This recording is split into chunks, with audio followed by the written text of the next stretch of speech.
addresses. I've heard from my district schools that forced shelter transfers have caused students to miss school for weeks on end at no fault of their families. It's unconscionable that the administration has forced through policies that are significantly interrupting the education of our students and causing undeniable learning loss. I have particular concern about how these dynamics will impact children living in a semi-congregate setting at Floyd Bennett Field, which is extremely remote. I strongly urge the administration not to extend the 60-day rule to children and their families living in the DHS shelter system, as it would harm even more students. I'd like to highlight that the agencies responsible for these policies are not present at today's hearing. The record should note that DHS, H&H, MOYA, and OASA were all asked to testify, but have all neglected to appear. I appreciate the presence of the DOE representatives that are here, and I am so sorry in advance that you are being tasked to answer questions about decisions you are not responsible for, but have clearly impacted your work downstream.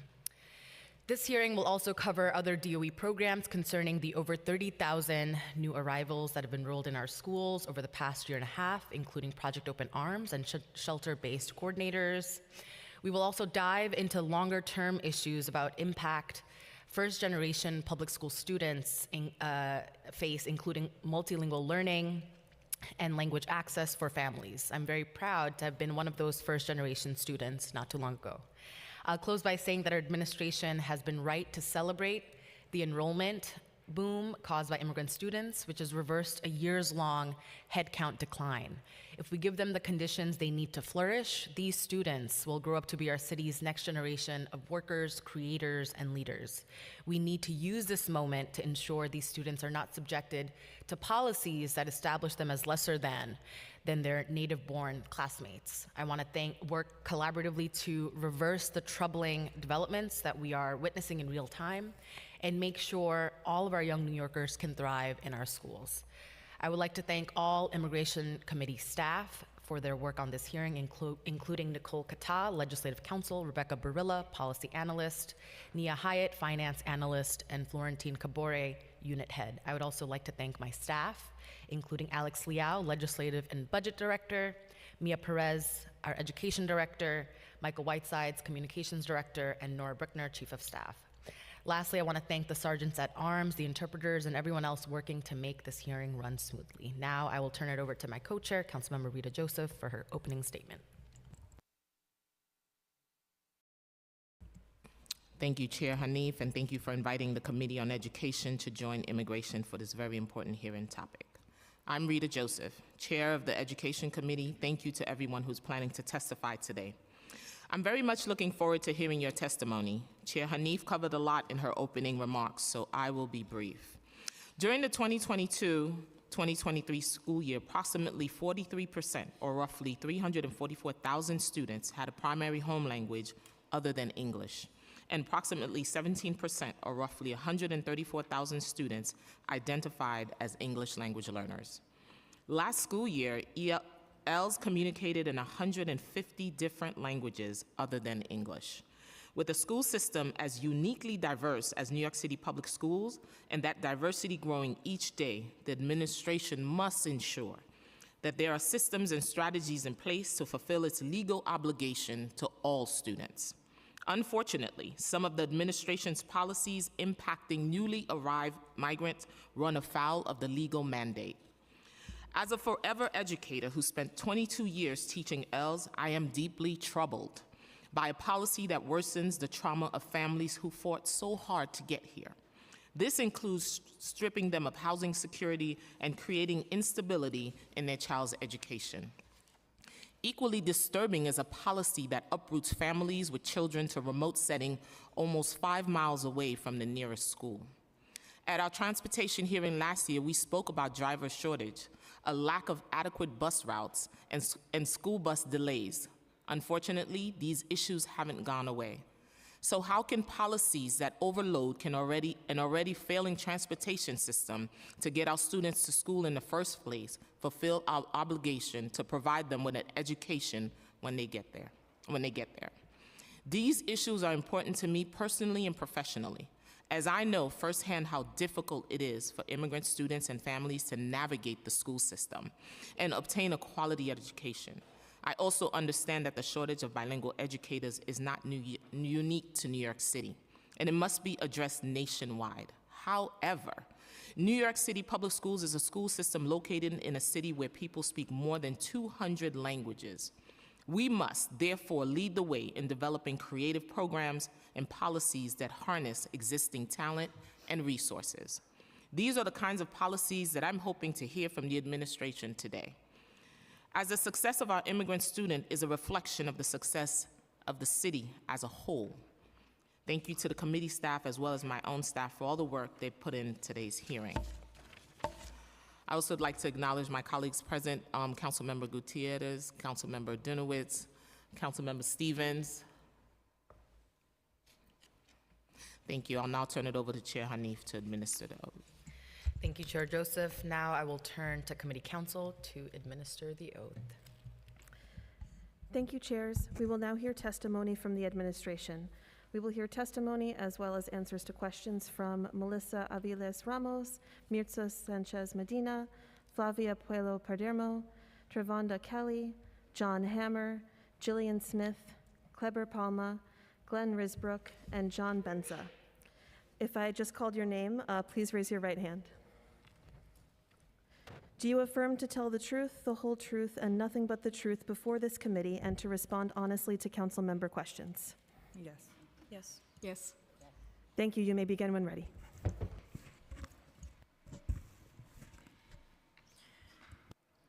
Good morning, Chair Joseph, Chair Hanif, and all the members of the City Council Committees on Education and Immigration here today. My name is Melissa Aviles Ramos, and I am Chief of Staff to the Chancellor for New York City Public Schools. I am joined by Mirza Sanchez Medina, Chief of Multilingual Learners, Flavia Puello Perdomo, Chief of Schools for Community Supports and Wellness, Trevonda Kelly, Acting Chief Enrollment Officer, and other wonderful colleagues from New York City Public Schools. Thank you for the opportunity to update the committees on New York City Public Schools' efforts to effectively welcome and support our migrant and asylum-seeking students. Your leadership and collaboration with this administration have been absolutely critical in this challenging undertaking, and all of us at New York City Public Schools are grateful for your support. The Council's leadership, in particular Chair Joseph, for additional STH outreach workers has been both timely and invaluable. New York City will always be a city of immigrants, and our schools continue to welcome every child from any background who needs a safe and supportive place to receive an excellent education. Every student has the right to a high-quality public education, regardless of their immigration status.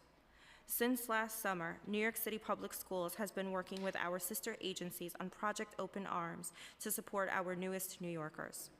New York City Public Schools has supported approximately 34,000 students in temporary housing and their families, including both new arrivals and students in the traditional shelter system. This is in addition to the newly enrolled. As always, we have risen together as a city to meet this challenge. New York City has cared for over 145,000 asylum seekers, the majority of whom are families with children. While New York City Public Schools does not track students' immigration status or country of origin, the influx of new arrivals has resulted in a significant increase of students living in temporary housing. Last year, we supported roughly 18,500 students in temporary housing over the entire school year. Since July 2023, we have welcomed approximately 14,000 additional students in temporary housing. As the Council is well aware, New York City Public Schools not only helped to launch Project Open Arms from the very beginning, but Chancellor David Banks crucially appointed me as the lead organization's coordination of internal efforts in the New York City Public Schools. Since then, the team has expanded to include 2 additional team members to coordinate the work across the city. The New York City Public Schools cross-functional Open Arms team meets frequently to strategize support for our nearly 34,000 newest New Yorkers. In addition, we meet monthly with our Project Open Arms think tank that consists of various advocate groups, and we partner with them to create additional supports for our newest New Yorkers. Additionally, our school communities have stepped up to help create borough-specific supports and partnerships with CBOs. It is through these partnerships with The Shed, Project Russo, Rainbow Vision, and others that we have been able to serve thousands of students and their families, receiving generous donations for goods including clothing, eyeglasses, and shoes. For the last 18 months, New York City Public Schools has supported thousands of students and their families via resource fairs. While these resource fairs are ongoing, we are pivoting to create care closets, which streamline access throughout the school year to guarantee that families can always turn to their school for assistance with any needs they may have. Care closets have two key components: a secure storage unit, so for example, a closet, a room that stores items needed by families in temporary housing, including school supplies, clothing, non-perishable food, hygiene products, and more. And a community of care at school that brings students and families together in a sense of caring for one another, helping remove the stigma of needing support. We thank Chairs Joseph and Honey for their ongoing partnership in this effort. Your feedback to our teams is invaluable. We also thank the entire council for their continued support. From the moment these families arrived in our city, New York City Public Schools has helped to facilitate student enrollment and support families' immediate needs. Last year, we set up an enrollment office at the Asylum Seeker Navigation Center, where enrollment counselors helped families connect to schools while providing backpacks, books, and school supplies. As the city had pivoted from the Navigation Center to the Arrival Center, our supports have pivoted as well. We continue to have STH staff members supporting families at emergency shelter sites, including the newest site for families with children at Floyd Bennett Field. Our cross-functional team has staff from students in temporary housing, enrollment, early childhood education, and the Office of Language Access. Families are greeted by our staff who provide assistance in filling out intake forms for enrollment. The enrollment team works closely with the district team to determine which schools have availability to welcome our newest New Yorkers. For elementary and middle school age students, we are compliant with the McKinney-Vento Act, which states that students in temporary housing are entitled to placement at their zone schools. At the high school level, our enrollment team works with students and their families to select a suitable program. Enrollment counselors review transcripts provided and support families with placement. And when transcripts are not provided, enrollment works with the families to recreate an academic history for the student, which may require outreach to the child's previous school in their home country. No matter the location of the shelter, our staff is working to identify schools with available seats that are closest to the shelters, prioritizing access to programs for multilingual learners. Our Division of Multilingual Learners identify existing programs to support multilingual learners, including which schools may need hiring support to create or expand supportive programs. We are committed to finding schools with available seats that offer support to multilingual learners and that do not pose a travel hardship for the students. All the materials we provide to families continue to be translated into the appropriate languages, and we support families in selecting the best language program for their children. Once students are enrolled, we work closely with superintendents and principals to conduct initial assessments to determine what comprehensive and targeted resources are needed, especially for special education and bilingual programs. We encourage our schools to work with their district budget director if a mid-year adjustment is needed. Last school year, in fall 2022, we committed $20 million, or $2,000 per student, to schools seeing an influx of 6 or more students in temporary housing, in addition to $110 million in fair student funding. This year, we added a new weight to the fair student funding formula that prioritizes students in temporary housing, allocating more funding to schools supporting these students. We are also continuing to direct advanced registered growth funding to meet the immediate needs of schools receiving incoming students. These allocations enable schools to support the following priorities: ensuring language access and support. In collaboration with superintendents, the New York City Public Schools is ensuring that all families are supported in their native languages and that school leadership is aware of the array of resources available to provide translated content-specific information. Providing academic and extracurricular programming. New York City Public Schools curricular and instructional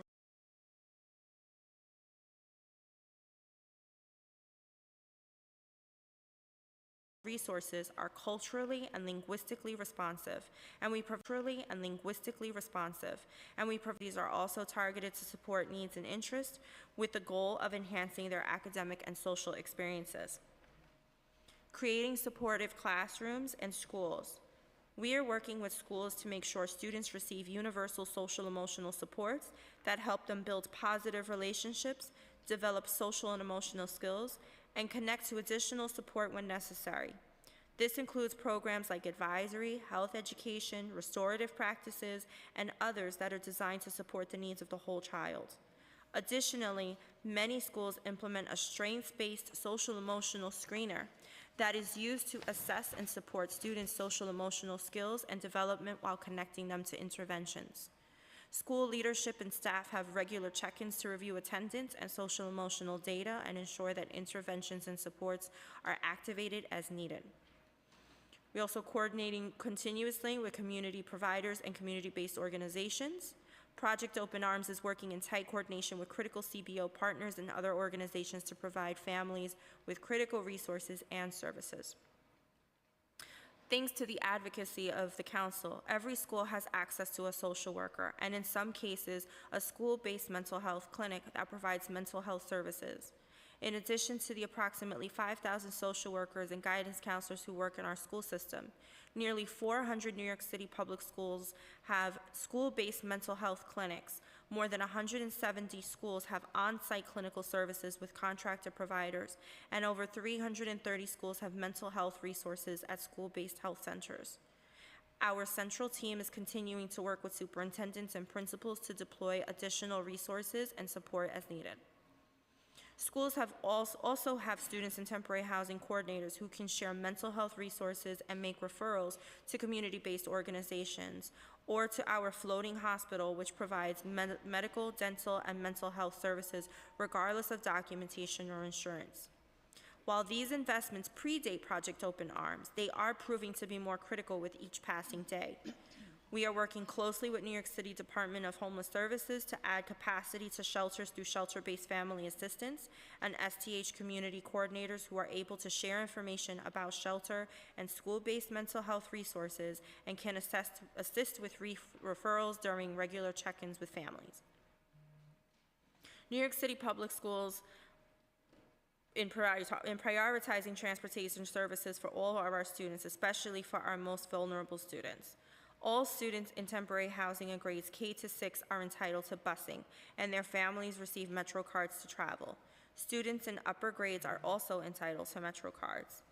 We recognize the vital role transportation plays in enabling students to attend school regularly and are dedicated to providing reliable transportation services to ensure that every student can access their educational facilities without hindrance. Whether it's through bus service, Metro cards, or tailored solutions for families facing transitional challenges. We are working as a team to make sure that students get to school. We are working with our chiefs of support and superintendents to address any escalations regarding transportation and regularly connect with Office of Pupil Transportation. OPT's point person for students in temporary housing is also a member of the Open Arms core team, which allows for quick response to escalations. Since the arrival of new asylum-seeking families in April, we have worked closely with our partner agencies, including the Mayor's Office of Immigrant Affairs, the Department of Social Services, New York City Health and Hospitals, and others involved in Project Open Arms to support these families and students as they navigate their new city. The Mayor's Office of Immigrant Affairs connected New York City Public Schools to Rainbow Vision. Dr. Park and Rainbow Vision provide basic eye examinations and eyeglasses in underserved communities to school-aged children in order to help them see better and increase their chances of success in schools. We have been able to work with Rainbow Vision to help our students in temporary housing in need of vision support to receive free eyeglasses. We continue to work closely with the Mayor's Fund to attain in-kind donations that are given directly to schools to support our students in temporary housing. Since the beginning of this crisis, Project Open Arms' comprehensive interagency efforts continue to ensure that thousands of students are provided with a full range of services to start their New York City public school education. I want to again thank the Council for providing essential support towards this ambitious undertaking. Your leadership in this crisis has demonstrated how the home of the Statue of Liberty continues to stand as a beacon for those who want to find refuge and thrive in the United States of America. And on a personal note, I am extremely proud and grateful to be sitting up here with my colleagues who all personally identify with a number of students who are in our system. On my right, I have Flavia Puello Perdomo, who was an immigrant herself and came to this country and has attained great success.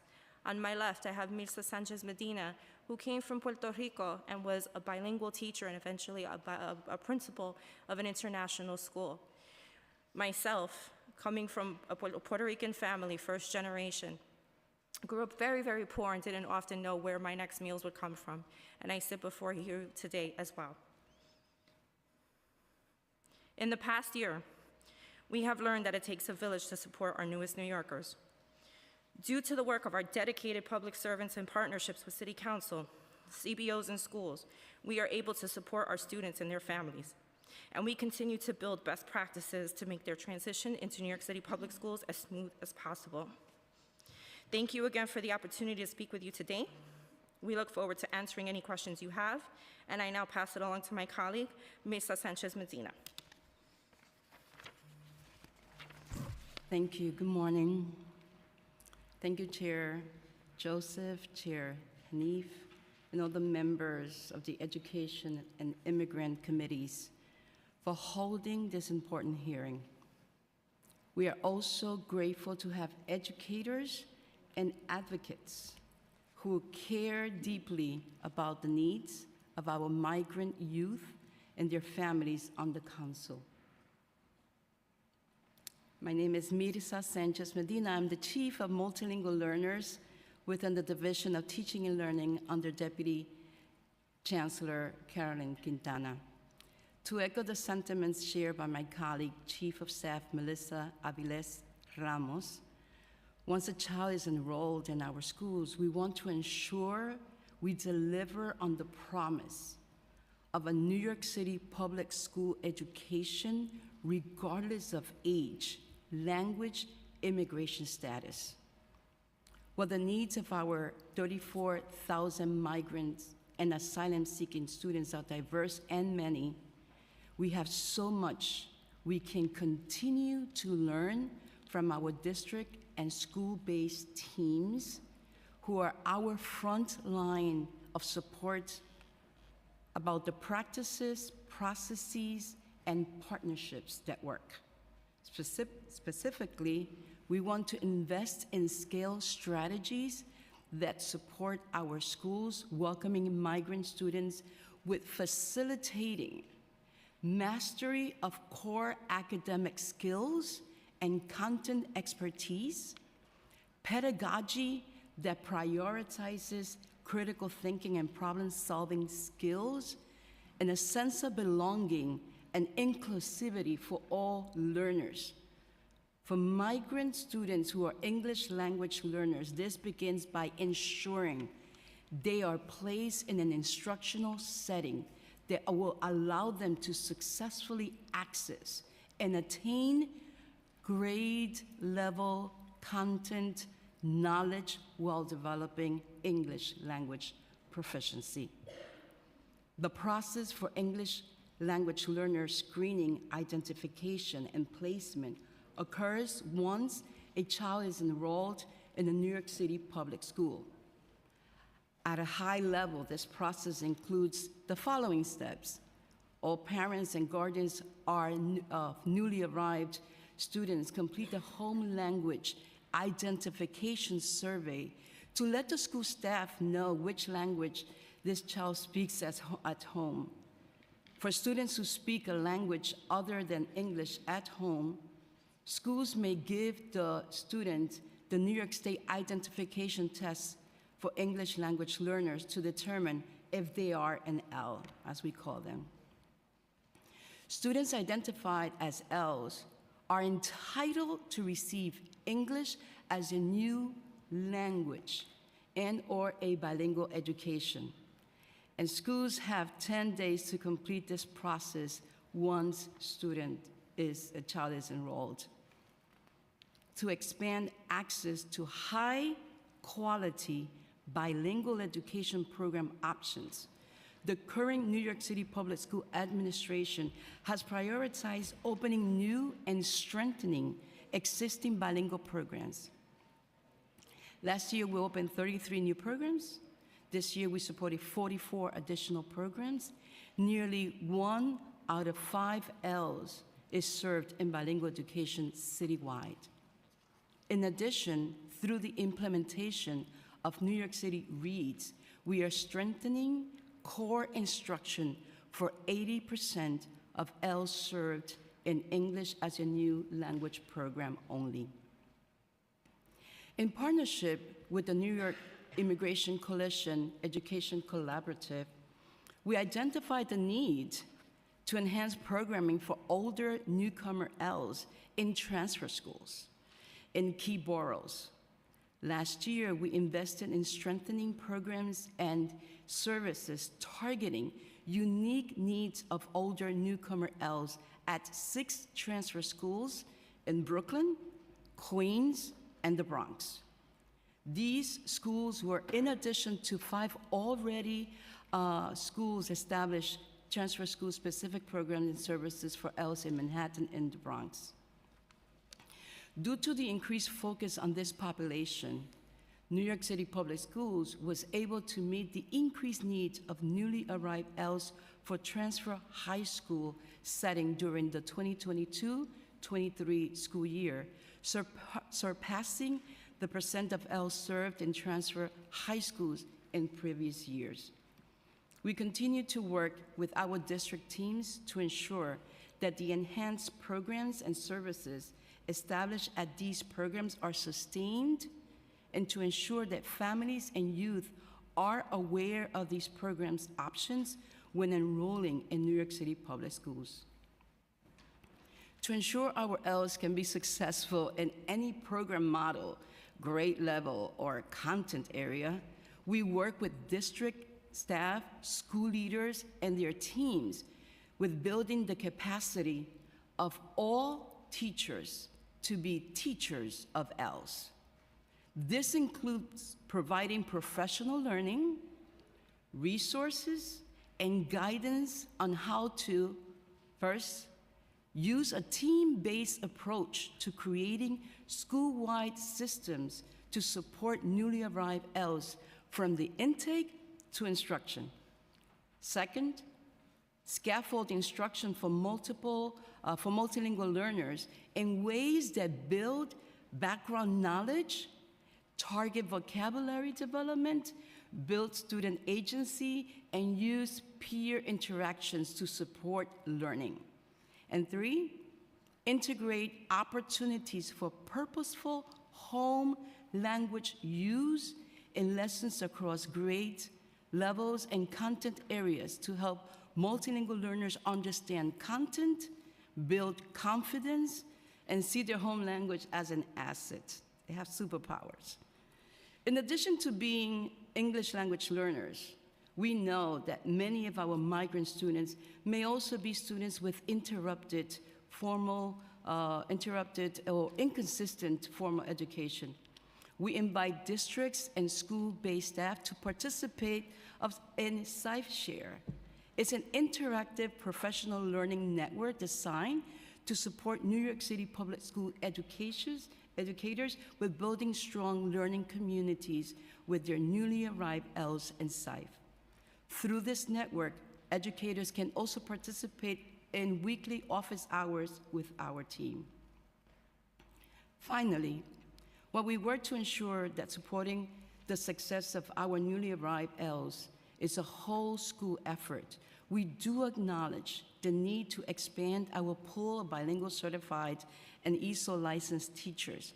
To this end, we have partnered with the UFT to design a framework for transitioning teachers into bilingual or ENL roles in New York City school system. Thank you, Melissa, for leading that effort. Previously, educators who chose to use their bilingual education extension secondary license mid-career will have the clock reset on their tenure, disincentivizing licensed educators from providing bilingual education. This is no longer the case. Teachers tenure under their current license and who are not using a bilingual education extension secondary license will be granted immediate tenure if they agree to immediately pivot to work under this license. These educators receive a salary differential with a pay increase for teachers who earned a minimum of 30 credits beyond a bachelor's degree. Educators who have not earned 30 additional credits yet are still able to receive the pay increase. We are excited to be able to facilitate a process that allows us to support any tenured New York City public school teacher who wants to work under the ENL or bilingual license and immediately support our Ls. As a former principal and a lifelong educator, I know that the importance of schools and our communities cannot be overstated. We are so thankful for the dedication of the district and school-based teams to ensure every New York City public school is a place where our students and families are safe, welcome, and able to access critical information, resources, and support. We also know that they cannot do this work alone. We must ensure the efforts to support and serve our migrant children and their families remain an urgent priority for the city as a whole. We appreciate the opportunity to speak with you today about where we can do more, where we can do better. Thank you very much. Thank you so much. I'd like to acknowledge that we've been joined by council members Aviles, Narcisse, Hanks, Lee, and Rivera. Okay. So first, I'd like to just appreciate your testimonies and having the opportunity to learn about your personal connection to working in our public schools and also being a product of this extraordinary public school system, which is why it makes it even harder for me as somebody who relates to that story to justify the 60-day directive and how a tier of students will be shuffling around. So I hope you know that the questions that will be forthcoming are not directed at you personally. And I know how much we love this city and care about students, every single student, and care about their joy and ensuring compassionate care to them, that these questions are directed at the policy. So again, just want to extend my gratitude to the commitment you've shown consistently at the hearings I've been a part of, and just overall, because I recognize the challenges of this moment, and so I hope you know that you are appreciated, and we see your strength and bravery throughout all of this. So I'm going to start off my line of questioning with the 60-day rule. You know, as I shared in my remarks, I disagree with this directive.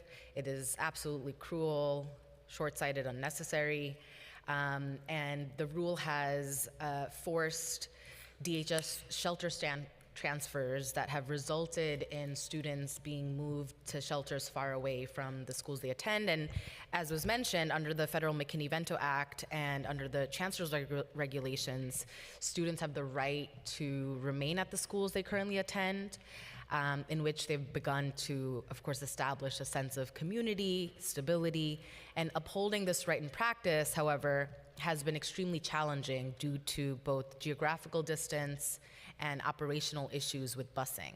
I want to dive into the harm that the administration's directive has created.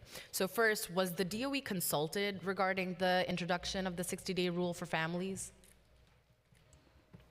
We were made aware, and we began working in close partnership with City Hall and our partner agencies to operationalize what this would look like in terms of enrollment and responding to transportation needs.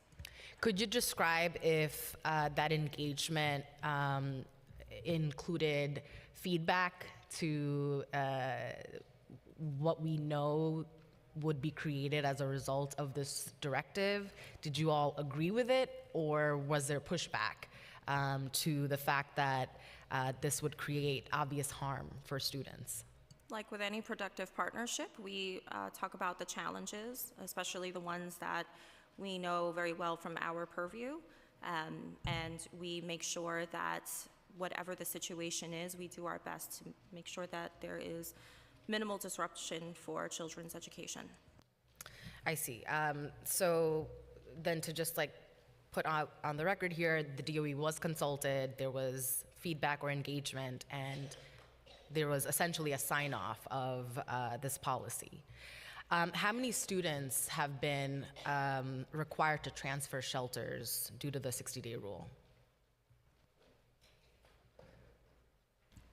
As far as we are aware at this time, only families at the Row Hotel have received notification of the 60 days.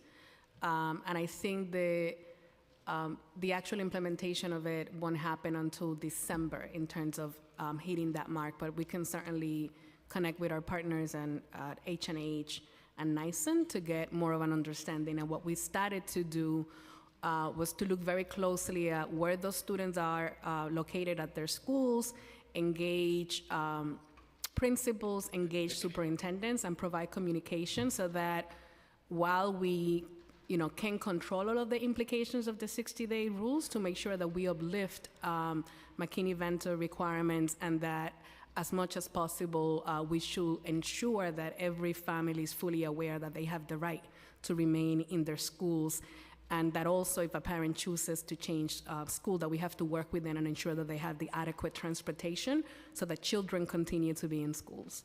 So then, right now, outside of knowing that the families at the Row Hotel have received notice, are you able to give a number of how many families that entails or how many students that entails?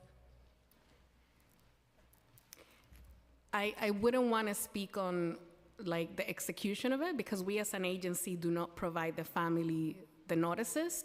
So I think we will have to base it on the total number of occupancy at the hotel. But I think that's something that we can come back and get additional clarity for our partners. What we have done is ensure that the superintendent in District 2 and the principals there understand that they're going to have families that are going to be impacted. They received a copy of the letter that we received a copy that families are going to be getting, and that we make sure that they are communicating to families their rights and points of contact for enrollment, for students in temporary housing, for transportation, so that we can mitigate anything that's within our power to minimize those challenges that you are highlighting. So just to better understand the kind of like pathway for this, the families at the shelter receive a notice first. It's not that they are receiving a notice at the school. That is absolutely correct. We don't have the authority, we don't have the oversight to notify families that they're going to be moving location. What we are doing is ensuring that we are uplifting and that we are supporting and training our coordinators that are on site, so that when those families receive that and meet with their caseworkers and are given information around what support exists and what this looks like, that we're ready to to support them with anything that we can do within our power around educational stability, as you highlighted. So understood that DOE is not administering the notices, but once the families at the shelters receive this notice, is there a connection being made with the school to inform that hey, this many students have already received the notice, here's what to expect, like our principals and school faculty getting alerted? Are they aware of the subset of students who have received a notice? Could you share a little bit more about that? I absolutely can. And again, I will re-emphasize that we really have to work with our partners to be able to know exactly who they're giving the notices. But what we did, sent to the leadership of my colleague Melissa Ramos, is that we provided communication around the 60 days, the implementation of the 60-day notice, and when it will begin immediately once we learn. So all of the principals received a letter from the New York City Public Schools highlighting what this 60 days is going to mean. But most importantly, we build an FAQ that's listed on the Project Open Arm website that highlights some of the questions that we were receiving. So we didn't want it just to do one-off. We wanted to ensure that as we learned what were the inquiries and what were the anxieties for principal, that we were able to provide that. And then I personally have been working closely with the superintendent at District 2 and other superintendents in some of the locations that we know that where emergency shelters are located, so that they know of, are fully aware of what the notice is and are prepared to support families. One, to organize the transportation supports that will be needed if the families choose to remain in their current school, and two, to ensure that as families are transitioning, once we learn where they are transitioning, because we don't know at the time, if they choose to if they end up changing location and choose to select a different school, that then we're able to do that expeditiously so that students can continue continuity of education. So principals have received notice, or the schools have received overall notice of the 60-day rule going into effect. Who at the school is administering or working with the families directly as they make sense of this rule? Is it the principal directly? Is there like a staff person who has been appointed or already existing office in the school? I will start by saying that for me, from my team that I represent, the students in temporary housing, it starts with equipping the shelter-based coordinators, so that from the moment that a family in a shelter is notified of this, the shelter's coordinators have the appropriate information that can support family with questions, that can ensure that if needed, and if families need additional Metro cards or need to start activating exception forms to get transportation, that we're helping them to fill that out. So that's like the first layer of support, the first layer of like, we're here. You don't even have to wait to the school where your advocates come to us. Let's try to understand what this means. Then from there, and we're still working also around additional engagement with parent coordinators, with school counselors, and others, to ensure that everybody that regularly touches students and families is aware and equipped of like what we as New York City Public Schools are obligated to do, and should be encouraging families when possible to stay within their schools. But again, if they choose to transition, ensuring that we're organizing all of the appropriate support, starting with transportation, so that they can either remain in their school or select a new school. To add to that, one of the things that we've learned over the last year is that while we have these structures in place to support all students in temporary housing, and we deeply value our shelter-based coordinators, and I think we've realized just how important they are given this experience, we also realize that we need to create an ecosystem across schools to support our students in temporary housing. And that looks very different across schools. Some schools, they are so accustomed to having students who have extensive needs and who are in temporary housing, and so they welcome these students it's habitual to the schools at this point.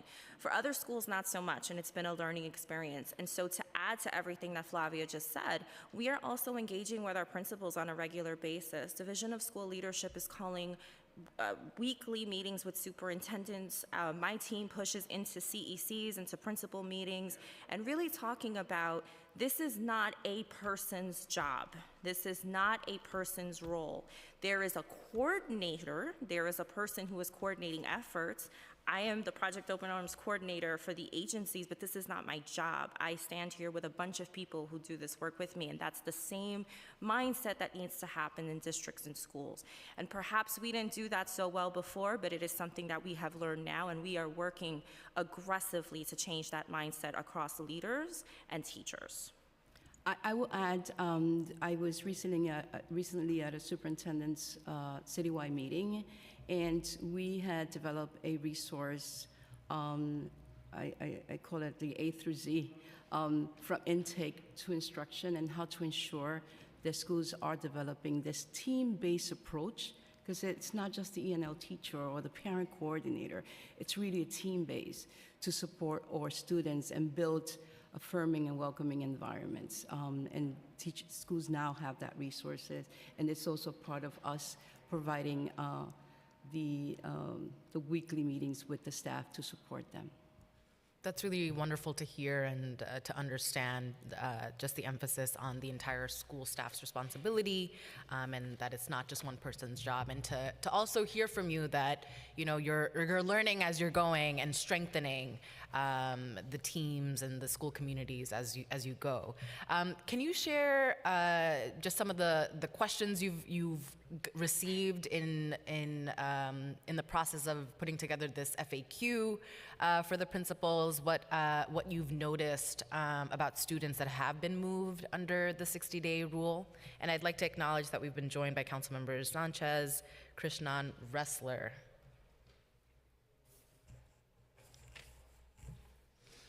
Yeah. So just going back to what I shared earlier, so families at the road received the notice. As far as New York City Public School understand, they haven't moved yet because the implementation of receiving the notice won't happen until at some point in later December. But we can certainly lean on our colleagues to get clarity around that. But I think from the moment principals learned of this, principals did exactly what I would have done as a former principal. What's going to happen to my kids? Where are they going? Do they remain in my school community? If we need additional Metro cards, additional transportation information, who do we go to? Who can I call if I have, families that are coming to me, asking me about, housing support and, other supports? What about families that are struggling in terms of just social emotional needs? And as best as we could, the FAQ, I also want to say that I don't think is final. As Melissa pointed out, we're learning this is new, this is something that we have experienced in the past. So as a former principal in the South Bronx, I have families who were in shelters at a point ended up moving, and we work with those families to either keep them there or ensure that if they chose to go to a different location, that we work with the families, that I made the connections with the school communities. I think it's the volume and the numbers of what we are experiencing that is very different and unlike anything that we have done in the past. So I think it's really testing our infrastructures and really pushing us to lean on one another around the coordinations of supports. So based on those questions, we built the FAQ. The first thing was understanding who are the families who are getting the notice, right? So we build in our own personal knowledge about who's receiving this. Is every family that has already been receiving it getting? And then from there, making those considerations so that we can also lean on our partners to create systems where we even know earlier before families are notified so that we can activate and we can be ready to ensure that we're rounding the village to make sure that those students and families are supported in terms of educational needs. Chair Hanif, I want to thank you for acknowledging that we are learning as we go, and I want to give you just a very brief example, to you and Chair Joseph, of something that happened very recently. One of the big questions that principals have is, who do I call after hours? What happens if a family is, and this isn't about the 60-day rule, this is just in general. And so one of our principals in the Bronx, I get a call from, not the principal, but I get a call from the CO of the precinct. I was a principal and a superintendent in the Bronx, and so lucky for me, I know a lot of people very well. And so I get a call at 10 o'clock at night, and he says a family was just moved out of their shelter. They don't know what to do. They were evicted from their home, and they're trying to get to a shelter. They don't know how to go about the process. So the story changed a couple times. First, it was they were evicted from a shelter. Then we found out they were evicted from a home, etc. So I was able to connect with Flavia at about 10:45 at night, and we were able to connect with the superintendent and the principal. We were able to get the family over to the proper site so that way they could make sure that they had a place to sleep at night. The principal was already aware that the family was in a very serious situation and reached out immediately to provide support. We continued to communicate with the family throughout the week, all of us. And so I say this to say that, yes, it is testing our infrastructure, and yes, we are learning as we go, but our biggest learning is that the level of communication has to improve from our central folks to our superintendents to our principals. And while that's one isolated story, and I wish I could say that, you know, we have those same relationships with every single superintendent and principal, we don't. I've never claimed that this is a perfect operation, but we do know that based on these relationships and the strengthening of this communication, we are able to answer that question, who do I call? And so if they have to call me, if they have to call Flavia, if they have to call their superintendent, they know that they can call us. Thank you. I appreciate that, you know, I appreciate hearing the complexity of all of this because that's what I understood when I heard from some of the principals in my district, just the constant chaos of receiving minimal information to then needing to implement directives just being sort of like, you know, in process without any engagement or feedback. And a big concern that has come up is around transportation. And so I would like to understand if the DOE is coordinating with H&H, emergency management, and DHS to ensure that families are being placed in shelters close to their schools. Hearing some of the shuffling, even though I know that the official 60-day notice has not been enacted yet, hearing stories of families needing to shuffle, and the story I uplifted in my testimony, you know, folks living in Park Slope, now living in Jamaica, Queens, and then needing to come to the school in Park Slope, that is an outrageous, I mean, that is a day trip. It's like going to Connecticut. It's not, it doesn't make any sense for elementary age students to make that trek. Can you share what the coordination is looking like, and why is it that in these instances that we know about, because we have had a history of serving students in temporary housing, and the shuffling of families is not new. What are we doing right now to minimize that? How can we, you know, in this moment of learning, remove that practice of moving students so far that they can't get to their school, and it's creating this cycle of absenteeism, among other disruptions? So before I pass it over to Flavia, and we're also joined by our colleague from Office of People Transportation, Glenn Risbrook, I do want to say we don't control movement, unfortunately. We don't place students. However, what we do know is wherever they go, we have to comply with McKinney-Vento, and they have a right to stay in their school. And if they want to stay in their school, then we have to make sure that we are working in close coordination with OPT to make sure that the busing is available for the students. But I'm going to pass it over to Flavia and Glenn. Yeah, the one thing that I will add very briefly before my colleague share his piece is that what we have learned, at least from previous years from working with the Department of Homeless Services, that in cases where this movement does require, right, although, you know, as much as possible we continue to elevate that, keeping families in their current shelter will be helpful.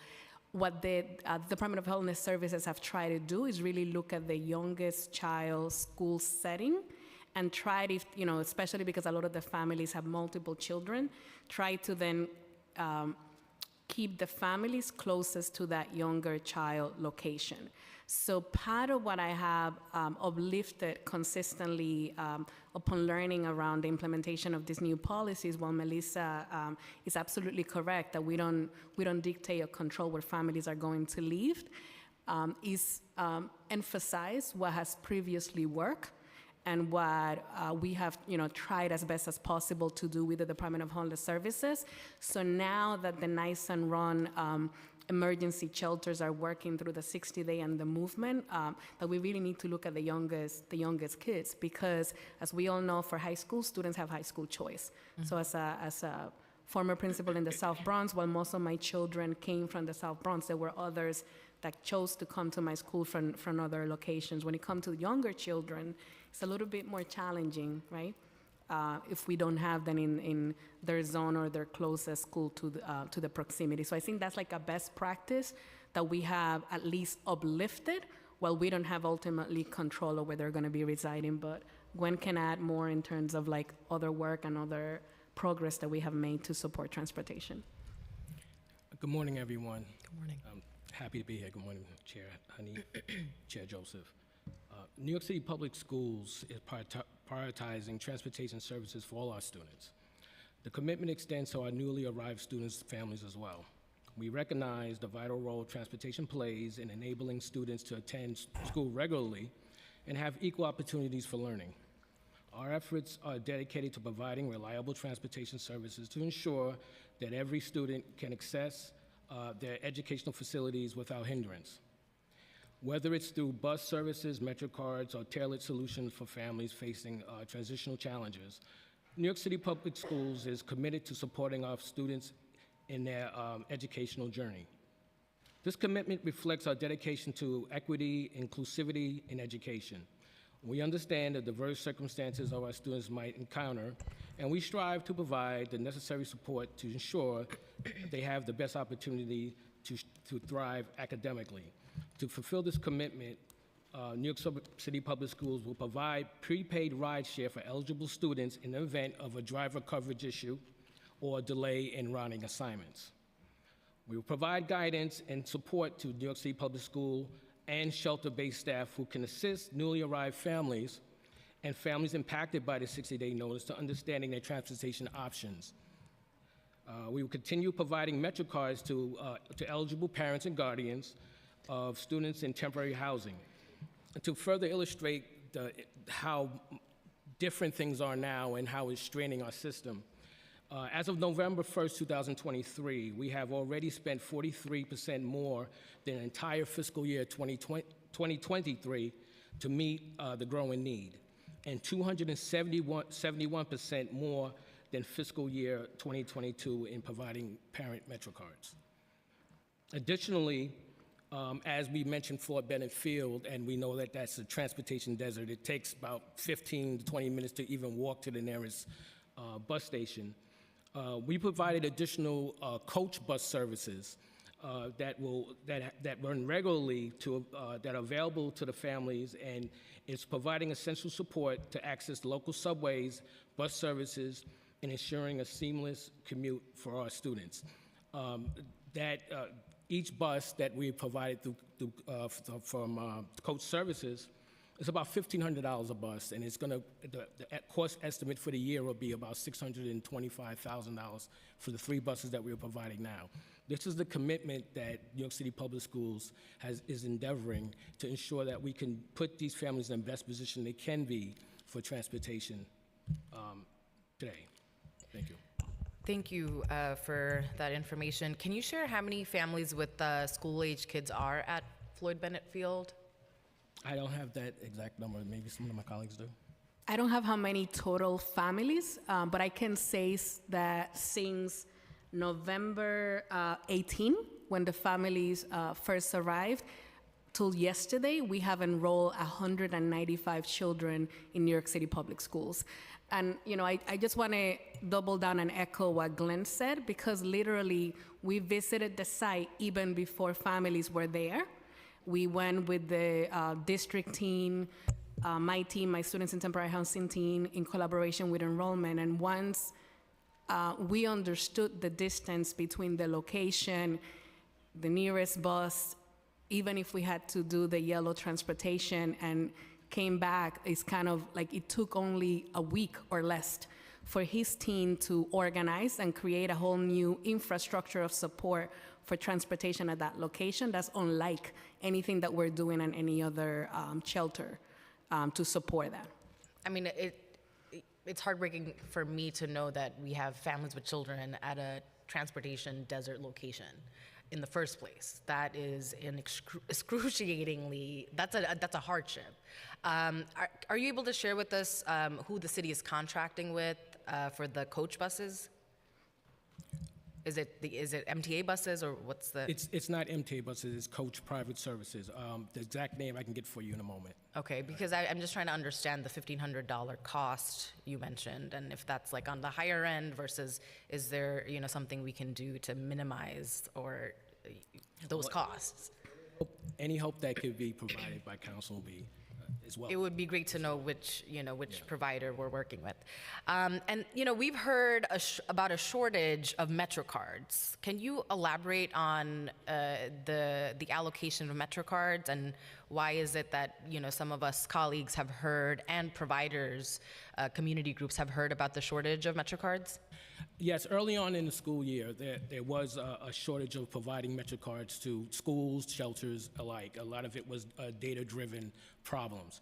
Although such have been rectified, all our shelters have the adequate number of MetroCards in our schools, and we work closely with the shelter staff in meetings to determine the level of MetroCards that they do have on hand and what they anticipate the future need would be, to ensure that there's an adequate number of MetroCards at each shelter and school.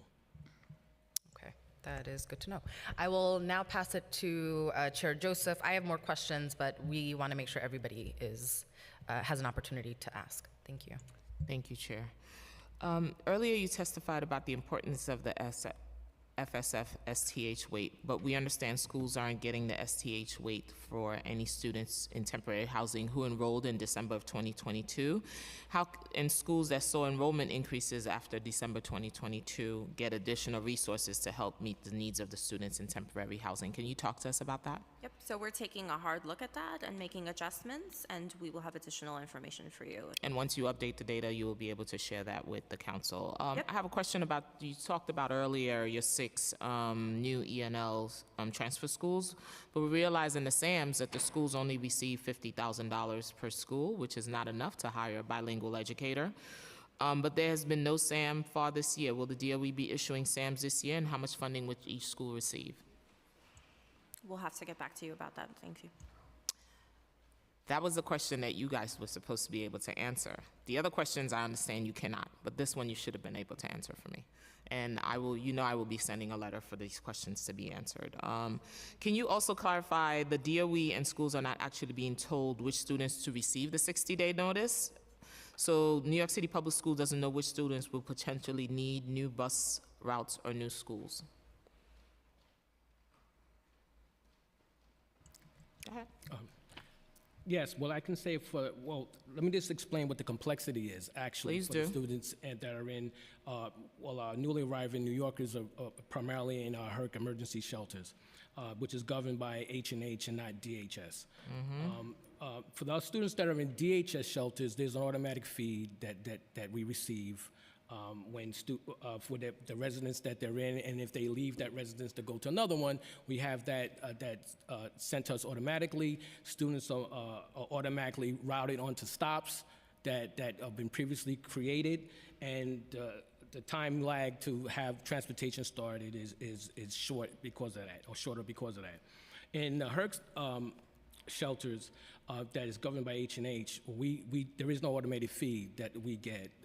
We have staff at those shelters to work with families for them to submit an exception for transportation and walk them through that process, and then that is entered in our portal online, and then that's when the eligibility and routing of those students begin. So as soon as we receive the information of where these students reside, that's when the transportation routing will begin for those students. How many students living in shelters are currently using prepaid rideshare? I will have to get that for you. Please do. Yeah. How do families living in shelters without New York City Public STH coordinators know about rideshare? How does the word get out? Well, we work with that do not have shelter staff. Is that the question you mentioned? Correct. Yeah, I'm not aware of any shelter or residents that we want to have either New York City Public School support services central team there, or even shelter staff. We communicate with them. We have a point person for our shelter services that does help staff at these shelters when we are notified through escalations that there is a student that's waiting for transportation or that there is no bus service, and then we go walk them through the rideshare process. Chair, Flavia has additional information. Oh, I was coming back for her.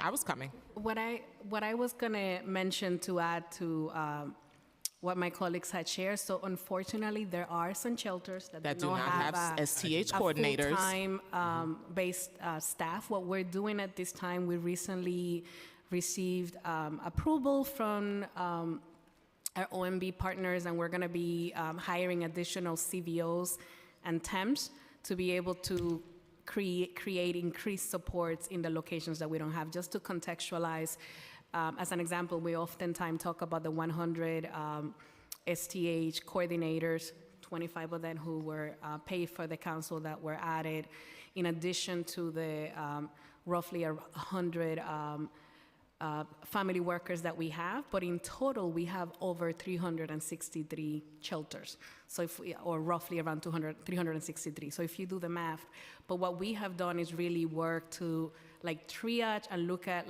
number of families that are in each of the shelters where we see highest need, obviously paying a lot of close attention to locations like the Row, Floyd Benefit.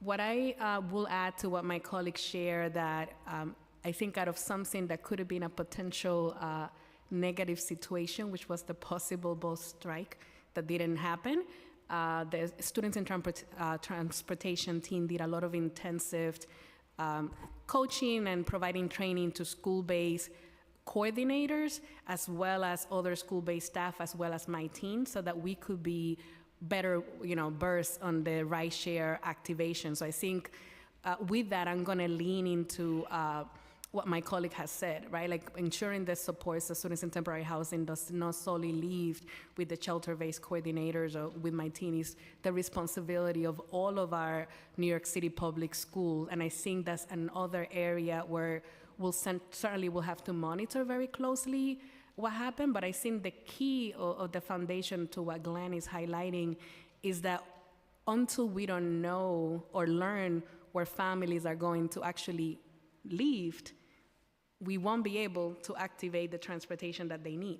So we know that the families at the roads receive the notice. Depending on where they end up is going to determine what we need to do to ensure that they have the appropriate transportation.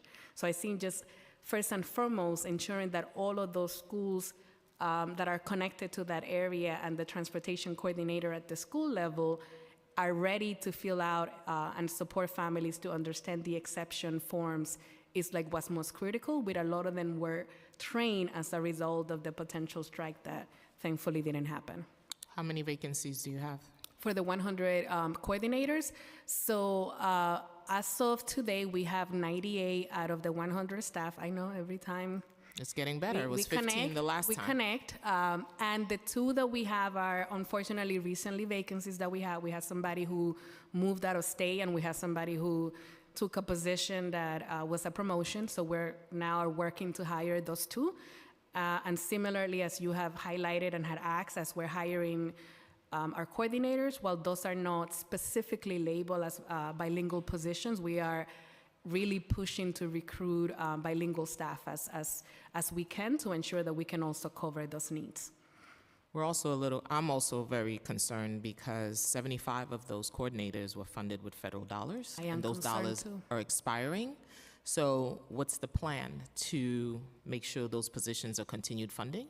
Because they were needed before, even before our new New Yorkers were here, we needed STH coordinators to make sure we're navigating our students in temporary housing.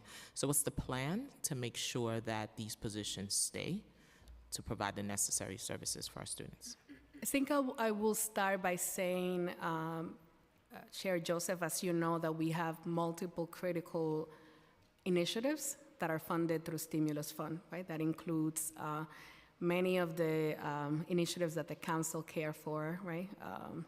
Community schools, early childhood, and others. So I think when we're looking at plan and what we're doing as an administration, as a school system, is really looking comprehensively at all of these critical areas and partnering with council, partnering with our elected officials to ensure that there's a level of advocacy that is happening at the state level, right? And from my entry point, what I have continued to do and elevate is how critical these positions have been, as you pointed it out, as we enter this transition, and how critical they are at now. But I think that our financial team, our chief operating officer, our chancellor, they're looking at all of these vulnerable areas that we have, considering the current physical climate. So I will continue to be at the table, elevate the need, hopefully continue to work with you and continue to receive the support from council for the current 25 that you're funding.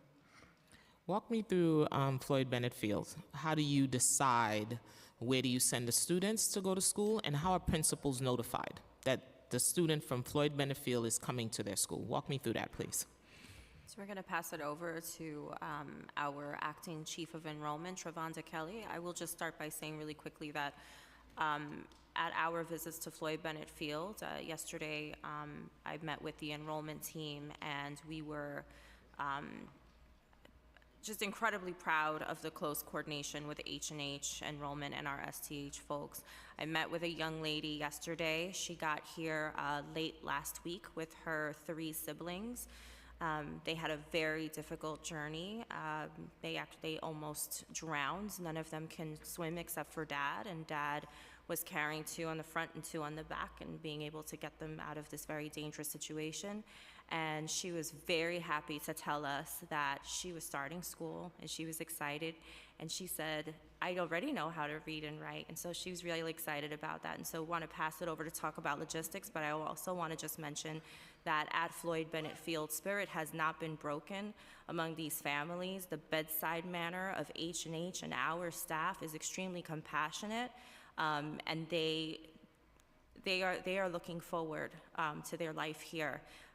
So I thought that was important to share with you. But Travonda, would you please walk us through the logistics? Give me 1 second, what's the age group of these students?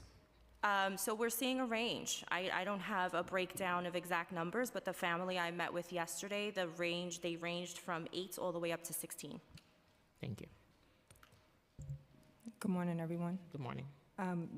I want to continue the story that Melissa said, because I also had a staff member tell me something very nice and sweet. It was 2 boys who were from Argentina, and they were the first time they was able to see the snow, so they ran outside and they enjoyed that time. So we know that there's a lot of stress there at that site, but kids are definitely in the greatest spirits that they can be in. So I just want to add to that story. To answer your question about staff, we do have about 3 or 4 staff members at the Floyd Bennett Field site, and they have been there to provide on-the-ground support enrolling students. Prior to them being there, they have scoped out all of the schools in the nearby areas in District 22, District 17, and 18 to see where there were some available seats. And so they were proactive in identifying those seats, so that as they are there at the site, they are able to quickly enroll kids into the schools. We also have worked very closely with District 22 superintendency so that they know that what schools we're going to be placing kids in, so that they can give the principals a heads up. So we have already done a lot of proactive scouting of seats, and then we also have been able to place those kids in those seats with the principals fully aware that kids will be coming to their shelters. And what we have learned is that about 166 students have already been attending school. So we see that it's working. How do you inform the principal in terms of what is given to them and what resources are there to support them? Because I visited one of the schools already. Okay.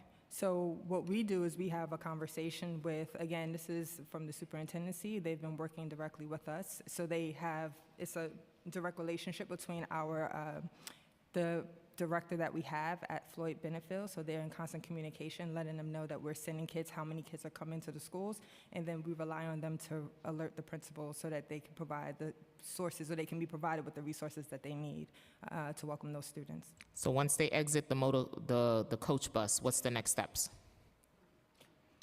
Once they exit the coach buses, Correct. What's the next step? There are next steps, right? So you just drop them right by the target and that's it? So we're not dropping them there, but we should That's hope one that of the the routes. school community is welcoming them in, because that's exactly our enrollment team. That's what we do. We communicate with the principal so that they can welcome the students into their school community. Yeah, so the next step is the coach bus drops them off by the target. So what's the next step? What do they do? Do they take the bus? Do they walk? What are the next steps? Yeah, sorry, Chair Joseph. Joseph. These students have Metro cards to take busing or trains from the hub that they're dropped off at. That's along the Flatbush area, and also just to lift up that we're sitting here ready, prepared to provide busing into District 27 as well, as that is the nearest district going across the bridge to provide transportation to students and families in the transportation hubs in Far Rockaway as well. And they know where to get off the bus, and all that instruction is given to them. And once they arrive at the school, who provides support for them? The school-based personnel there are trained by OPT to how to handle those particular situations. None of this, according to the rules, and matter of fact, I wanted to answer you again, Chair Hanif. It's Accord Bus is the coach bus service.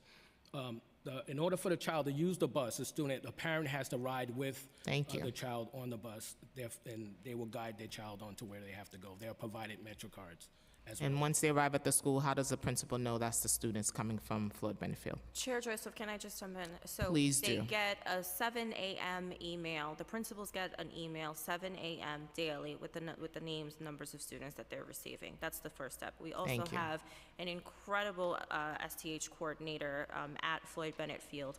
She actually rides the bus with the families, and she has been helping them to understand the neighborhood.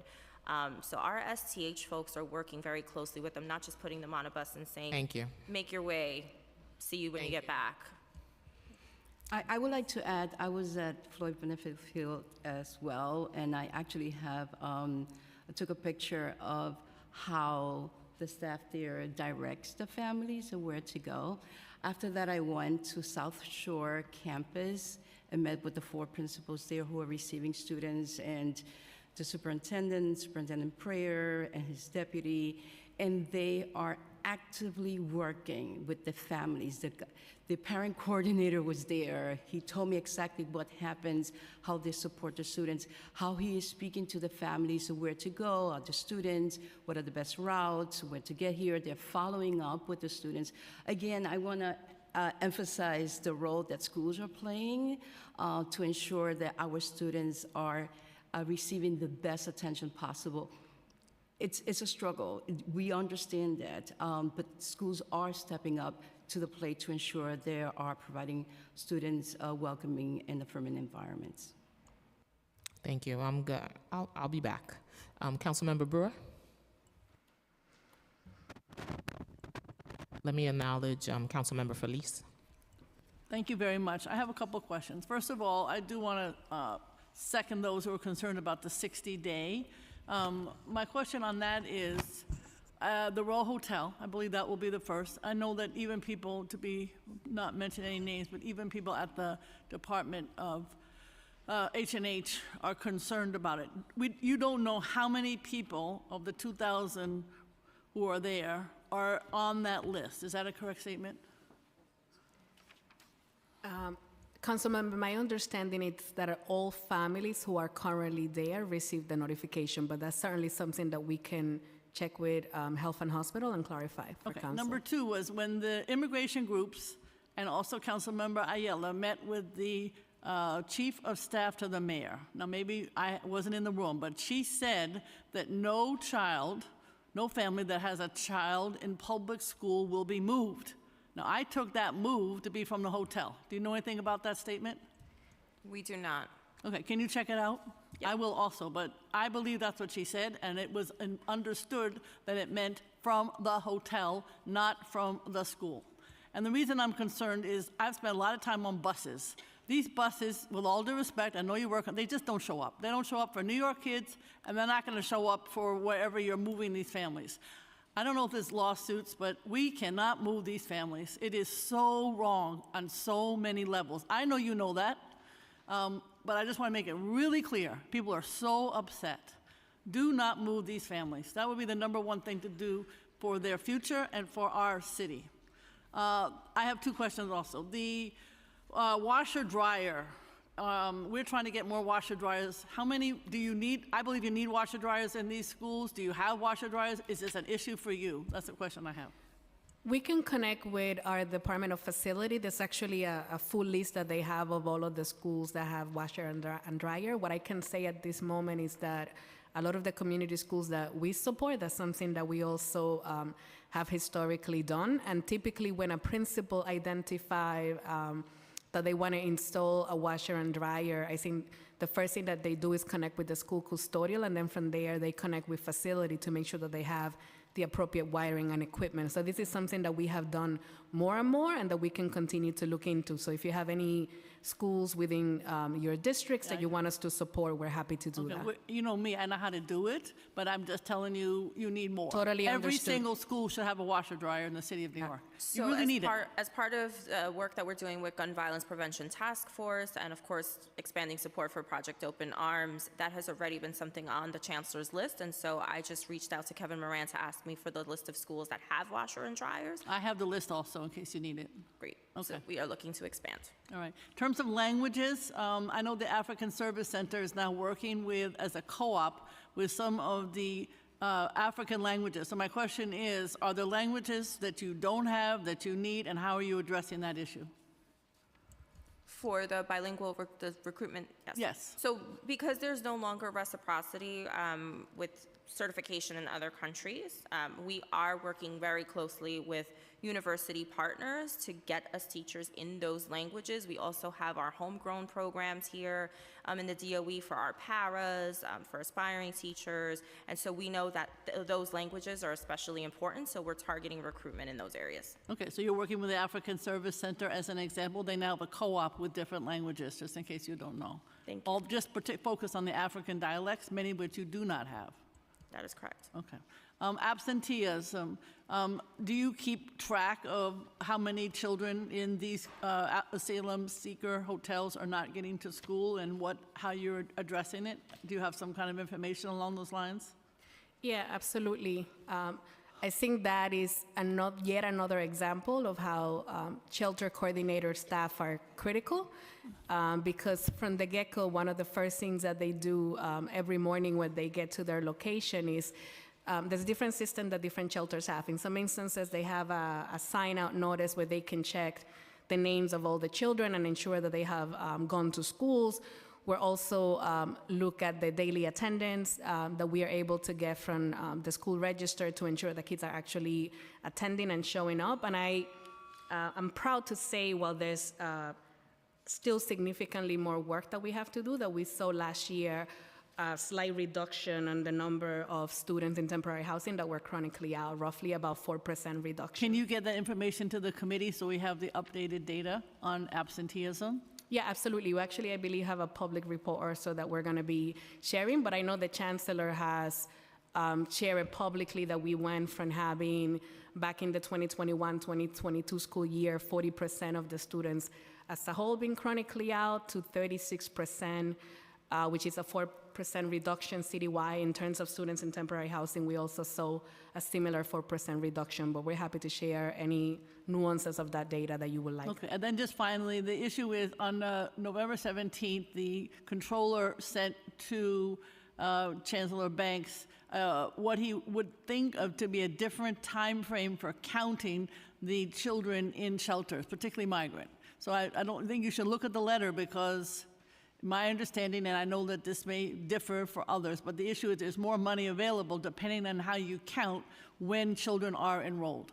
And the issue is we need as much money as possible. This would be state money. So we need as much money as possible, or federal money, but not city money. We need this money. And so the question is, how can we change the date so that we end up with more money for these students? Do you know about this? Our team is already working on it. Okay. Thank you very much. Thank you, Councilmember Brewer. Councilmember Shulman? Yes, thank you very much, and thank you to the chairs for this important hearing today. So I'm going to go in a slightly different direction. First, I want to say that our kids only get one chance at a good education, and that includes all of the migrant children coming here. As chair of the Health Committee, I'm concerned about their health needs. So as a result of their arduous journeys, asylum-seeking children may have trouble getting acclimated to the new surroundings and have health concerns due to inadequate medical care prior to their arrival in the United States. Migrant children may also experience exhaustion from sleep deprivation that can be further compounded by a lack of inconsistent long-term housing, proper clothing for incremental weather, and other essentials. If a student experiences trauma, exhaustion, or anxiety, are they still allowed access to class? And if not, what are the next steps? Yeah, I can jump in. So I hear you and I agree and understand that access to a quality education and support is critical for our migrant students, and I think we see it here as an example of that, as many of us arrived to this country, like myself, as a 15-year-old. So I wouldn't want anything less than the opportunities that I had for this generation and more. They shouldn't have to even struggle through the things that I had to struggle. Right. So not only do I hear you and understand you, but that's part of my mission and my vision and what keeps me going in this job and this opportunity that I have, that I know that is possible for me, and I expect so much more for them. In terms of the trauma and the support, what I will start by saying is that the Students in Temporary Housing has 100 Bridging the Gap coordinator. Okay. We originally started with 60 of them, and thankful to council support over the recent years, we're able to increase it to 100 Bridging the Gap coordinators that are concentrated in some of our schools that have the highest number of students in temporary housing. So that's one layer of support. In addition to that, as my colleague mentioned earlier, we stand proud that through the pandemic, through the support from council, we were able to significantly increase the number of social workers in DOE schools, a little over 500, to now where we have a system where every school has access either to a social worker, a mental health clinic, or a school counselor. I think for this population, and from what I experience when I visit the shelter, is really ensuring that we communicate and are clear with families that these supports are available, and in some instances working through the stigmas of what it means to gain access to mental health and support. We also, because of the infrastructure that the city has put in place, at some of the shelters, for example, the Row, or even when you go to Floyd Bennett Field, there's actually health providers that are there and support the families with intake. You're absolutely right. Through their journey here, in some instances, you have families that through multiple months haven't gotten access to appropriate health care and mental health, right, when we think about the whole child and all their needs. May I ask one more question, Chair? Thank you. Students may not know typical American school customs such as breakfast, lunchtime routines, permission to use the restroom, and access to feminine hygiene products, and given language barriers, they may struggle to ask questions about these topics. Can you describe the student support provided for newly migrated students during their first days of school? Are students provided with a paraprofessional to provide social emotional support? So this is a multi-part response, and so we're going to start with our chief for multilingual learners to talk about what are some of the instructional structures in place. Then we also want to pass it over to Jillian Smith, who owns our work around mental health and working with our social workers, to give you a little bit more of a response on that. Thank you, Melissa. Part of the work that we do at the Division of Multilingual Learners is work with parent coordinators to help them create a team-based approach to supporting the whole child. And we partner with our other divisions at DOE to ensure that we're providing New York City Public Schools, our newest New Yorkers, all the opportunity to ensure that they are successful for the moment, the intake, and throughout. I was a principal of a international school, a school for ELs, for almost 16 years. So we are very accustomed of doing this work with providing the families what they need, but at the same time working with that child and making them feel very welcome, not embarrassing them. Teachers know how to communicate with the students and providing all the opportunities that they need. So from the instructional perspective, what happens in the school, we are working with staff, especially the schools who are new to this population. But I'm going to pass it to my colleague, Jillian, who does a lot of work in this area with our schools. Good morning, everyone. It's still morning. It's good morning, everyone.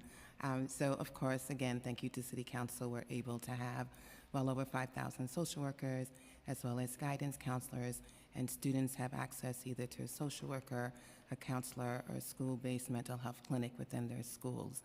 The number of things that we've done is first doing professional development with our social workers, counselors, and also with teachers and staff, right? Really talking about what does it mean to be culturally aware, what does it mean to be culturally responsive, right? And so in what Maritza was pointing to is being able to work with our families and not embarrass them, ask them questions, be able to have them come into the school communities and feel welcome, but also feel okay asking and saying, I don't know what this is, I don't know where to find this, right? And really working with support staff so that they have that awareness. We have also partnered with Project Open Arms to give professional learning to staff, social workers and counselors, so they not only understand where the resources are, but they work on a multi-tiered system of support to make sure that there is universal services and supports for our New Yorkers, and that they are aware of it in a way that allows them to learn and be authentically compassionate, right? This is not about just theory. This is moving theory to practice. We also have a central-based crisis team that works with the principals and the staff to assess the needs of the schools, to assess if there's special needs for the students, as far as supporting the families. And once we make those assessments, then we also continue to work to gather additional support. And finally, not finally, we're doing a lot more, but we're also working with higher educational institutions to place interns, social work interns within the schools with the most need, and doing our best to see where we can offer bilingual services. And with the interns, also doing professional learning with them so they also understand about being culturally aware, culturally responsive, understanding school, and understanding how to engage with our families. I would like to add an example, and Chair Joseph was witness to this. We were at 2 schools on Monday, and we have what we call Dream Squads. And we work with the staff, we work with the parents, and we work with the students, because the students are the best advocates. And these Dream Squads build a community of supporting the newly arrived students, supporting each other. One of the students was talking about how he translates and he helps others to ensure that they feel welcome and they feel secure. And he actually gave us the example of the pass, the bathroom pass. This is what you do when you need to go to the restroom. So that's part of the work that we're doing, ensuring that our schools are equipped, that they have a plan of action to supporting the newly arrived students, and the students who have been here for a while, to build agency for them to feel, I can do this. I was here, I came to, we saw a group of 10th graders, and they were all talking about, I started, when I came here, I didn't know a word of English, but now I am doing this and I'm doing that, and I know that those kids are going places because now they feel in a welcoming and from an environment where they have given the opportunity not just to be a recipient of information, but be also part of that community. Well, in closing, I just want to say one thing. I want to give a shout out to PS 101 in my district. The 5th graders there took it upon themselves to ask their teachers which school had the most migrants in the district at CEC 28, which was PS 50. And they conducted a clothing drive, and they actually brought the clothing to the school, and they helped the kids pick it out, and it was just so amazing. So, and the chancellor actually came and talked to the kids about that. So I just wanted to share that. Thank you very much. It was an amazing experience. Thank It you, was, it Councilmember. really was. Thank you. Thank you, Council Member. Just to piggyback off real quick, what's the plan to duplicate the Dream Squad in other schools that are needed? And also, international high schools are so important. I don't think New Yorkers even know about it, and that's, again, some of the things I think the New York City Public Schools should be doing in advertising these best practices, and we keep them a big secret, and they should not be a secret. Thank you for that complex, great questions. I'll start with Dream Squad came about during the pandemic because we were still receiving students, and we wanted to ensure that through the screen, students still felt welcomed, and that we had the staff that knew the policy, knew how to still create welcoming and affirming environments, and also to ensure that the instruction was still rigorous for all students. So the plan is to continue to develop this work. We are working on how that looks like.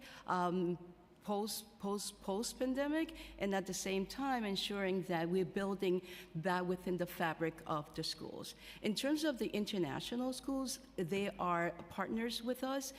We meet with the Internationals Network, and we assure, actually, I'm speaking at one of the events tomorrow, they are partners in the work. My school was not part of the international network, but I was also included in decisions that were made because of the experience that we have. So we do include them. As a matter of fact, the Internationals Network worked with us in developing and providing support for the transfers, the 6 transfer schools that we spoke about. And we did school visits, peer, so principals had the opportunity to see the work, real-time work within other transfer schools. I want to add, Chair Joseph, so you have shared that recommendation recently with us. So we have been partnering the Students in Temporary Housing team with Superintendent Alan Chen, who supports the international schools.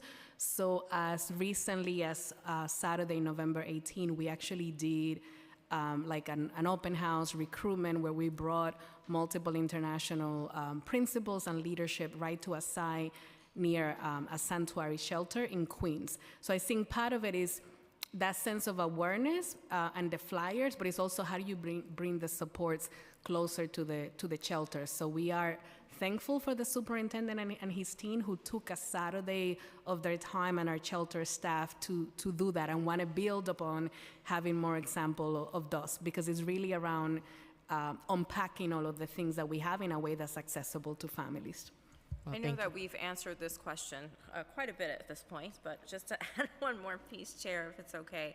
I think one of the interesting things that international schools does beyond the recognition for their excellent instruction is the intake process with the families. And I know you recently visited Claremont, near and dear to my heart. But Elizabeth Demchek is a phenomenal principal, and in speaking with her and other international principals in the International Schools Network, what my team and I want to do is also talk about what does that family intake process look like? What are the questions that you are asking that a principal doesn't normally think of? When I visited Claremont, I was a deputy superintendent, and I said, wow, I really wish I would have connected with international school principals when I was a principal, because this changed my way of thinking. So what we need to do is also take these amazing principles and really pull out the best practices at a very granular level and then share that. And so again, one of the things that Project Open, our mighty team of 3, but with the support of everyone across the agency, what we plan on doing is really sharing these best practices so principals can tell their stories and share at the granular level. And I will add that that's exactly what this resource does, and that we send it out to the schools already, and we took those best practices of the internationals. Actually, the person who worked diligently on doing this was a teacher from the Internationals Network, to ensure that principals know, and they have case studies, and they can see what would happen if I have this case, what do I do? Because we realized that while the international schools, and like mine, we had the experience of working with multiple students coming in at all times, some schools don't have that experience.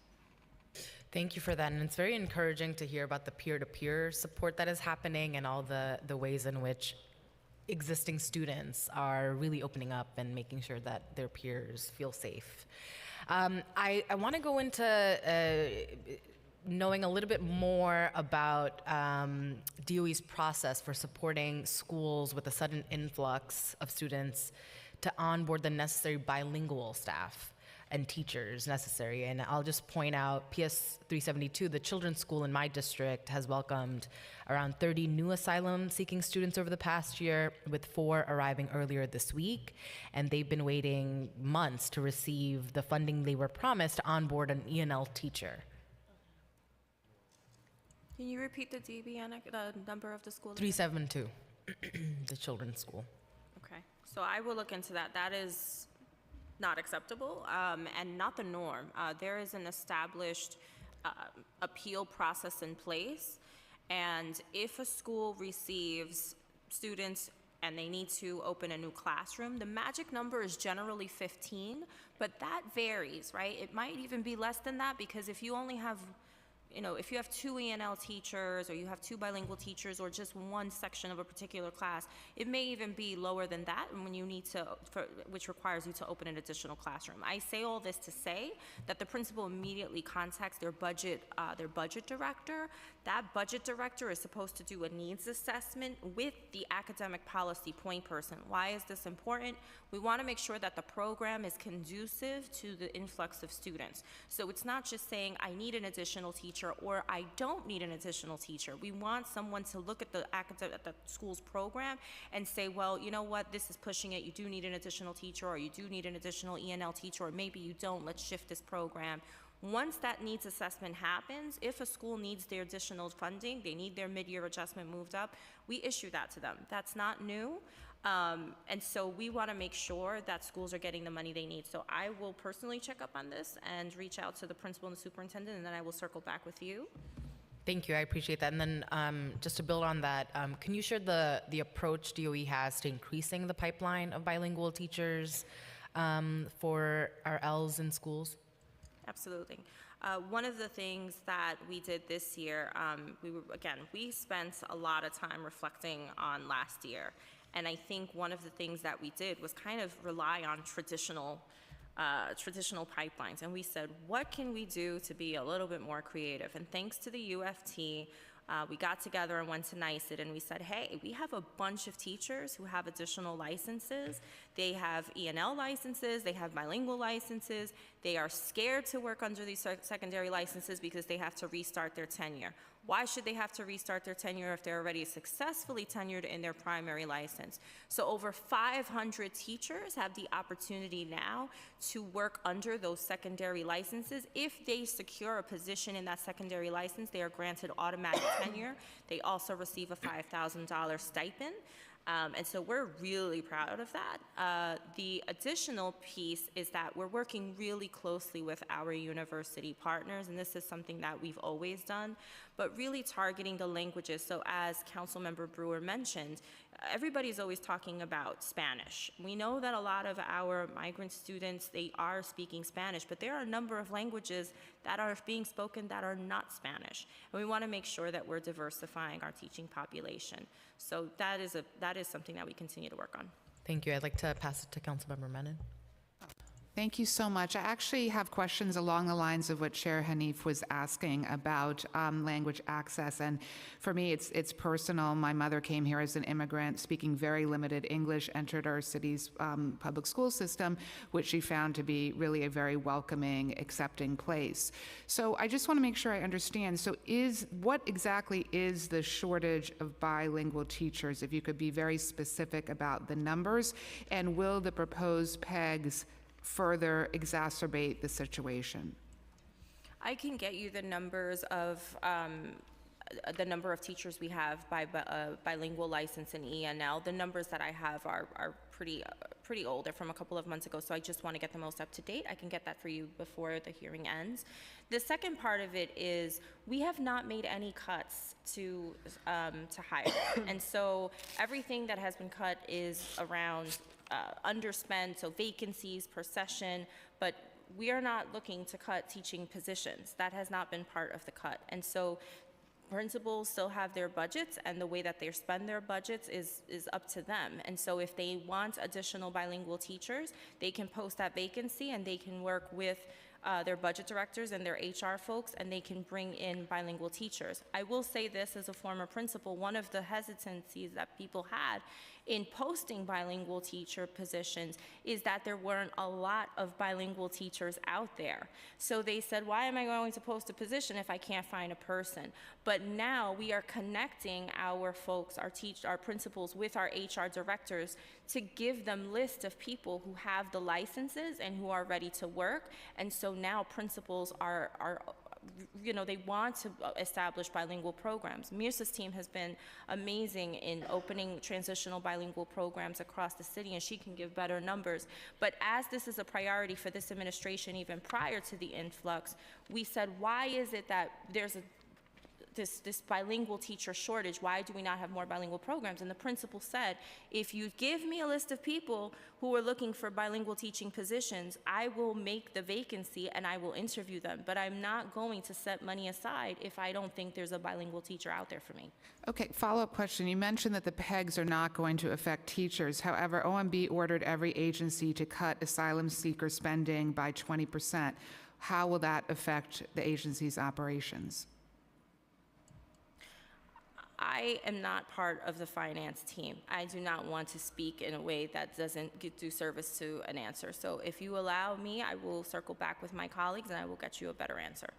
Okay, I think it's a incredibly important issue. I think we need to, as a council, know the answer to that question.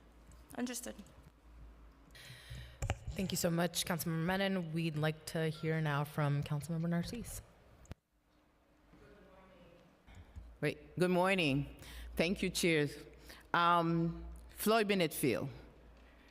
I represent the District 46 and Floyd Bennett Field is part of it. Before I start, I have to say thank you to the Superintendent Beauvais and all the folks that have been involved to help me, and my Chief of Staff, Saye, and all the staff that have been putting our head together to deal with the Floyd Bennett Field. By the way, I am responsible, from my understanding, that I'm the one that put Floyd Bennett Field to be a temporary housing of folks that are coming. But having said that, I'm an immigrant and I understand and came here at an age to try to do my best, and I am very hopeful seeing you sitting here to try to do your very best to understand that we have to address issues for our young folks and old folks who ever come to our shore. So having said that, we know that it's temporary. Those children will have to move. First, I want to know, because I heard that about 190 student age group.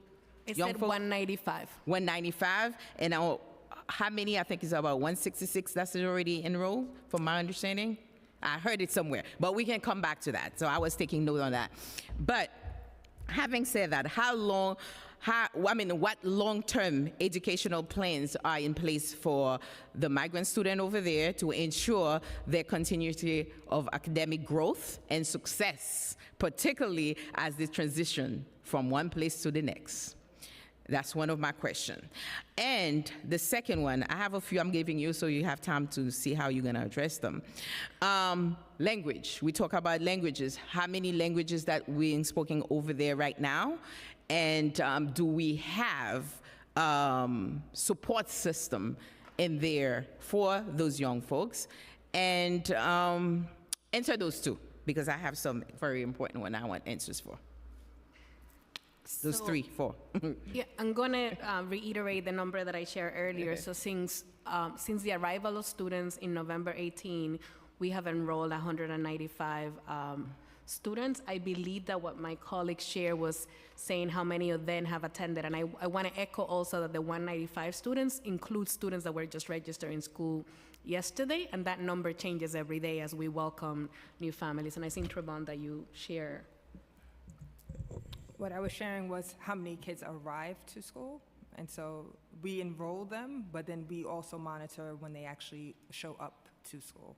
And so that's an approximation, and I can give a more specific number. But that 195 is the students that we actually enrolled as they came to one of our enrollment counselors, and we actually assigned them to a school. Mm-hmm. So now I have a question about, I heard some of the mention South Shore. So I want to know what are the schools those young folks are enrolled in? What are the schools besides South Shore? So I don't have the specific schools, but we are focusing on District 18 for our high schoolers, and then District 22 for our kindergarten through middle school. So elementary through middle school are placed in District 22 schools, and then for high school. So South Shore is one of the schools that we have placed high schoolers in. Okay, I have an experience yesterday with some of the students from Floyd Bennett Field because I spent time with young folks. Two of them, we had a project outside in the parks, and I realized their coats was not heavy. So who's responsible to help that transition? They come from a different climate. Venezuela, I think some of them was from. Yeah, that's one of the things that we noticed the first day when we had registered students, our staff, our STH staff that was on site when knocking in their door, trying to figure out like, hey, we haven't seen you come out and ride the bus, like you gotta get to school.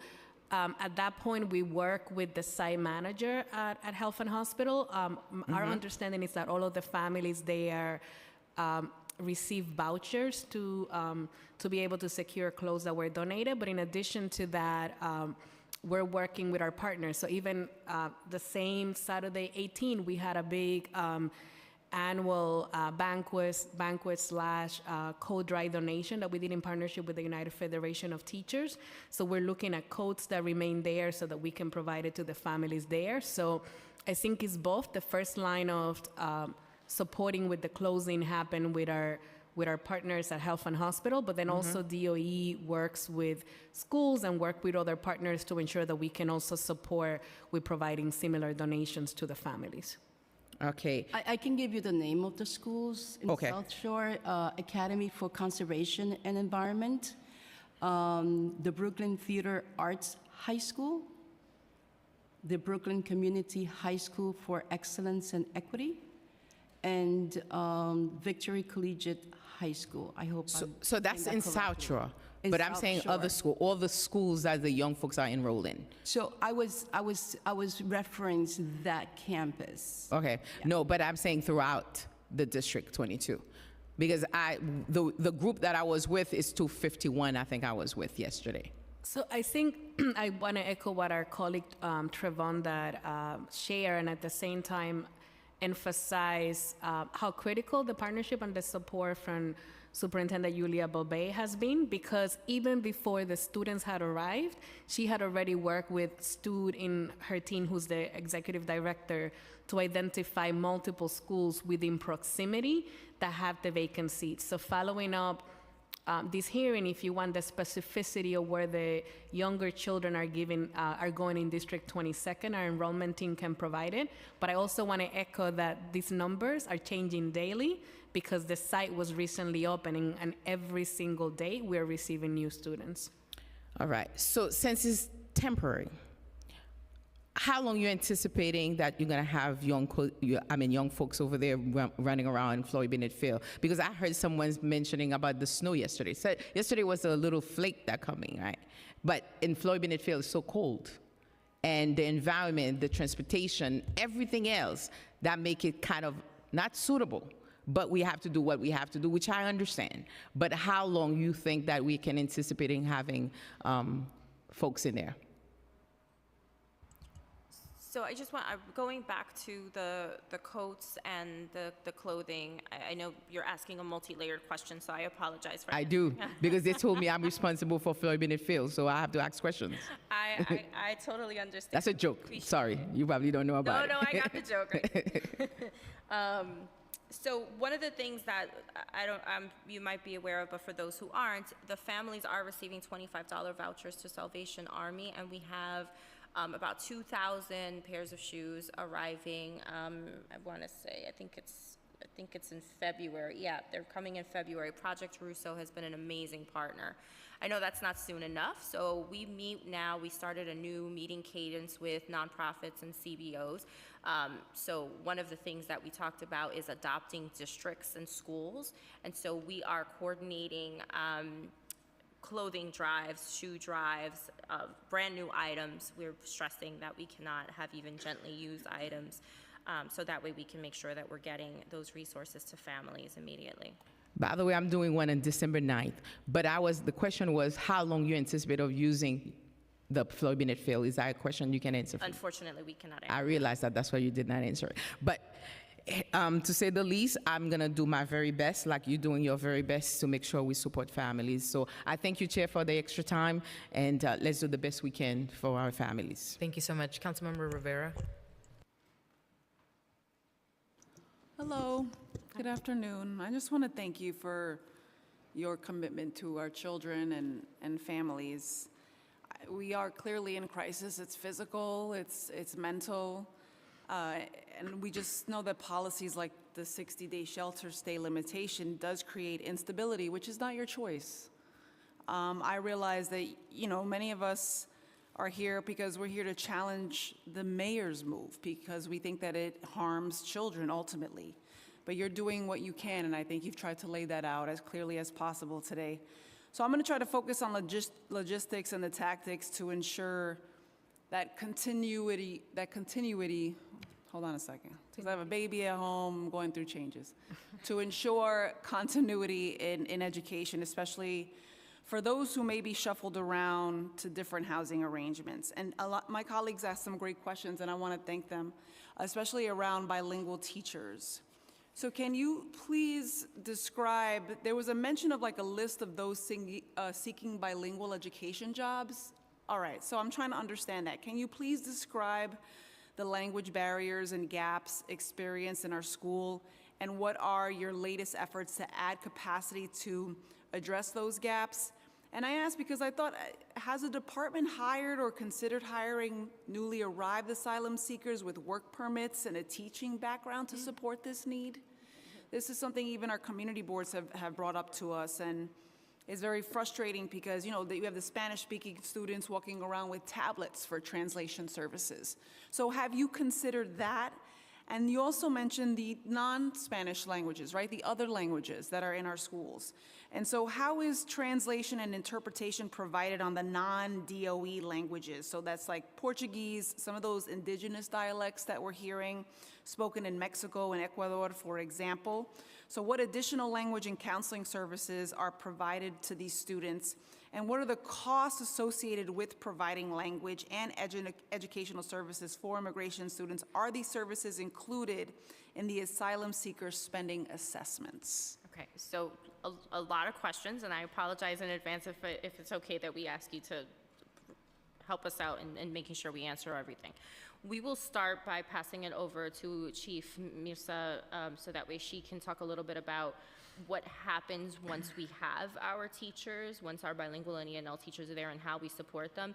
Another distinction, this is something that I really want to stress, we talk a lot about bilingual teachers. We don't talk enough about bilingual and multilingual staff.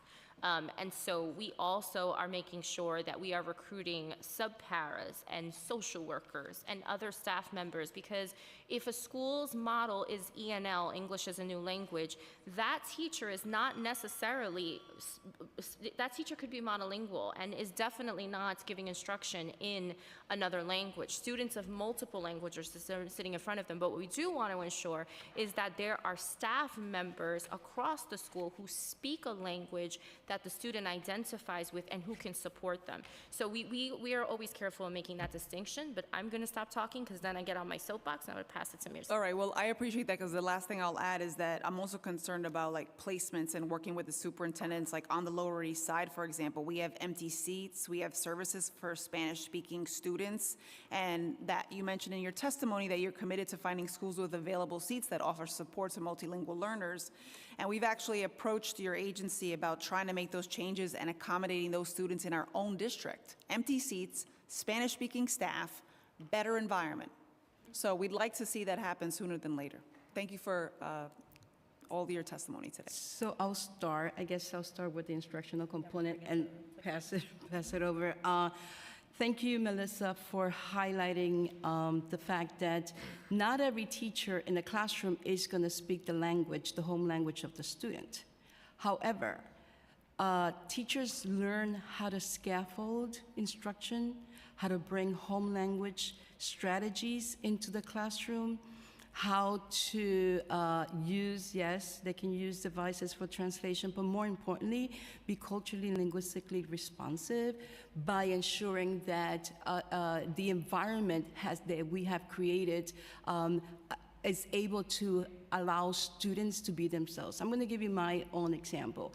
I was a chemistry teacher who taught all students who spoke all kinds of languages in the chemistry subject. I did not speak French Creole, even though I feel bad that I didn't. I did not speak Vietnamese. I had all these other languages, but I made sure that I had created an environment that I scaffold instruction, that I was able to provide students opportunities for them to bring their own languages in. I can only translate in Spanish. So those are some of the learnings that our division provides teachers. There's a lot of professional learning. There's a lot of resources that we provide for teachers to be able to access and be able to provide high-level, high-quality instruction in one language, but at the same time provide different entry points for students to be able to access the information in their own language. So we call that scaffolding. But at the same time, there are other resources that we provide, and we have, and I've said this before, we have office hours, we have resources from our division. We can sit with that teacher, and we also provide on a monthly basis professional learning for the superintendent's team working with multilingual learners, so they in turn can support schools. So that's some of the work that we do, and we have webinars that teachers and new teachers can access at different time, and professional learning that we provide. I'll stop there for instruction and come back, pass it to enrollment. In response to your concerns about seats available in District 1, it is. Can you hear me? Okay. We work very closely with the superintendents to identify seats in their districts because they are the experts as far as where we should place kids and the resources that they have available at their schools. In terms of District 1, we've been working closely with the superintendent, but we have also been working with the superintendents in District 2 as well. And so we'll continue to explore of seating availability and just make sure that we're making placements equitably, and we'll consider all factors when we are placing kids.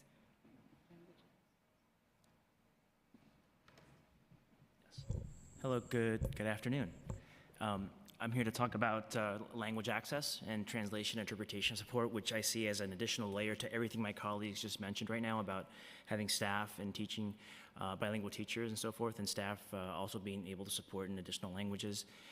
In addition to all of that, the Office of Language Access supports the system as best we can, and the system's so diverse in so many languages, provide translation support proactively in the 9 covered languages, provide interpretation both remotely and in person. Over-the-phone services are available to school staff in over 240 different languages. We know also that there are pockets of communities that speak languages that go beyond the 9 that we call covered languages. So we acknowledge that, and we also want to make sure that our partners that we work with, vendors, are able to provide that support beyond what our staff is able to do. There's a huge increase in the usage of over-the-phone interpretation support, and that's been something that we've been leaning on heavily because of the on-demand nature of that service and how easy it is accessible. But the other piece here is not just having these services, but making sure that staff is aware of them, right? And we're doing a lot more in terms of training staff, raising awareness at the school level, district level, to ensure that folks know what services are available and how to access them. Also that schools receive additional funding for this purpose as well, to help them with those language gaps that we at Central can't provide proactively with the 9 languages. So we continue to do that work. There's always more new horizons to overcome with new languages that appear every single year.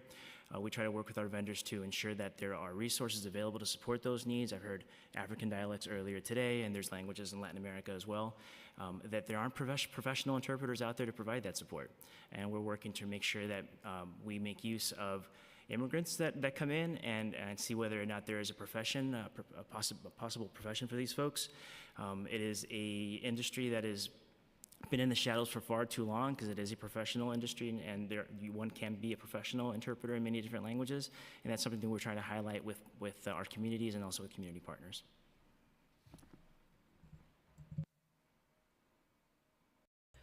Thank you. Councilmember Narcisse had a comment. Okay, I just want to clarify, when I say December 9th, is I'm doing a coat drive and clothes and different shoes for those, for everyone from my shelters and as well as the Floyd Bennett Field. So I'm going to be there to talk to them and see who wants to come. Thank you, Chair. We would Just to love to clarify. partner with you, council member, if that's okay. May we contact Oh, your chief yeah, of staff sure. to partner? That would be great. The more the merrier, because we need the support. Thanks. Thank you, Chair. Thank you, Councilmember Sanchez. Thank you so much, chairs, for this important hearing, and thank you to the administration for being here to testify. I just want to join in my colleagues' comments, talking and just condemning the 60-day rule, especially its application to families. It's not what we should be doing as a city, but understanding as staff in the agency, this is the hand that you were dealt. Thank you for your responses so far.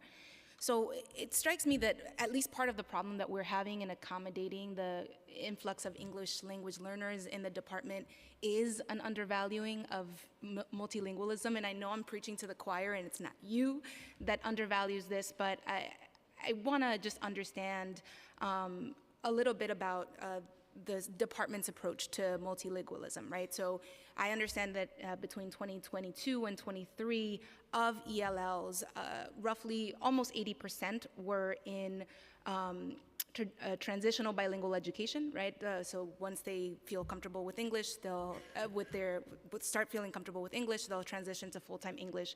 And fewer than 8% or fewer than 9% were in dual language bilingual education programs, which just strikes me as a missed opportunity to promote multilingualism in the city of New York, just given its value. So can you, two data point questions and then an approach of the department question, what number and percentage of overall New York City students, just for the record, are in ELL students? What percentage of New York City students are served, not just the ELL students, but of the entire population of New York City students are in dual language bilingual education programs? And just again, given the power of multilingualism for any individual's future and economic future in the US, how is the department approaching the expansion of multilingual education? Council member, thank you so much for that question. We believe in multilingualism because it is a power. And what we are working towards is how we bring actually multilingualism for all. But for now, we have been working in opening more bilingual programs. As a matter of fact, we have 1 in 5 Ls are now in a bilingual program. That wasn't the case before. We are increasing. Last year, we opened 33 programs, new bilingual programs, dual language or transitional bilingual programs. And this year, we are supporting 44 new bilingual programs. The goal is to increase as many programs as possible. Bilingual education is the default. So every family who asks for children are identified as being Ls, and if the family asks for a bilingual program, they should have the right to access a bilingual program that provides high quality education, and that students are able to develop English, receive strong content instruction, and at the same time develop their heritage language and not lose it, right? We have that issue that we don't want that to continue to happen. So far, we have increased the numbers. We have 557 bilingual programs in the city. I don't have the numbers of actual students in those programs. And we'll see if we can get you that number. We do have 80% of our students are in ENL, English as a New Language programs. But what we've done and the city has done is to ensure that even in those programs, home language is leveraged. So that student is still using their greatest asset, which is the language they bring from home. So that's part of the work that we've been doing. This administration really focused on ensuring that Els were at the center of this work. So we we have a project called Revitalizing Bilingual Education. Part of this work is not just to open bilingual programs, is to ensure that those existing programs are strong, are strength. So we're part of New York City Reads. We sit at the table to ensure that the decisions that are being made are supporting ELs and that their English instruction, their reading, and their home language instruction is considered. We are working to developing even more culturally and linguistically responsive curricula to ensure that all of our students can access their home language and have strong instruction. Thank you. Chair, if I may, I just wanted to ask an unrelated question, hopefully quickly. In the previous testimony by HPD in June, we heard that there were 300 to 400 families that were housed in downstate hotels. I just want to understand if the department is working to support those children's education and what we know about them. Councilmember, are you referring to the families who are using the HANIC vouchers, the 28-day vouchers? I'm not sure. This is families that are being relocated by HPD to upstate. Yeah. We are working closely with HPD, yes. Okay, and what supports are you providing to the children, school-age children in downstate facilities? I want to make sure I'm understanding, because there are a couple of things. So you're talking about there are the students who are in who are in hotels here, right? No, I'm talking about students who I'm talking about families who are outside of New York City, that HPD has placed outside of New York City, and what supports the department is providing to those children outside of New York City. So we are working closely with the school districts. Direct supports, mostly the supports are coming from their actual school districts, but we are working with the school districts to share our best practices and what we are doing here in the city. But that's what I can share at this time. Okay, so just to make sure that I understand, the Department of Education is not working with these families, that you are leaving it to the district where they are, the school district where they are. Yes, if they're not enrolled in our school system, then we don't have the touch point with them, but we are working with the school districts that are receiving them. Okay, I think it would be good to understand a little bit more what you're doing to support and what you're hearing to make sure that we're accounting for all children. We can totally follow up with you and give you a more detailed overview of what that looks like. Okay, thank you for your responses. Thank you, chairs. I'm going to follow up real quick with the question, Councilmember Sanchez. The news report indicate that's under the program 371 households that were staying in 14 hotels on a 28-day stay in October. How does the DOE been supporting hundreds of households who are moving from borough to borough? That's a follow-up on Councilmember Sanchez's question. So now you're talking about the 28-day, the HANIC vouchers, right? Yes. Correct. So the HANIC vouchers definitely have been, it's a challenge. I'm not going to say that it isn't, because since they're not DHS, the same services are not there. And I will pass it to Flavia, but when we immediately found out about this, our team and City Hall were talking about how do we share information, how do we make sure that our STH coordinators and our enrollment folks are setting up shop so that way we have access to those families. In many cases, we also opened up Saturday office hours, so our enrollment folks were made available to target those families in particular. But I will pass it over to Flavia. Yeah, what I will add to that is, to the best of our ability, we have been treating the HANIC Hotel just like we treat our partnership with Health and Hospitals. So HANIC, as of today, and that's because these numbers continue to evolve as the number of hotels open, close, or moved. There's 16 hotels and roughly around 500 students, as I'm aware, school-age children. So part of what we do there is work with families to ensure that they understand what the schools within their zone are, that we support with the enrollment process as they are staying and residing within the area and enrolling. So we wouldn't necessarily treat them much differently than what we have treated our Herx Hotel in terms of the supports that we coordinate. It's just some level of limitation because of how quickly, on average, it's a 20-day stay the families have at this location. Would you be able to send us a list of where these students are staying? You meaning a list of the hotels? The hotels.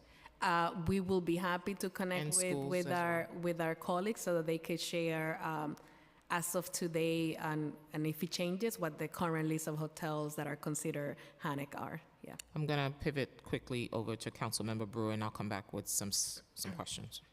Thank you. I just wanted to point out, like everybody else, that so many people are doing a lot of work. Mana Ortodia is PS 87 and other parents. They're working with JCC and Roots Messenger, and it is an amazing effort combined with what you're doing to get the clothing and the support. And I just want to say, you help, but these volunteer groups are phenomenal. Thank you, Madam. They are. Thank you, Councilmember. We knew that some schools were understaffed after the pandemic. Were not providing all of the Ls with their mandated minutes of English as a new language per week. How does the DOE keep track of each school compliance with ENL mandates, and how is the DOE addressing instances where schools are not providing the requisite number of ENL minutes for their students? I can take that question. Thank you. But before that, can I give the numbers of TB and dual language? 16,339 in transitional bilingual education program, and 13,990 served in dual language programs. Thank you. Thank you for that question. As you know, the state has very clear mandates of what the services that our multilingual learners who are English language learners should receive. Our office monitors daily where students are and works with the district officers, and I'm drawing a blank on the name because it's a little late already, but to ensure that they are looking at the data. We work with the superintendents and give them weekly reports on where those students are. And we also have great partners. We have the UFT that keeps us in check to ensure that we are providing the services to our schools. But part of the work and what we've learned is that schools really want to do what's best for students. Sometimes they just don't know how. So part of the work that we do is to ensure that we are providing the learning. There is a policy guide that goes out every year. There's a report that goes to schools every month. I used to receive it as a principal and check, well, where are my numbers? And ensuring that the superintendents are on top of things. Because it's not about the compliance, it's really about the services. So we want to ensure that schools know what they need to do and also be able to provide the services to the child. What that is, the number of minutes, to ensure that they're in the right classes, ensure that students were screened, were tested, and they're getting ready for the nicest lab. We just put the instruction out, you know, this is coming. So that's part of the monitoring that we do in our office. So you say the compliance is not important? Just No. I think you need to correct that on the record. Let me be clear. Yes, please. Compliance is not, it's important, but some folks see, it's just a compliance. What I'm saying is a service. That child not being in the right class, we're preventing that child from getting the right services. So it's not just a checkbox. It's really about the need for that student to be in the classroom, to be receiving those services. So we see compliance as the service that we provide students. Yes, compliance is extremely important. And what do you do when you do find a school that's out of compliance? What support do you provide for the schools? Absolutely. We work directly with the superintendent's team, that they go work with the schools, they work with the coordinator, or the bilingual coordinator, the teacher. Sometimes they just need support operationally, how to operationalize the work. So we provide that support. Sometimes our team has gone to the school themselves and be able to help that school. And if the school doesn't have a ENL coordinator? So the district office is responsible to ensuring that work happens.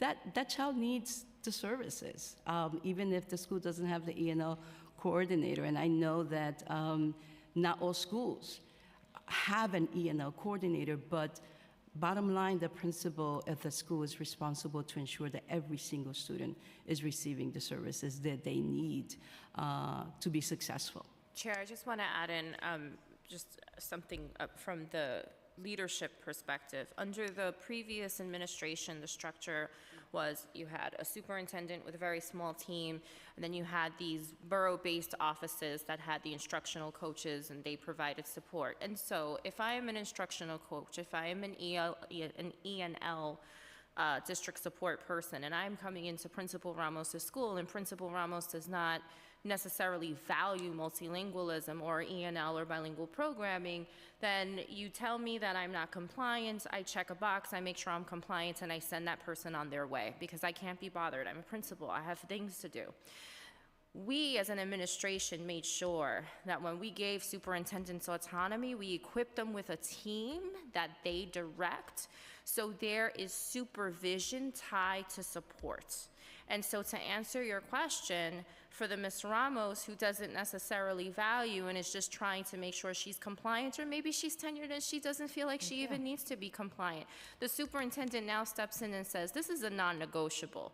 Not only will you be compliant, but you will also make sure this is a quality program. And so this is why the restructuring of the superintendent's team and giving them the folks on their actual team so they can supervise them was so important. Mirsa's team trains our ENL coordinators and equips them and our teachers with the instructional resources. But let's be honest, sometimes it means that the leader needs to step in and say, this is a priority, make it happen. And so that is what's happening on the superintendent's teams. And the name of the person came back to me is the L Service Administrator.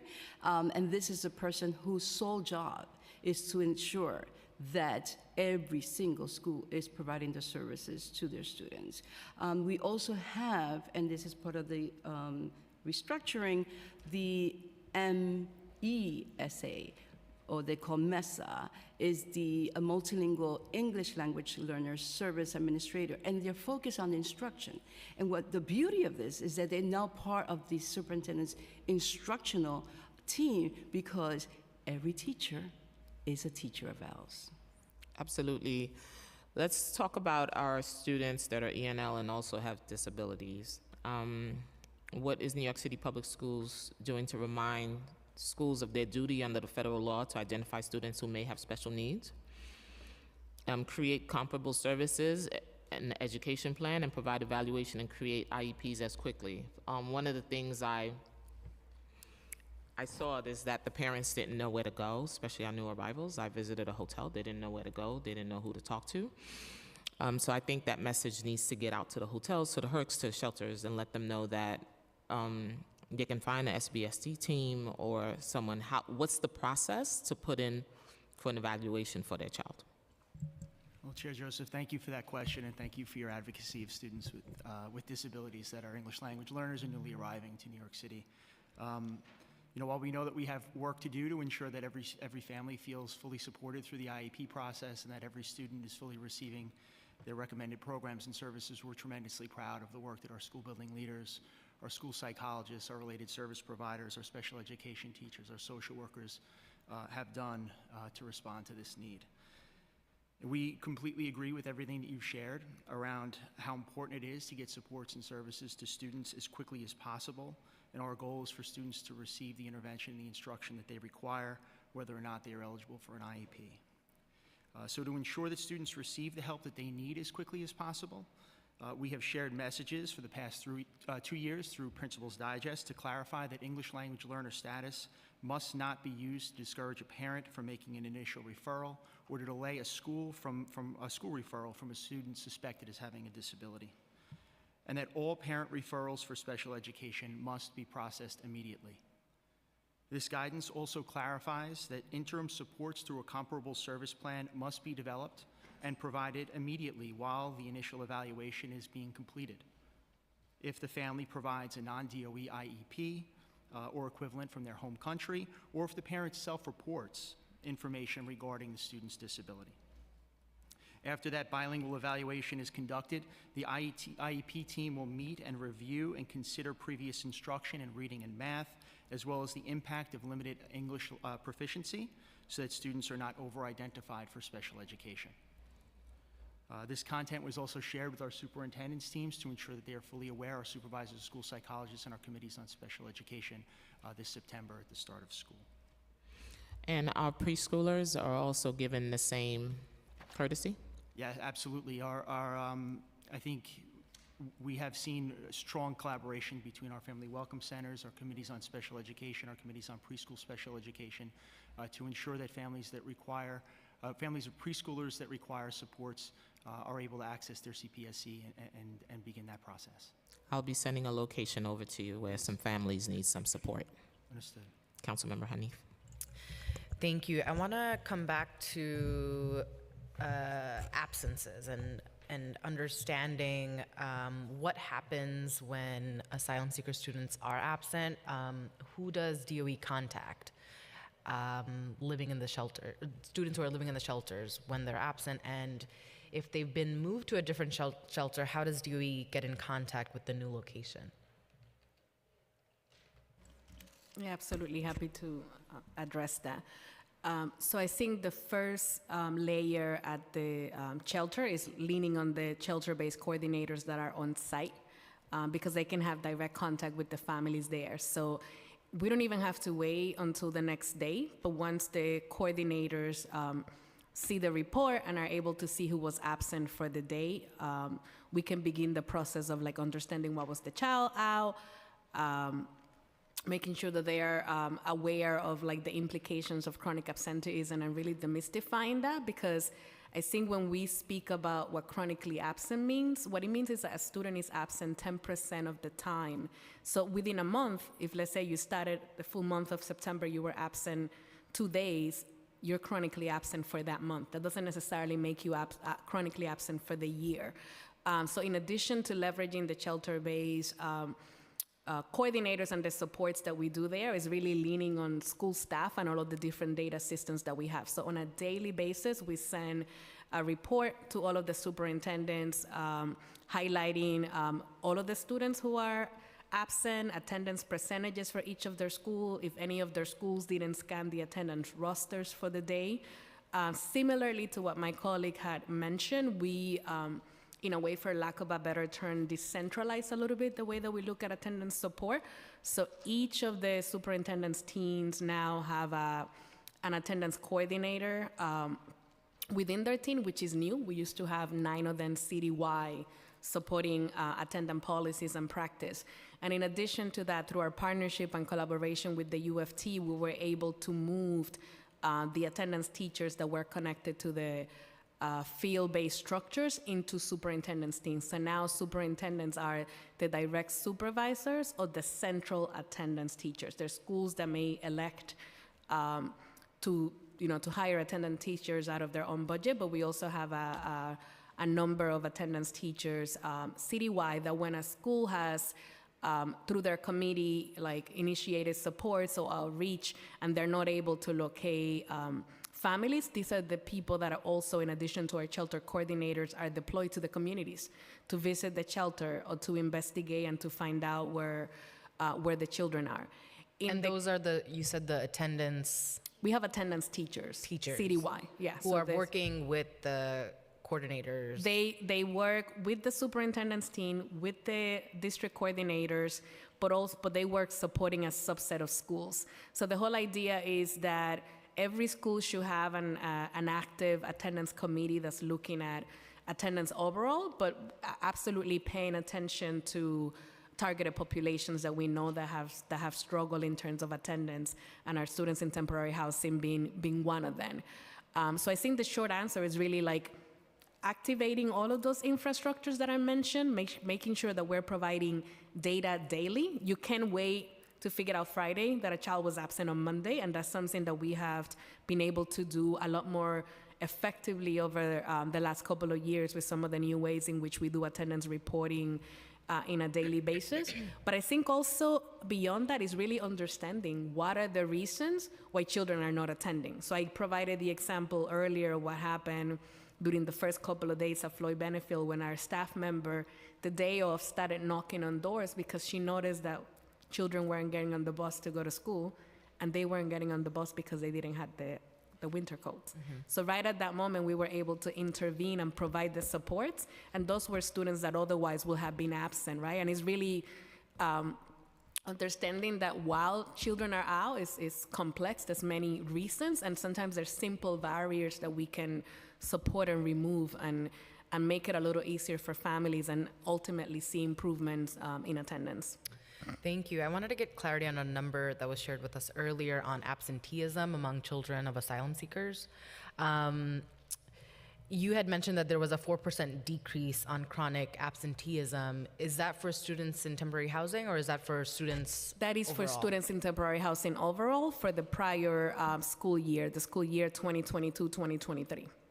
Okay. Because as an organization, we don't necessarily like track immigration of origin. It's not like we track to say like X number of students who are asylum seekers. So, but I do track the number of students who are in temporary housing who are, chronically absent, the same way that I track the number of students in foster care and other population that we're looking to make improvement and make an impact. And then what steps are taken to ensure that an undue ACS case isn't opened against a parent whose child accrues absences? So I think that the first thing that I will add is that we work in coordination and partnership with our colleague here from the Office of Safety and Youth Development and her liaison, who we have as somebody who liaises from the DOE with ACS. But in addition to that, that a lot of the guidelines that we have at the state level are very clear that we as a school system are responsible for mitigating and helping support the barriers for while a child is not attending. So like before we even get to that is like really understanding what is preventing that child from coming to school, what are we doing to support so that that child can actually come to school, and that we're taking all measures to be preventative and supportive rather than opening a case as you're saying. So the mandated school liaisons are also trained on a yearly basis at New York City Department of Education. And also we do partnership with our liaison to ensure that shelter staff and others are aware of like what our responsibilities are, and that we're not in any circumstance leveraging opening a case for a family who's just struggling for one reason or another because they're lacking resources, or there's like a legitimate reason why that child is not able to attend school in a particular time. Are there open cases with ACS now? And if so, what are the reasons? I personally can't speak to open cases that exist within ACS now. That's something that we can look into and clarify in terms of aggregate number and information, obviously without compromising anybody's privacy, but that's something that we can look into you, and it will vary. I don't know that we will necessarily be able to say immediately this is because of ethnic neglect versus other circumstances that we know that, because we are say, New York City Department of Education staff is mandated reporters. Totally. Would you say that you have seen an increase, or are there cases involving ACS involving with asylum seeker families? I don't know if you're asking specifically about attendance or in general. Both. I personally haven't been notified of particularly recent cases that have been opened. What I will say, specifically because of the pandemic and because of advocacy from the council, advocacy from a lot of the partners that we had, we spent a significant amount of time as an agency really working to ensure that school staff and everyone was really taking a supportive stand to family, and also like working in partnership with ACS so that people understand that ACS also has an arm that's around support services and prevention that oftentimes doesn't even get tapped because families are not aware. Thank you. Does the DOE proactively inform families that are being subjected to the 60-day rule regarding their rights under the McKinney-Vento Act?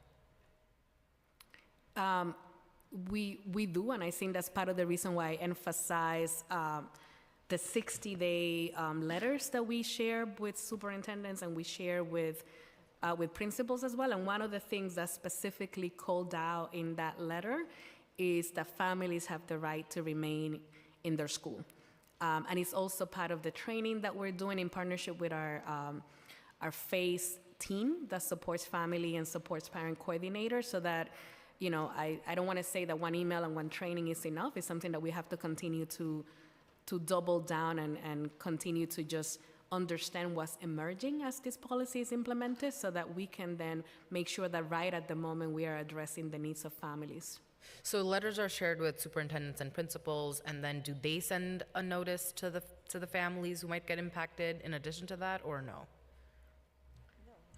We don't send letters regarding placement. The letter, that doesn't happen within the DOE. Our purpose for the letters was to give the superintendents and the principal the heads up that this is happening and that they are going to see movement, and they might have some families who are absent, or they might have some families who are in transition. And so this is a way of telling them, get ahead of it.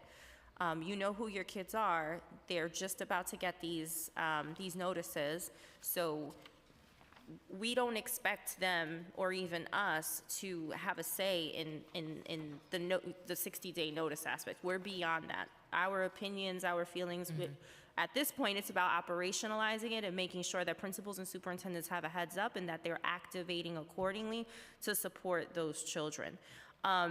We are also working on a data sharing agreement with H&H, so that way we can share data on the families more freely. We want to make sure that, as well-intentioned as we are, their families and their identities are protected. And so these data sharing agreements are very important, so that way we have the right guardrails for sharing information. But I'll give you a specific reason why. If I know that a group of children that they've gotten the notices, and maybe one of the families has decided to move out of the city, if there's no data sharing agreement, H&H is not at liberty to give me that information, that very specific information that then we can share at the school level. So we're telling the schools, you know your kids, meet with these families, meet with the students, keep us posted, but we don't have a formal mechanism in place to say, hey, Flavia's family got the notice and she, you know, that they're at day 28 and they're gonna be moving soon. We don't have that. And so legally, we've made a lot of strides in terms of reaching that agreement. We expect that agreement to be finalized before the new year, but it is a key piece to us being able to amp up that proactive part, on our side. So the notices that families receive at the shelter, and then the principals and superintendents receiving the notice from DOE, both of these notices clarify that the family can decide to keep their student, that under this federal law, that they have the liberty to stay at the school. That's right. So, and a big part of it is reminding our parent coordinators and our school leaders that they are responsible for having those conversations with families as well. So again, as we've said in previous hearings, it is not enough to just issue literature, right? What are the conversations happening with families to let them know, you have the right to stay here. If you want to go, we will make sure that enrollment helps you find a school that is appropriate and doesn't pose travel hardship. However, if you want to stay here, no one is telling you have to leave. A family needs to hear that from the school. It's not enough to hear it from us. I need to know that I'm still welcome in this community, and not only that I'm welcome, that I have the right to stay here if I want to. And then what about the rest of the school community? Like, is there a more centralized notice outside of sort of reading these headlines? I was at a CEC 15 meeting last night where they might be moving to pass a resolution on their thoughts about the 60-day rule. How is the broader school community being informed? How are you all working with the PTAs, our CECs, and all of the other subsets of parent leaders? Mm-hmm. And I'll let my colleagues jump in, but again, this goes back to us meeting with Division of School Leadership on a regular basis and really encouraging and expecting superintendents and principals to establish that communication protocol within their schools. We don't standardize the process because every school community looks very different, and we want to make sure that principals have autonomy to establish those protocols in a way that suits their communities. But we are very clear about the expectation that if there's anything we've learned, this is not one person's role, this is a school community effort. And so those students' teachers should be notified, social workers should be activated, schools counselors should be activated. And so that's setting the expectation and then making sure that superintendents are supporting principals to activate it accordingly. And I just want to reiterate to folks who are tuned in, who are here, that the 60-day rule currently applies to families with children at the HERCs and respite centers, does not apply to families with children in the DHS shelter system, which includes many emergency hotels. And I, again, just want to implore the administration to maintain eviction protections for this population. Has the DOE been notified by the administration of plans to expand the 60-day rule to families with children living in DHS shelters? Not at the moment. So at the moment, we understand the statement, just as you have shared, that the rule applies to the HERCs. And then, does the department know how many asylum-seeking students live in DHS shelters compared to the HERCs and respite centers? Is that breakdown available? Yeah, we have that information. So it's something that I can share with you. So we know that we have 118 sanctuaries that are run by the Department of Homeland Services that mostly service like some of our newer arrival students versus, as I shared earlier, the HANAC and the HERC, where we know that we have 16 HANACs, 12 HERCs, and also 12 HPD sites. So we can look at the information and work with our partners to ensure that we know how many students are in each of them. And it's also a number that has been evolving. Understood, but you don't have a number to share with us right now? I don't have a number in front of me. It will be a lot easier and quicker to share it for DHS, so we can look into that right now. For the HPD and the health and hospital hotels, as my colleague has shared, we're working with finalizing our data agreements with both of these locations. We would allow us to have an opportunity of daily feeds. In the case of DHS, we get a daily feed between DHS and New York City Department of Education that allow us to see every day what the flow of students are. We just don't have it in front of us, but we'll get it to you as soon as possible.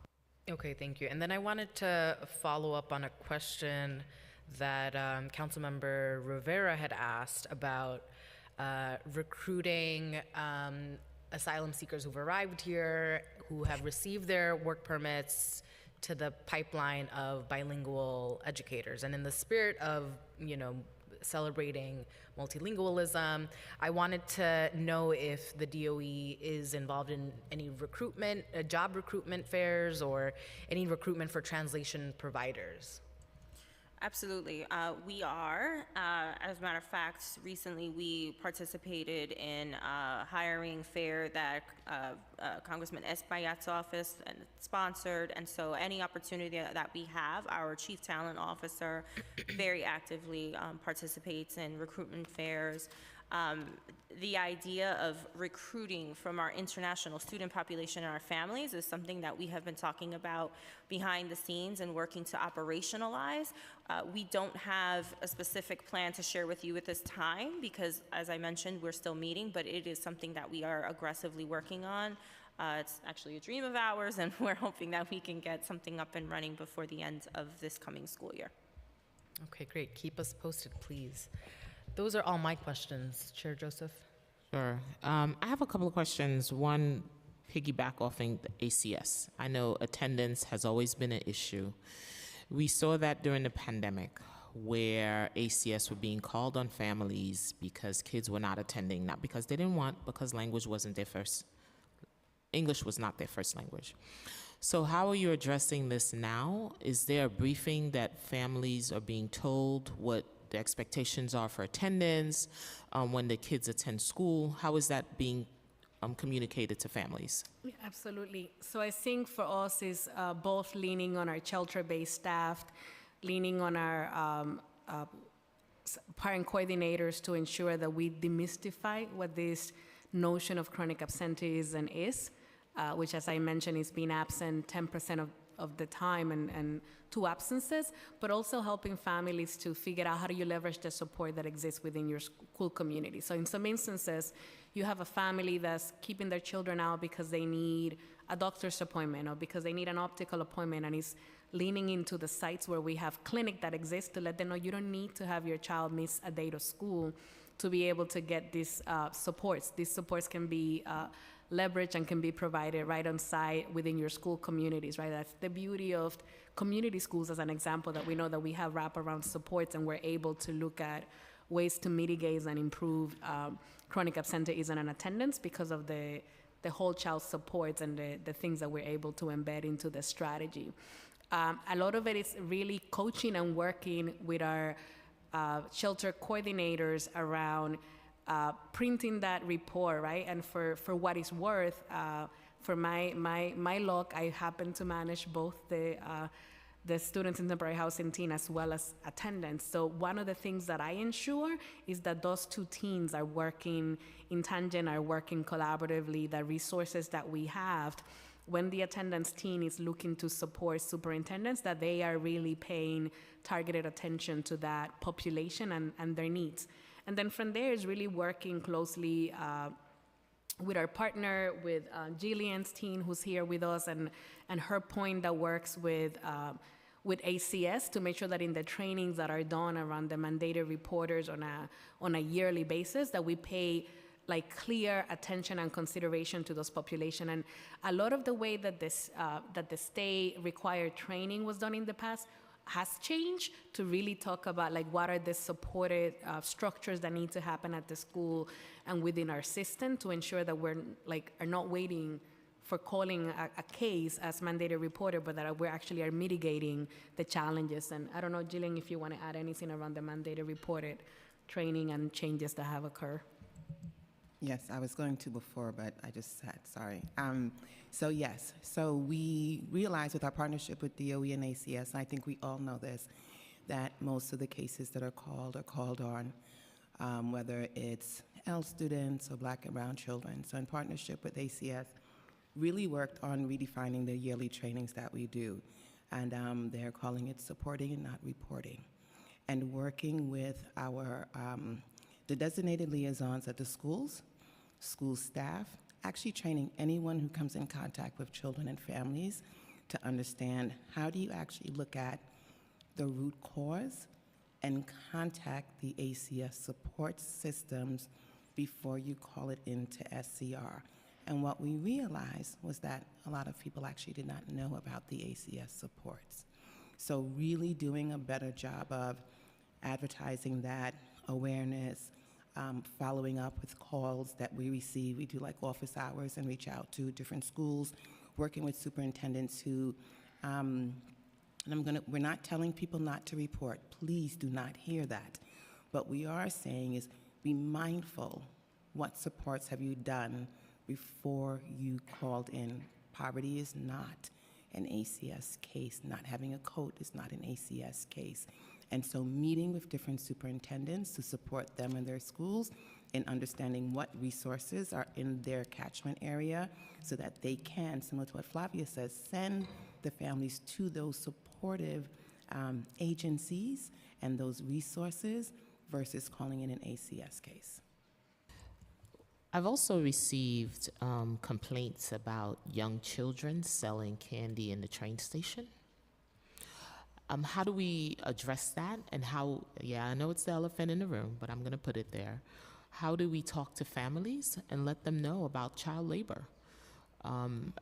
So we get a lot of calls, and I get a lot of tweets, and I get a lot of DMs about young people in the train station. I'm talking about as young as 7 years old, selling candy in the train station. How do we inform families? So I'm going to start, and then I'm going to just pass it over. So we actually received a grant to work on human trafficking, both labor and sex, and working, and the great thing about the grant is it's not just working with educators, it is working with children, and it's also working with families and being able to make them aware, because to your point, Chair Joseph, it's awareness, right? Sometimes they don't know. right? So sometimes we're not talking about the big bag traffickers. We are talking about families just thinking that they're doing a good thing and like, oh, this is, I did it, right? My mom didn't know different, right? So making them aware of what's okay and what's not okay. So we are actively working on that. We're only year one into the grant, but it is part of our trajectory of strategic planning to make sure that we're sharing that information across the board. And this information is being shared throughout the system, school-based, shelters, HERCs, however you can get that information out. In your 60-day letter, I have a quick question for you. Does it talk about education placement? Does it talk about transportation? And does it highlight the McKinney veto law? Definitely highlights McKinney veto.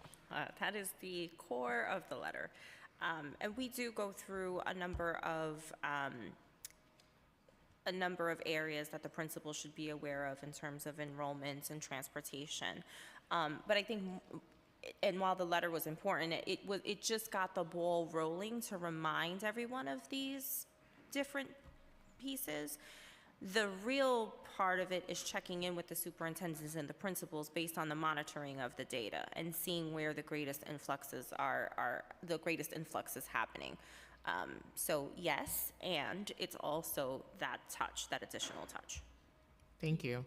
We're going to talk about something that I know, pegs and budget cuts. So describe some of the potential impact this financial problematic programs and resources that the mayor's budget cut, including 20% to migrant services, 15% peg this year, and the loss of federal stimulus dollars. In both FY22 and 23, we provided $4 million in one-year funding for communication and outreach to families of new arrival students. How is that breakdown? Can you provide a breakdown of how the funding was allocated in translation, phone call, text messages, paper notices, and collaborations with immigrations facing with CBOs and informational campaigns? So, Chair, I want to go to the start of the question before I pass it over to a number of my colleagues. Of course. The reason I did not know what council member was talking about earlier is because the asylum seeker budget cuts do not apply to us. Okay. So that's the good news. The bad news is it's going to impact New York City public schools.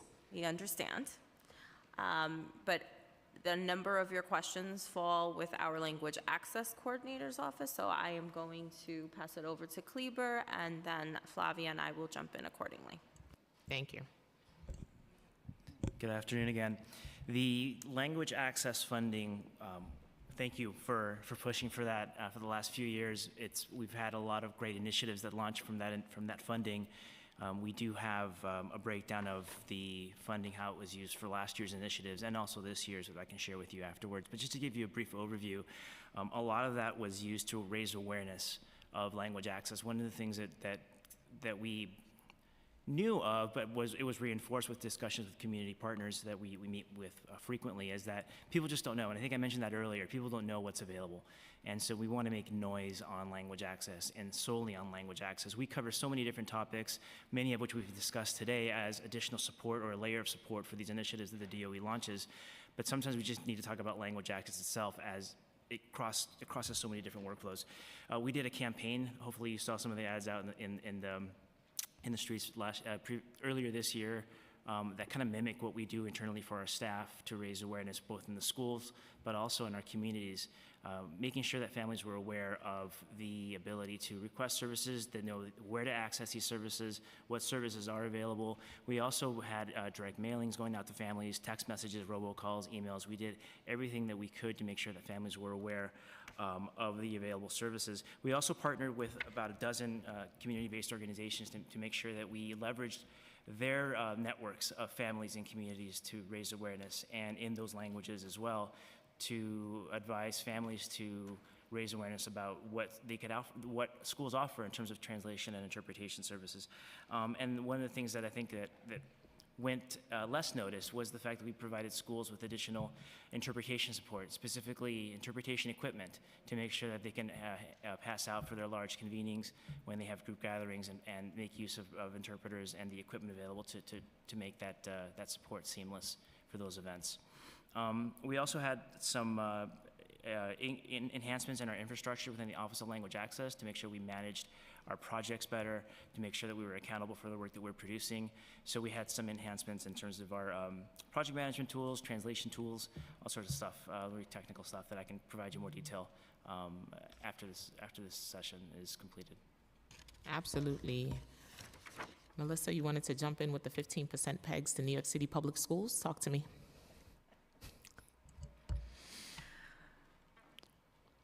Underspent, vacancies, that's what we have so far. We do have another 5% peg coming. We have nothing to report yet, but you know.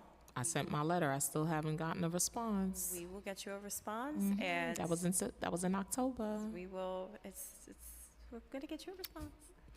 I'm waiting for a response because I want to know the programs that are being impacted. I was told nothing would be impacted, but major adjustments was taken off the table for New York City Public Schools. You have 15%. That's a lot of money taking out of New York City Public Schools when public schools need it more than ever. And I think I can't stress it enough how this is the time for this administration to meet the moment of New York City schools. Community schools have driven data that it works, but yet $10 million will cut from community schools. And in the following year, $8 million will be cut. 3K is being cut. So, I mean, there's so many things on the table summarizing for our young people. And when we talk about public safety, these are part of a public safety network. It's not just policing, but it's about these little institutions, our libraries. Our immigrant families have been depending on libraries for IDNYC to read, to use the computer, to have access. And I can tell you firsthand, as an educator for the past 20 years, libraries were a lifeline for my families in my district. They provided all sorts of resources from our seniors, from our oldest to our youngest.